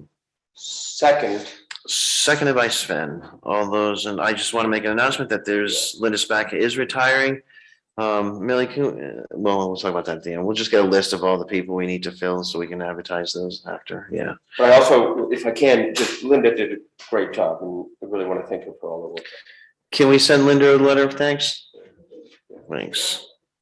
Motion made second. All those in favor of the appointments, Keith? Yes. Did he say? Yes. Okay, Martha? Aye. I'm in favor. Sven? Aye. And Mark. Aye. Senior advisory carries 5-0. Kristen. Kristen, sorry? Can I replace Linda? You have to send a letter because we have to advertise for a month. Yeah. You have to send a month. The answer is, write a letter and I'm sure. We have to advertise for a month before we make the appointment technically, right, Millie? That's her. That's correct. Is this? an- But please send a letter. Forward in a month. But please send a letter. Please send a letter. Like right now, before you go home and think about it. Okay.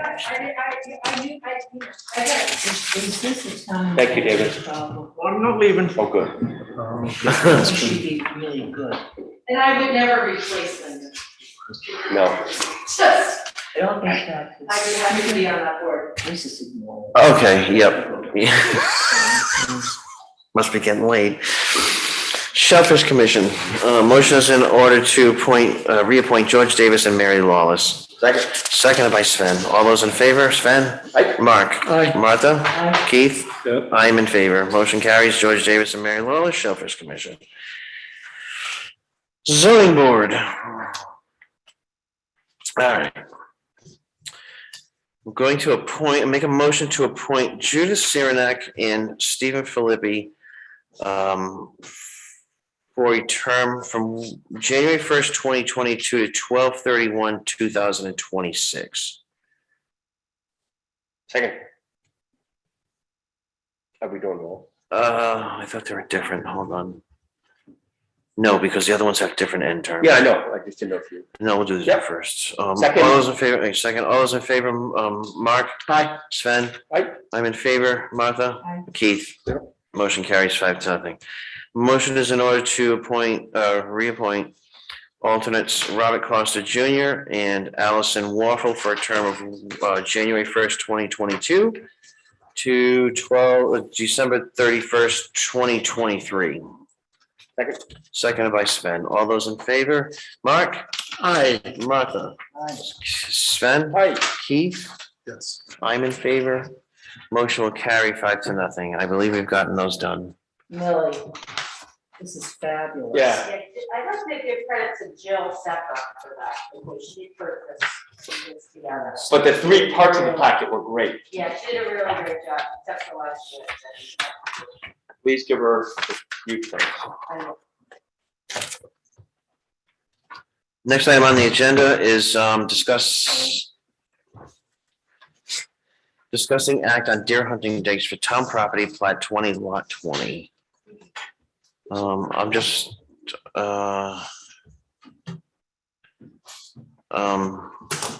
Is that item? Hold on a second.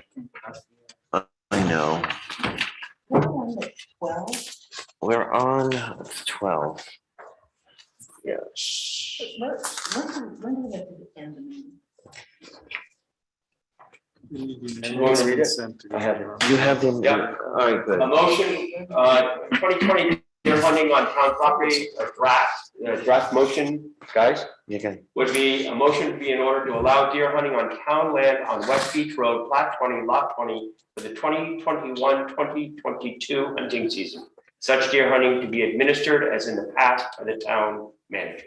Second discussion.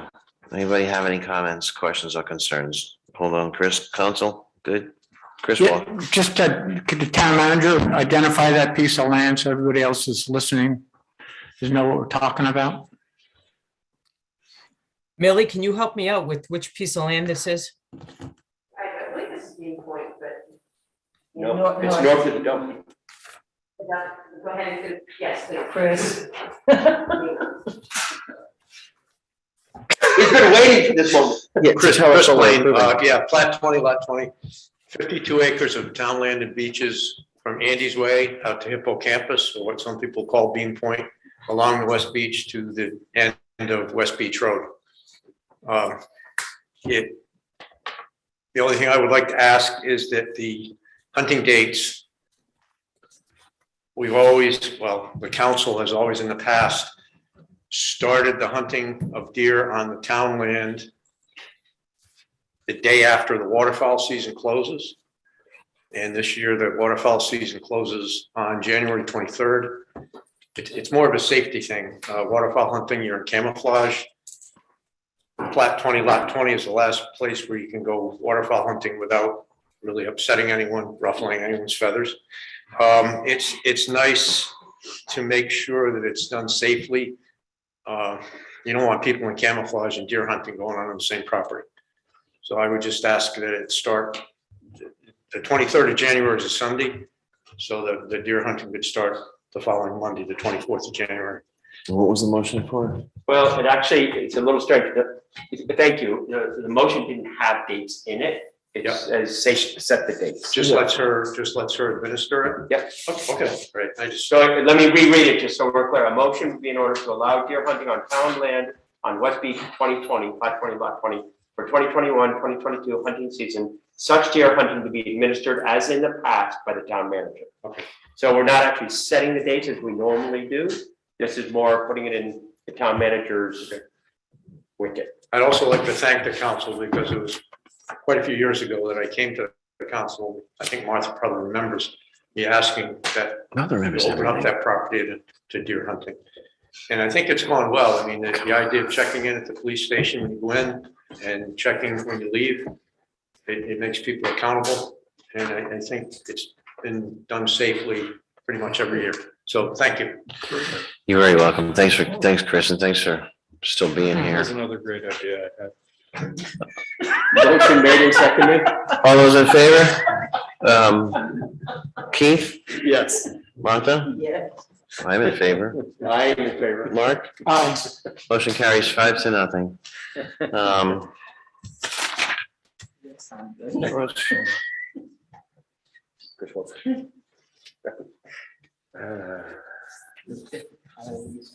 Are you done? Can we go? Can we continue? Are you done? You too. We're done. Okay, that's Chris, discuss an act on a request of Chris Well for identifying land that could be developed for affordable rental units for Block Island residents. Chris, we did receive your letter. It was much appreciated. And we have this on our discussion tomorrow, housing, for our legislative agenda. And I'm sure that same letter will come up, and I'm hoping people who actually need housing come to the meeting. And we do know how bad it is with housing and how everybody needs housing.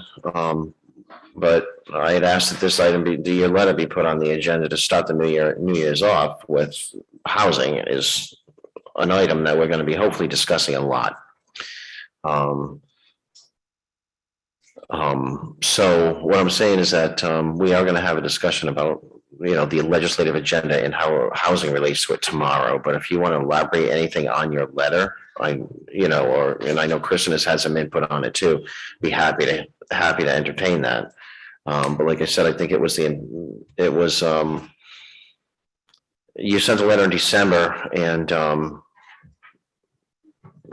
yeah, it's just to start the discussion of housing. I think you said it right with the workforce and whatnot. So that's why I had Mary and Millie put that on the agenda, so we could start this discussion of housing. Sorry, I'm a little tired, so I'm just like wandering all over the place with such a simple damn thing. But so if you'd like to address that letter of yours and talk about that, that's fine. But I think it's going to come up in a major sense tomorrow too.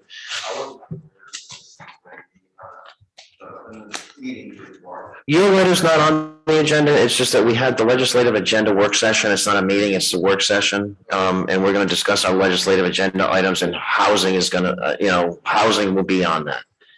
I had set up in my mind an approach, strategy to implementing this, just give some brainstorming ideas to the town council. I mean, there's a lot of questions, like there's entities that could be involved that are not town. They're quasi municipal, they're co-operators, like Texas Power Company, all of the land assets, the fuel company, the water company, and nonprofits. And so how do you basically inventory all these assets and actually determine if they're viable? So I have some ideas of how that can be done and what it would take to do that, and how to fund that. I'm pretty not recommending that you use the same town committees that you think that appear to have responsibility in there, to just have not really performed adequately, in my opinion. As I want to say, if it wasn't for benefactors, we would never probably have met the penetration that we have. So that's not a policy. So I think we need something that's fairly rigorous, and I'll just use the word aggressive in order to solve this, because basically this problem's been around so long, and it's not been cracked. So I have something that can be done.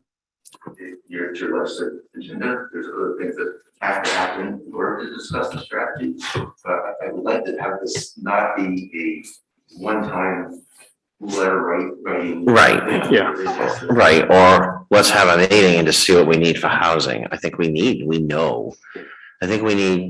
all know what we need. We need stable, affordable housing, or attainable housing, workforce housing. We need rental units, I think, is what I'm thinking.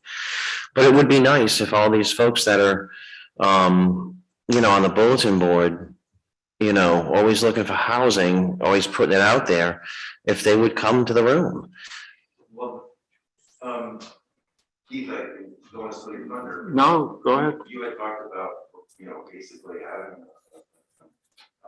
an event where it would be advertised, these people would be, basically informed, this is the meeting that you need to go to. Yeah. That hasn't happened, and, it's pretty sure. But if you do that, I think that would be effective. We need to do more outreach for this group than we probably have to do with any other group that I can think of. I know. Just because of the nature of the beast. And going to I thought the same thing. I was just going to them. Way to find them. Chris and I talked about, Chris's letter was very timely for me, because over the break, I ended up doing a lot of thinking and reading about housing and how some communities have tackled it, how others, I had actually read the article that you sent to us, Kristen. And it occurred to me that one of the things that would be very helpful, at least for me, and I think for the community generally, even just to demonstrate a seriousness of purpose about this, would be for us and the housing board, because this is not in any way, my comments are not about whether, what the housing board is doing, but to have a community forum where, we just sort of sit around and talk about what people want, what people need, what there are the resources for, what our plan is over 5 years or 3 years or 7 years. Because it's not all going to happen at once. It's not all going to happen on one lot, but if you follow the bulletin board, it's one thing. If you have dinner at Old Island Pub, it's another, and all those things are valid, but I think we ought to throw them all into a pot. And I would argue in February, when people who actually live here year round are here, and talk about housing and let people say what they need to say and talk about their frustrations and their challenges and what their families need, so that we can, based upon that and based upon an inventory and I'm sure some other inputs, really come up with a longer term plan on how we're going to meet the needs in the community. I really support the idea of a forum. I think we should do it in February, if not at the very beginning of February, and maybe take one of our meetings and make it a housing meeting. I think Chris's initial foray of let's look at, looking at the land, bundling it together is critical.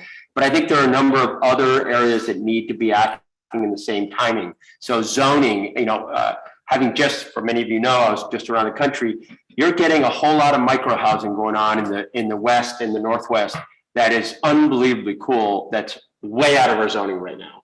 So how do we start to get zoning plugged into this conversation? So yeah, let's look at land, look at zoning, look at planning, look at, all of the elements together, because not one of them will solve it, but all of them together can put a dent.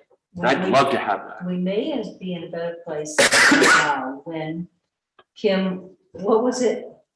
The 5? Was it 513? Do you remember the battle that was? Yeah. That was on getting that, and one of the reasons that 513, and a lot of people don't realize this, is so, I think, restrictive, is because it was such a fight getting it through, and we had such opposition. We, Kim and I, Kim led the charge. I was on the council too, and it was conservation that just, we were gonna increase density, we were gonna, change the, Kristen said it a while ago, talking about the mopeds, what was gonna happen to our precious island. And we never got much past that. That's and this long-term plan is so important, because it just seems like these things have been such battles that once you get through one of them, it's just like, okay, I can't do anything else. And that's what's, I think, really important. Well, I also think people don't realize like they need a plumber. They need a plumber. Or anything like that. That's why plumber in. But We're talking about. But on the, if I can go, Chris, on the 513, it's fascinating. If you've got a garage and you could put a sink in or something like that and make that into a 513, it becomes somewhat financially feasible. Laura and I looked at building a small house, make it a 513, ADA compliant, all that. It was so financially out of the realm of reality. And Kristen and I and others have talked about it. We need to figure out a better, or the next generation. I mean, huge kudos to the 513 and what's done, but it's time. But as I'm saying, that was 20 years ago. It's a huge kudos, And right? it needs to be. Absolutely. Yep. I do think the mood is different now. And I'd love to see this done in February. I felt the article paper, between planning and housing was fascinating. Because it kind of confirmed my belief that it's a broken system. Talking about these housing units, 513s and all that, and how limited they are, and how it would be interesting to study this more in the future to make things, more accessible for housing. It just showed to me that this problem's been around for so long, and it took this letter seems to get them to start talking about it in earnest. It wasn't, it was eye-opening to see that in the paper. As part of this, it's not identifying plan, but also as Ben said, driving down the cost of the housing unit itself. And how do we do that? And there are so many ways of doing that through federal grants, to build these kind of houses. And these are the kind of things that, if you're talking about legislative sessions, that's a very small piece of solution. The much bigger solutions are federal. And that's where I think you need some of the spirit of this and know these kinds of things and can go to these, to our elected officials at the federal level, work with all these agencies that cross over into this area and start extracting what the opportunities are for funding. There's so much money, that's going to probably be available to the state, as you folks alluded to earlier. Try and target some of this money. Is appropriate, timely. This is what the administration really supports. So I'm optimistic about this, but it's going to take a while.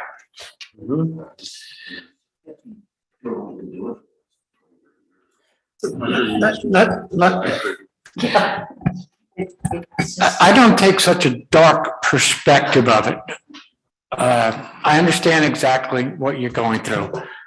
Exactly, and I can't wait for that discussion. I want to be at the head table, because I've been with this since Martha and I went upstate with Dickie to hump for the legislation, and we did get it passed and all of the above.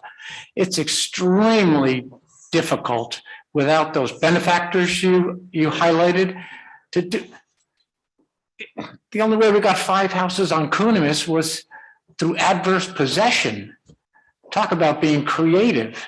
And that took almost a decade to do. The only reason why we got Coast Guard road done was because of a benevolent benefactor and such. So it's not as dark as it's being portrayed here. Remember, Starter House on Block Island is just south of $1 million. So there's a huge speed bump we have to deal with. But I can't wait for that discussion to hear from everyone. And I think it would be an education for all those people too, to know what goes into it. And yes, we can do things. Well, Cox was a perfect soldier for going to the zoning board and getting changes so that they can increase density and the such. We just need more of that. You also need to involve the building contracting. You bet. Because they probably have very good ideas on the cost of construction. They're not going to be asked to do that with the kind of policies that they are with. No. This is a different puzzle for them, and I'm sure they will figure out ways to start reducing costs. I know of construction techniques. In my industry, that's what we do. We can structurally different, lower heat losses, less timber, lower costs, etc. So there's lots of ways to do this. It's just not common practice. And this reservoir of federal money, everything comes with stipulations too. I used to call it subsidy extortion, because you can get the money, but there were all these stipulations with it too. So there's more to a lot of this stuff. True, but I've been successful in federal grants, state grants, and depending on the agency, there can be a lot of strings to it, and other times, once the grant is awarded, actually, you have much more latitude. They're more amenable to you making changes on the fly, as long as you can justify it. Yep. So you're not stuck necessarily. I wonder, did you start? Is it premature to say, the town just start inventorying what they have? Personally, I'd rather have this meeting and just sort of then do it, so that we have a little bit of a coordinated, hey, there are 5 prongs here that we're gonna look at. One of them is inventory, one of them is zoning. That would be the way I would prefer to do it, then I know. I mean, when you talk about inventory, Chris, what do you mean? What does the town actually possess for that? There's a lot of stories that the town doesn't realize. Oh, that's easy. You just go to the tax book. Oh, right. So, but it's not organized. Yeah, it is. The end of the tax book, the tax town end. It's not accessible to people. This is what I'm trying to say. Let's get this information out so it can be seen. Kristen? No, it used to be. I just wanted to just offer the library and let me know how I can help with this process. I don't know if a 1 day, 1 hour, 2 hour community forum will get us to an end goal. We probably all agree on that, but maybe we have like boards up at the library where people can come in and write their comments anonymously. Krista said this is a hard to reach community. Martha, many of us in this room always say we're not getting enough people at the meetings. Maybe that's an easier way for people to give their comments, their feedback. Maybe you have targeted questions you want them to ask. I just wanted to throw that out there as you start to think about this. Maybe that happens for the week before the community forum. Maybe, I don't know, but I just wanted to just, let me know how we can be helpful. At the library. If we could get a facilitator that we can. Sorry? A facilitator, someone who is skilled in taking this concept and organizing a bunch of people with thoughts. I've been in a lot of meetings when we have a facilitator. They're just good at drawing out things and organizing. If there is somebody on this island, I'm sure there is, that would be help facilitate the meeting, basically let the board that Chris was talking about, just to organize our approach. At the end of the day of that meeting, I would have a much more clear picture in an organized fashion of what the next step should be. If most of us did it, it would be that would be. Right, and to Mary Ann, she can jump in. I think Mary Ann's still here? Anyway. Yeah, and, but I mean, you had discussed having facilitators come in with council members before in your other life and focusing, and focusing in areas like that. So, and I know you've discussed, in the past, doing that with us, in the town. So I know you have the experience with, the focus group kind of thing. So, we can make that part of the discussion. Yeah, and I also would suggest we engaged, the current housing board staff folks, because they've done a lot of this work. And also, the town planner has done a lot of this work. I think she has done some work regarding inventory of properties and stuff like that. So I think we need to gather some information we already had before we move forward with the forum, because we may have a lot of information out there that can only help and facilitate the forum. And then just today, I mean, as Keith brought up earlier, 10% of the CARES money that there was the CARES money that was, allocated today, and 15 million was allocated toward Rhode Island Housing to develop affordable housing. I mean, that's Rhode Island Housing. Yep. Another 12 million. Affordable is not, it's a problem. Well, it's attainable. I mean, I think we're looking at apartments or rentals at this point for our workforce. Affordable, you want to steer clear of. Yeah, and that was, Ed started this. Ed started an informal survey. And he's the one that introduced the word attainable housing, and, he's. Talking about attainable housing. Jack Savoy was talking about that 20 years ago. Well, okay, all right. So we started this, but I also, I think what the people need to know, thank you. See you tomorrow, Jess. The people need to know is that, if there is that many homeless people out there, a majority of people who need housing at a financial town meeting will get more for them, for their needs, than any government agency will do it. Anybody, as our town, our government is set up where anybody can go up and make a motion to allocate $5 million for housing if they want it. And if the majority of people in the room vote for that, well, guess what? The town's going to spend $5 million in affordable housing. It's just getting them out.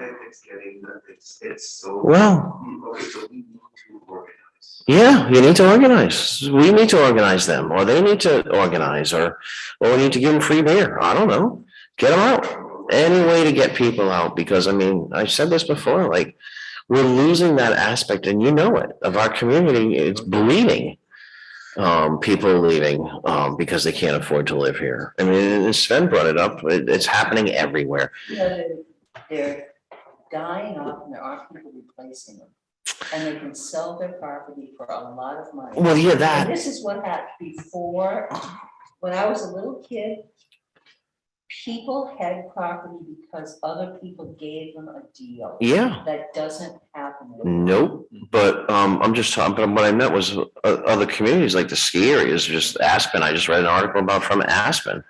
Aspen has stopped short-term rentals. There's a moratorium on short-term rentals. Airbnb is destroying communities. Well, But what is short, what is the definition? They talk about this on Nantucket. Yeah. What's their short-term definition?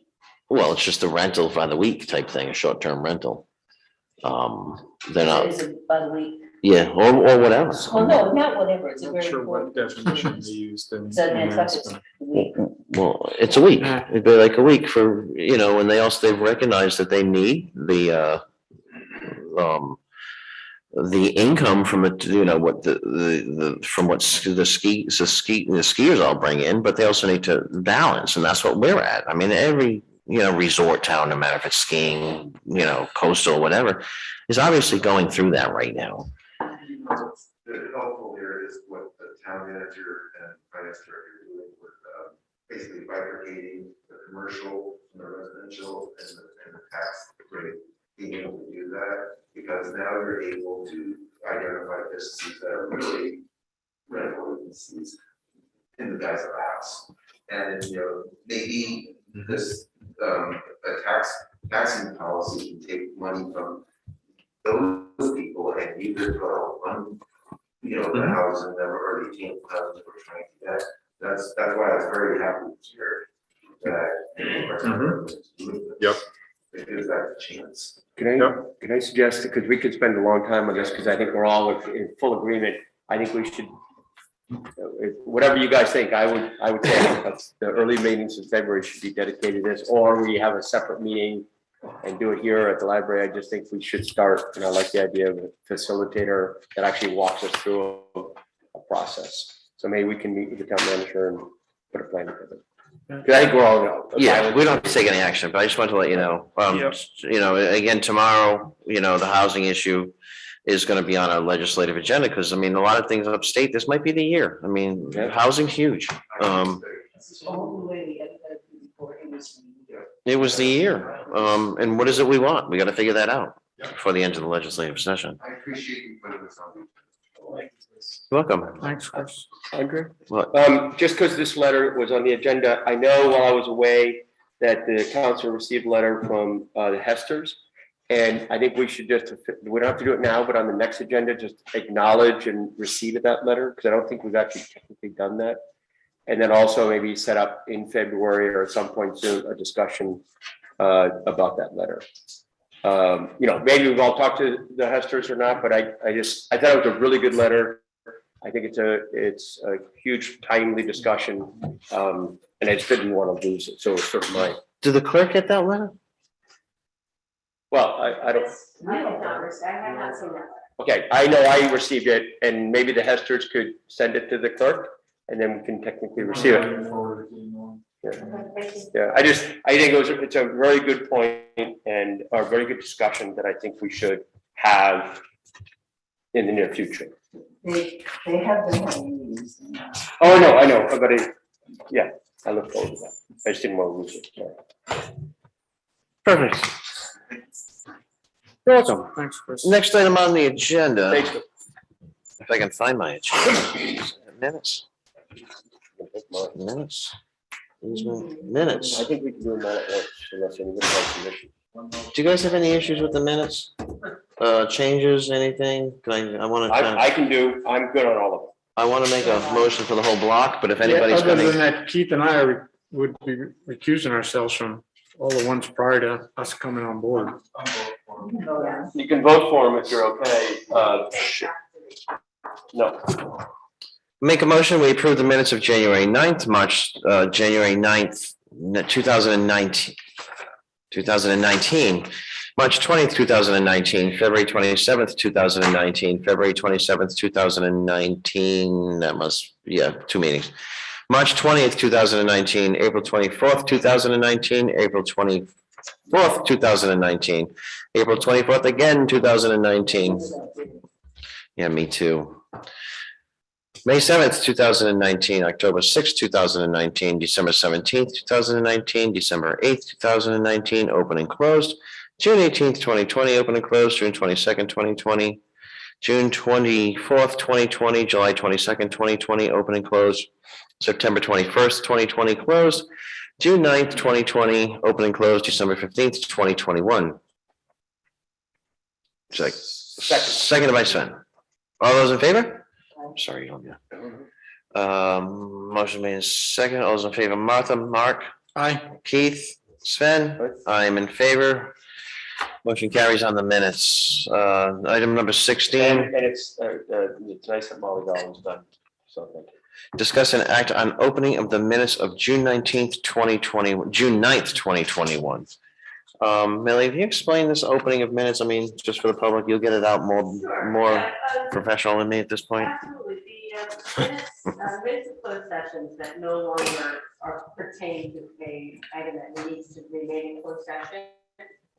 We're encouraged to open them. This set of minutes refers specifically to the town versus the Sarah McGinnis. Yep. And it would make sense to actually go through all of the minutes at one point and open up all of those minutes. Of course, these are the ones that are before you right now. It would require quite a bit of time to do that. It's important, but it's probably not the highest priority right now for our office. So the way it works, Millie, is when the matter discussed in closed session is no longer current. Yeah, it's no longer. Yeah, they take action. And technically, if the town doesn't open them, somebody could come and say, this matter's over, please, I'm forcing you to open them. And so this is preemptive a little bit. Has Kathy reviewed, are we okay with this? I don't. Kathy, are you still on the phone? Yes, I am. So there are the closed session minutes from June 9th, 2021 at 12 PM. That's what I'm talking about. Have you reviewed those? No, I haven't been asked to look at that. You think that's no. So we have an agenda item of opening up.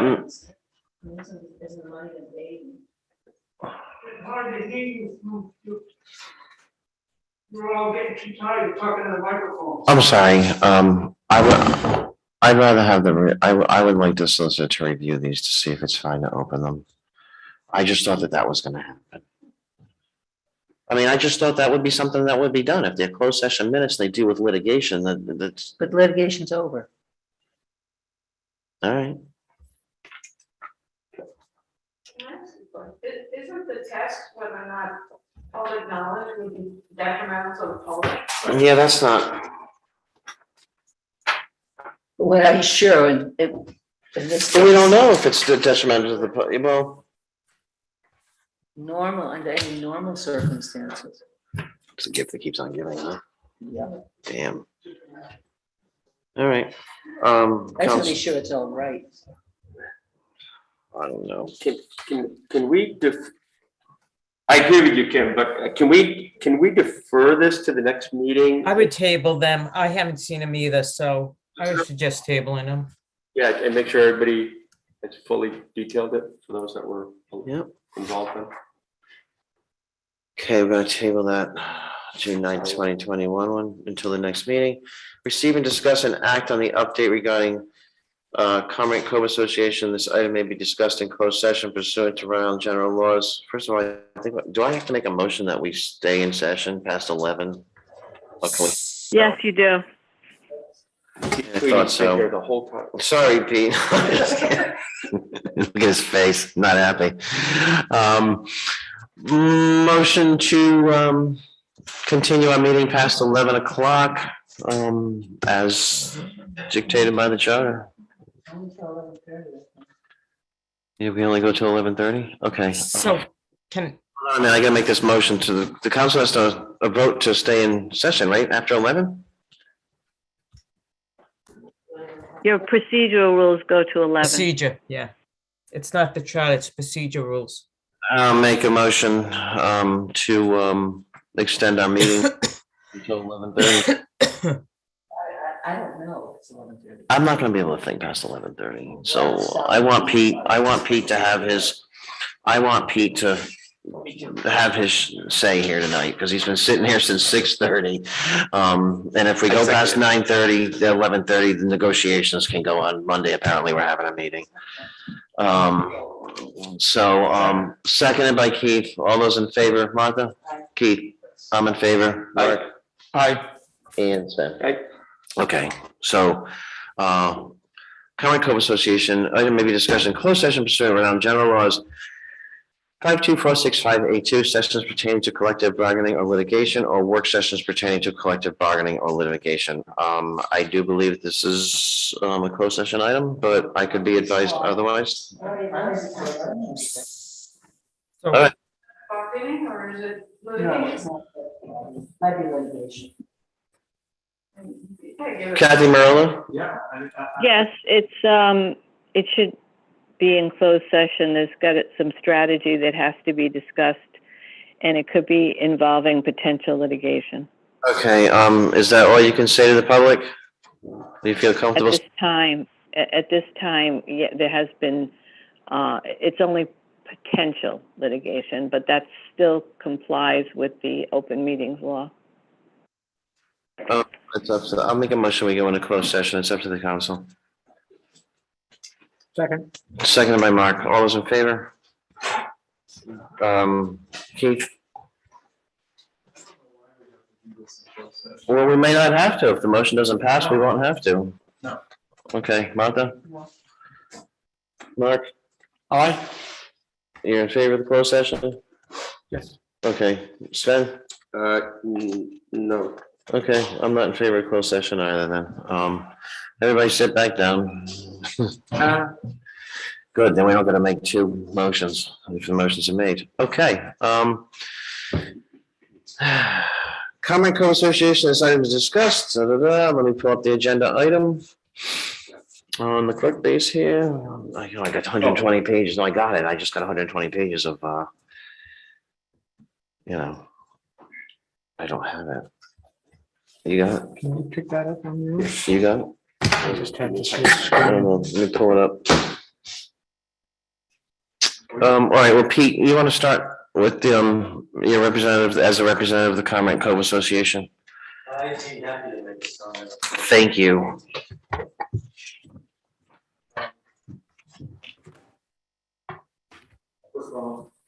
Microphone, please. Yeah, I sit here like everybody else.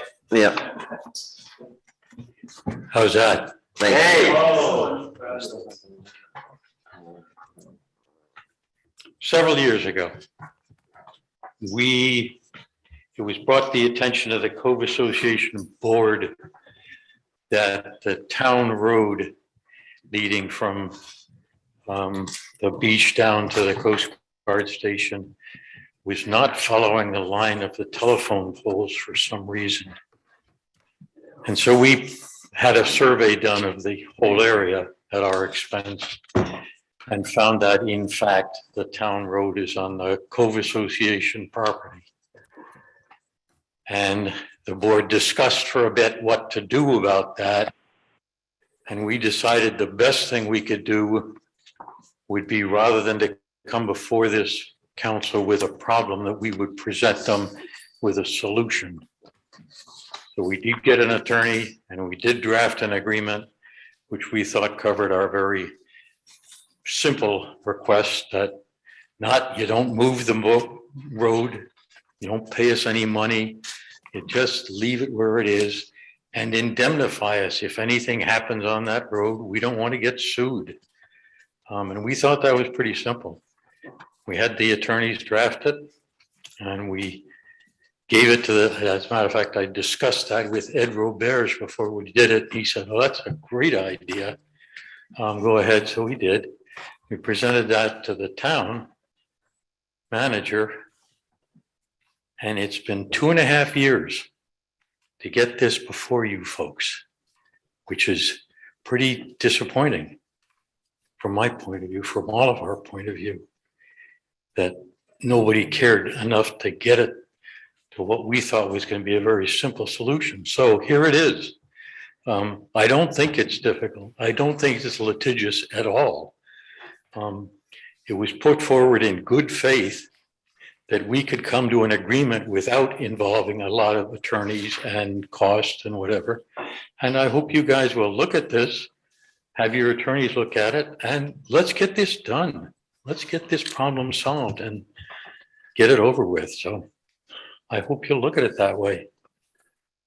Do you have any questions? Council, any questions? I have, you and I, so Pete and I have talked about this, and I brought up Marianne, I think you probably talked to others too.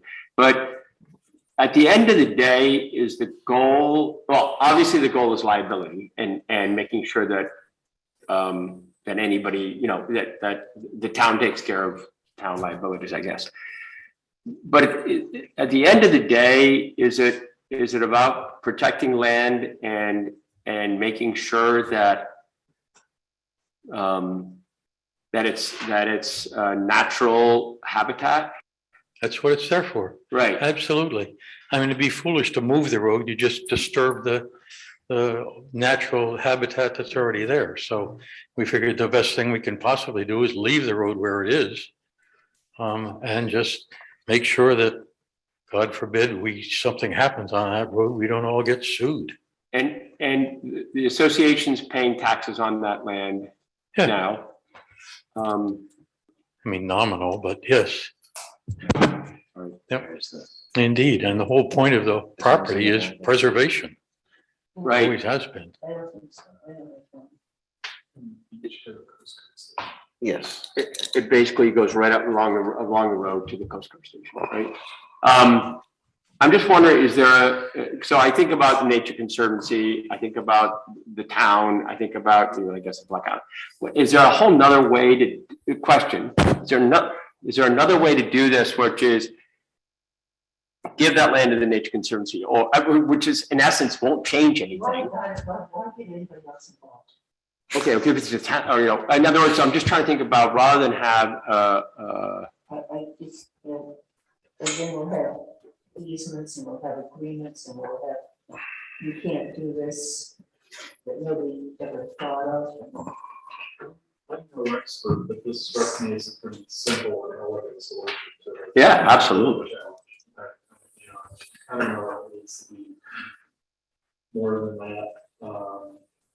We have presumably ability on our existing town roads. The fact that the wind blows and the water comes in and over time the road moves a foot to the right or a foot to the left is called living on an island. And this is the kind of solution that we ought to have for that. I think it makes sense. But there aren't many town roads on private property. No, but well, exactly. And this, it's a solution. Where's that? You got it? Do you have any survey, what are you holding in your hand? Yeah, didn't you all get a copy of this? I'm trying to figure out where it is. Hard copy. It's in the email, yeah. Is it like, is there an email? It's in the emails. It's just the road, yeah. It's right along.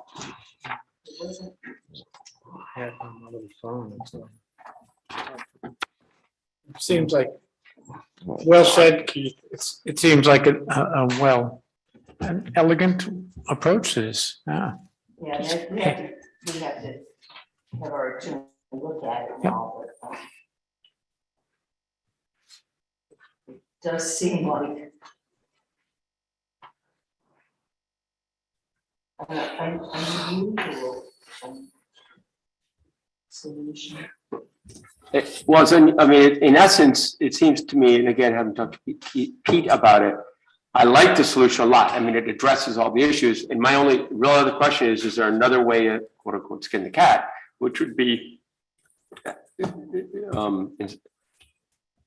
the association really want to own that land? Then the town could own it in theory. And then you don't have to worry about the liability because it's already town land. So I'm just thinking like there, but maybe there's a reason the association wants to keep the land. If we give it to the Nature Conservancy, then the town has a road on Nature Conservancy property. Well, I was actually thinking about giving it, again, I'm coming up with other ideas, right?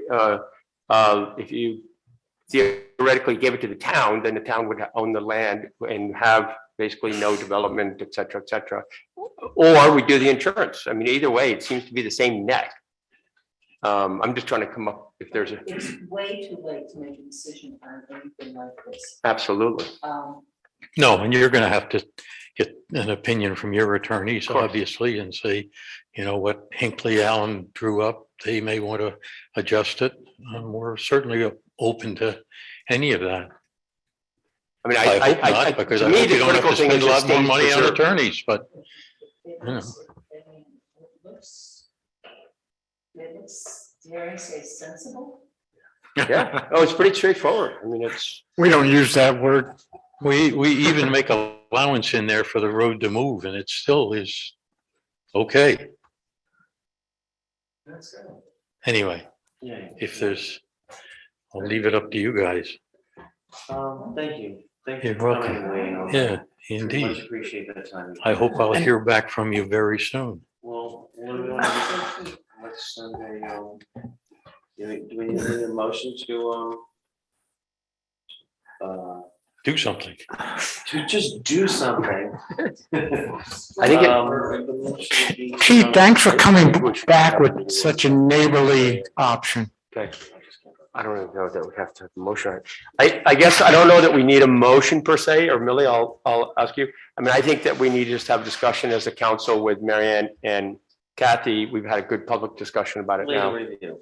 For legal review of the request, and do that again, early February or even the January 19th. I don't think this is hard. Let's just do it. I sure hope not. I hope we can encourage other people to take paths like this instead of dumping problems in their lap, some solutions in their lap. But the consensus at the table is that we want to move ahead with this. Yeah. Yes. So we want the attorney to tell us how to do this. Right. Yeah. Thank you all very much. Thank you. Thank you. Thank you, Pete.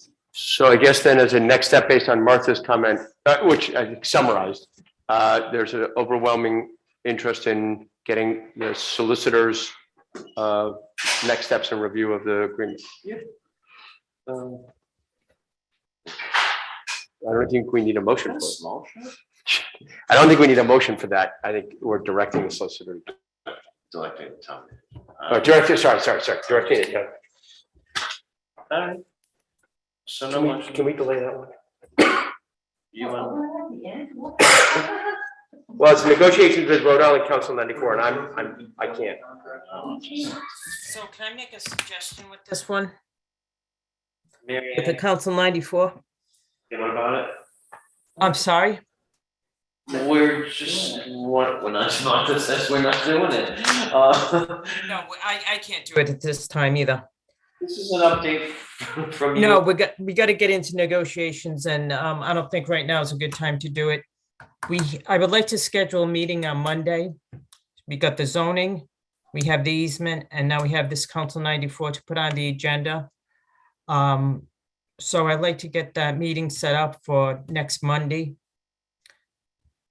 What time on Monday would you like to get going on that meeting, which I think should be fairly quickly? A fairly quick meeting. I said 4. And that's why I was going to suggest 4 o'clock. So is that okay with you folks to meet at 4 o'clock to do this stuff? Yeah, 7 in the morning. 4 o'clock is fine. Millie, we're all done. Thank you, Kate. Thank you. I think actually Monday, You can get back to us on this. I think we're gonna be fine. I didn't think of any meetings Monday at 4, but I haven't checked. Yeah, brainstorm. It is. All right, Monday's fine, 4 o'clock, right now, so, David, thank you so much. So there's 3 agenda items, right?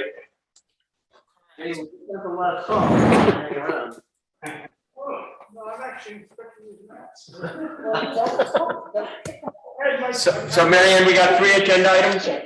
That's correct. Thank you. Okay. So that'll get, all right, we'll just continue that to Monday and, motion to adjourn. Second. Seconded by Sven, motion to adjourn, all in favor, Keith, Martha, Mark, I'm in favor. What? Okay, we're adjourned. There's nothing on my mask. Thank you, Steve. Thank you. Matt. Thank you. For There's nothing on my mask, except that I think I grabbed it off my dashboard. When I walked in here, I kept sneezing, so I think it's one of those nonsense. Never letting dust. No, God.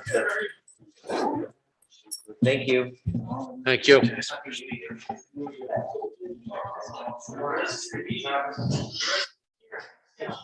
I know.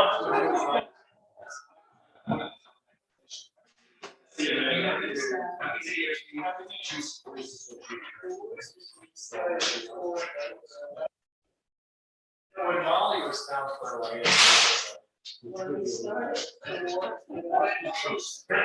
I love very well.